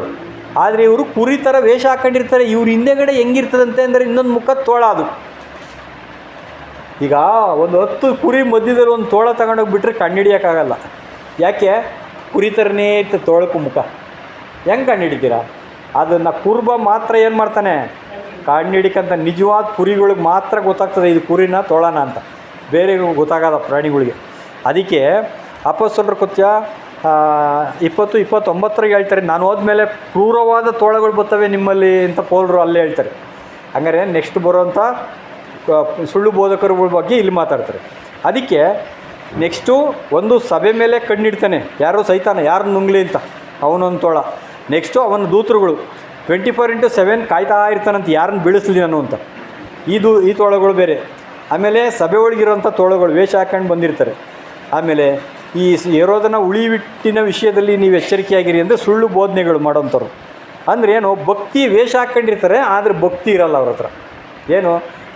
ದೇವರು ಮನುಷ್ಯ ಅಂದರೆ ಹೆರೋದ ತುಂಬ ಭಯಭಕ್ತಿ ತೋರಿಸ್ತಿರ್ತಾನೆ, ಆದರೆ ಅವನನ್ನೇ ಕೊಲೆ ಮಾಡಿಬಿಡ್ತಾನೆ ಹೆರೋದ ಹೇಳಿ ಮಾತು ಕೇಳ್ಕೊಂಡು. ಅಲ್ಲವ್ರಾ? ಹಂಗಾರೆ ಏನದು ಅರ್ಥ? ಭಕ್ತಿ ವೇಷ ಹಾಕೊಂಡವನೇ, ಆದರೆ ಅವ್ನು ಭಕ್ತಿವಂತ, ದೇವ್ರ ಭಕ್ತಿವಂತ ಅಂದರೆ ಅಲ್ಲ. ಅವನು ದೇವರಿಗೆ ಭಾಳ ಭಯಭಕ್ತಿ ತೋರಿಸುವಂಥ ಮನುಷ್ಯನೇ. ಆದರೆ ಆ ವೇಷ ಹಾಕ್ಕೊಂಡಿದ್ದ, ಅವನಲ್ಲಿ ಭಯಭಕ್ತಿ ಇದ್ದಿದ್ರೆ ಯೋಹಾನ ದೇವ್ರ ಪ್ರವಾದಿ ಅವನು ಸಾಯಿಸ್ತಾರ? ಆ ಜ್ಞಾನ ಅವನಿಗೆ ಇಲ್ದಲೇ ಹೋಯ್ತು. ಅಲ್ಲಿಗೆ ಅರ್ಥ ಏನಂದರೆ ಇವನು ಭಕ್ತಿ ವೇಷ ಹಾಕೊಂಡವ್ರೆ. ಹಂಗಾರೆ ಲೋಕದಲ್ಲಿ ಹಂಗೇ ಒಳ್ಳೆ ಥರ ಇರ್ತಾರೆ, ಅವರಲ್ಲಿ ಯಾರೋದೆಲ್ಲ ಕೆಟ್ಟದ್ದೇ. ಆ ತೋಳಗಳ ಬಗ್ಗೆ ನೀವೇನಾಗಿರ್ಬೇಕಂತೆ, ಎಚ್ಚರಿಕೆಯಾಗಿರಿ. ಇನ್ನು ಸಭೆ ಒಳಗೆ ಹೆಂಗಿರ್ತಾರಪ್ಪ ಅಂದರೆ, ಉದಾಹರಣೆ ಕೊಡ್ತಾರೆ. ಥಿಯೋತ್ರೇಮ ಮತ್ತು ದಿಯೋತ್ರೇಮ ಅನ್ನೋಂಥವನು ದೇವರ ಸಭೆ ಒಳಗೆ ಇದ್ಕೊಂಡು ಎಲ್ಲರನ್ನು ತನ್ನ ಕಂಟ್ರೋಲ್ಗೆ ತಗೊಂಬಿಟ್ಟು ಈ ಅಪೊಸ್ತಲರು ಒಳಗೆ ಬರೋಕ್ಕೆ ಬಿಡ್ತಿರ್ಲಿವಂತವ್ನು. ಈಗ ತೋಳ ಅಂದರೆ ನೋಡಿ ಗೊತ್ತಾಗ್ಬಿಡ್ತಾ ಈಗ ಇವನು ಯಾರೀಗ ಅಲ್ಲಿರೋ ಸಭೆಗೆ ಇವ್ರಿಗೆ ಅರ್ಥ ಆಗ್ತಾಯಿಲ್ಲ. ನಿಜವಾದ ಯೇಸು ಸ್ವಾಮಿ ಶಿಷ್ಯರನ್ನೇ ಸೇರಿಸ್ತಿರ್ಲಿವಂತ, ಅವ್ನು ಕಂಟ್ರೋಲಾಗಿ ಇಟ್ಕೊಂಡ್ಬಿಟ್ಟಿದ್ದಂಥ ಸಭೆನ. ಈಗ ಉದಾಹರಣೆಗೆ ನಾನು ಯಾರು ಬರೋಕ್ಕೂ ಬಿಡ್ದಲ್ಲೇ ನಾನೊಬ್ಬನೇ ಸಭೆ ನಡೆಸ್ಕೊಂಡು ಹೋಗಿ ಬೆಂಗಳೂರು ಯಾರು ಸಹೋದರರು ಬರಲ್ಲ ಬಿಡಲಿಲ್ಲ ಅಂದ್ರೆ ಅರ್ಥ ನೀವು ಏನು ತಿಳ್ಕೊಂಬೇಕು, ನನ್ನ ತೋಳ ಅಂತ ಅರ್ಥ ಮಾಡ್ಕೊಂಬೇಕು. ನೀವು ಸುಮ್ಕಿರಬಾರ್ದು. ಇವರು ನಿಜವಾದ ತೋಳ ಅರ್ಥ ಮಾಡ್ಕೊಬೇಕು.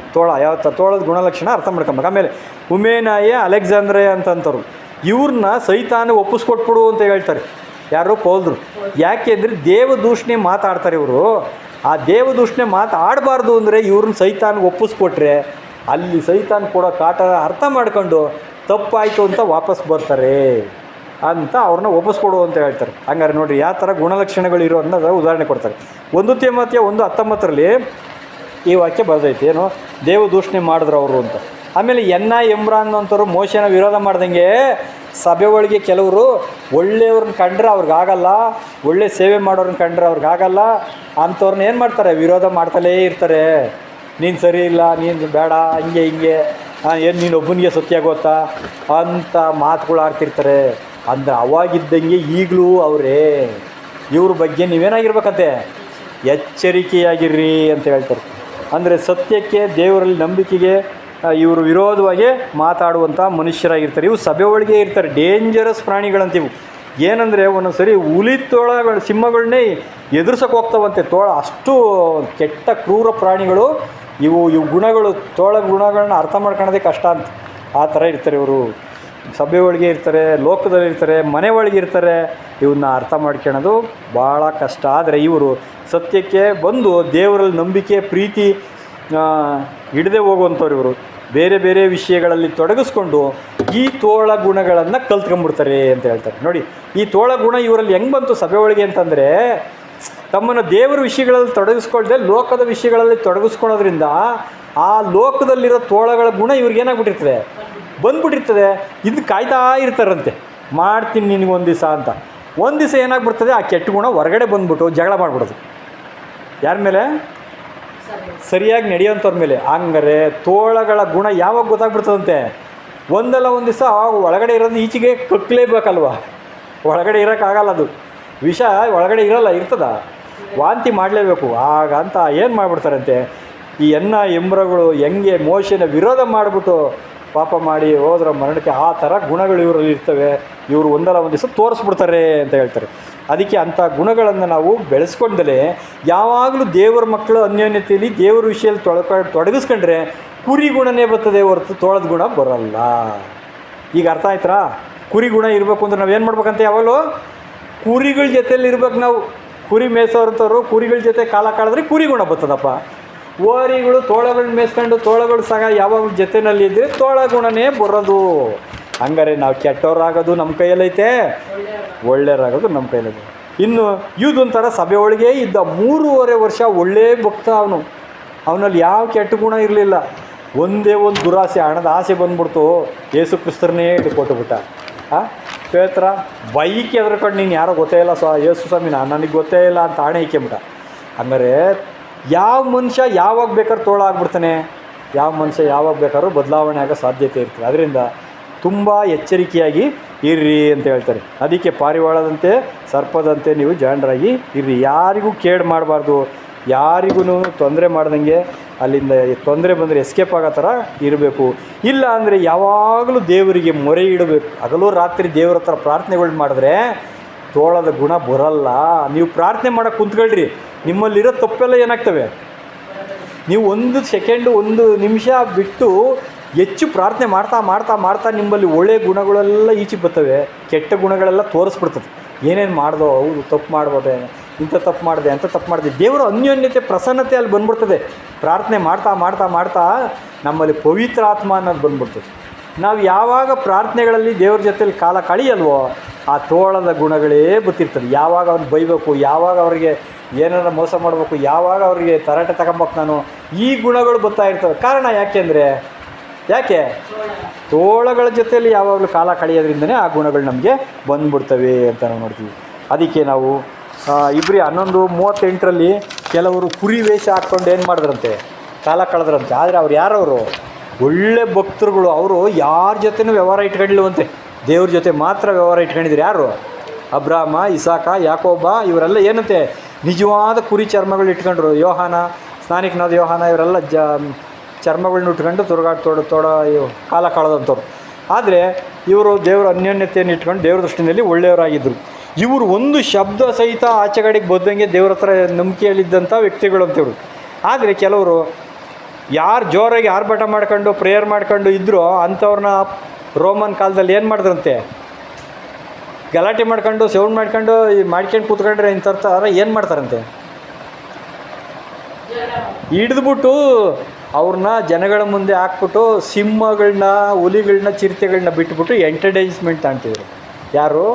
ರೋಮ್ ಸೈನಿಕರು. ಹಂಗಾರೆ ಹೆಂಗಿರ್ಬೇಕು ನಾವು? ಸರ್ಪದಂತೆ, ಪಾರಿವಾಳದಂತೆ ನಿಷ್ಕಪಟವಾಗಿರಬೇಕು. ಹೆಂಗೆ ದೇವ್ರನ್ನ ಆರಾಧನೆ ಮಾಡಬೇಕು, ಯಾವ ಥರ ಅಂತ ದೇವ್ರು ನಮಗೆ ಕಲಿಸ್ಕೊಟ್ಟವ್ರು, ಹಂಗೇ ಇರಬೇಕು ನಾವು. ಆ ಗುಣಗಳನ್ನೇ ನಾವು ಬೆಳೆಸ್ಕೊಳ್ಬೇಕು.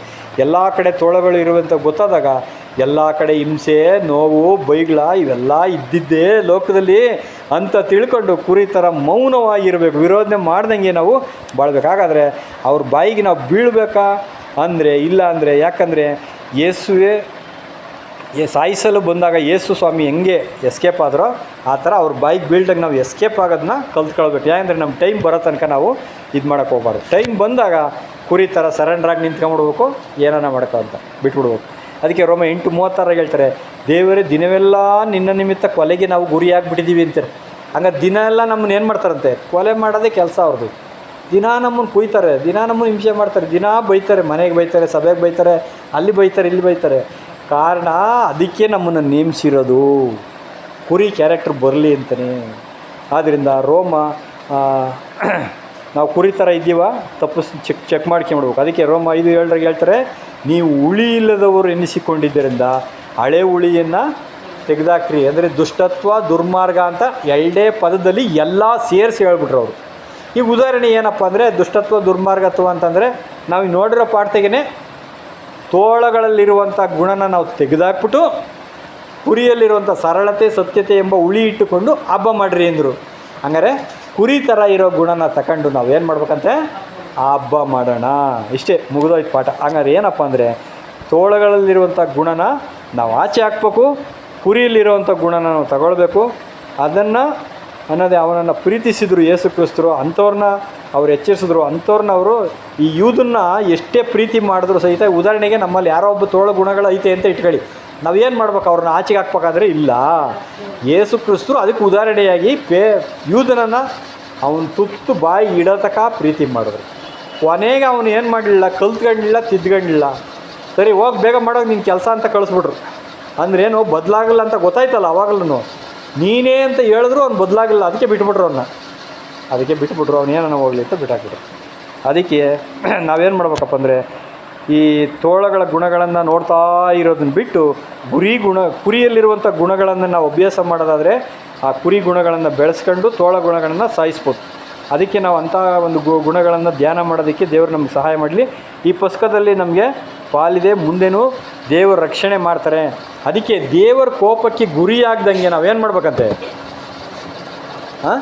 ದೇವರ ಕೋಪಕ್ಕೆ ಗುರಿಯಾಗಬಾರ್ದು ಅಂದರೆ ಕುರಿಯ ಗುಣಲಕ್ಷಣಗಳನ್ನು ಬೆಳೆಸ್ಕೊಂಡ್ರೆ ಆ ಪುಸ್ತಕದಲ್ಲಿ ನಾವು ಇದು ಏನು ಅನ್ನೋದನ್ನ ಅರ್ಥ ಮಾಡಿಕೊಂಡು ಯಾರ ಮನಸ್ಸಿಗೆ ನಾವು ನೋವು ಮಾಡ್ತಾಯಿದ್ದೀವ, ಕುರಿ ಗುಣ ನಮ್ಗೆ ಐತಾ, ವಿರೋಧ ಮಾಡೋಂಥ ಗುಣ ಐತಾ, ತೆಗೆಸ್ಕೊಳೋ ಗುಣ ಐತಾ ಅಂತ ತಿಳ್ಕೊಂಡು ಅದರಲ್ಲಿ ನಾವು ಪಾಲು ತಗೊಂಡ್ರೆ ದೇವರು ನಮ್ಮನ್ನು ರಕ್ಷಣೆ ಮಾಡೋದಕ್ಕೆ ಶಕ್ತರಾಗಿದ್ದಾರೆ, ಸಿದ್ಧವಾಗವ್ರೆ.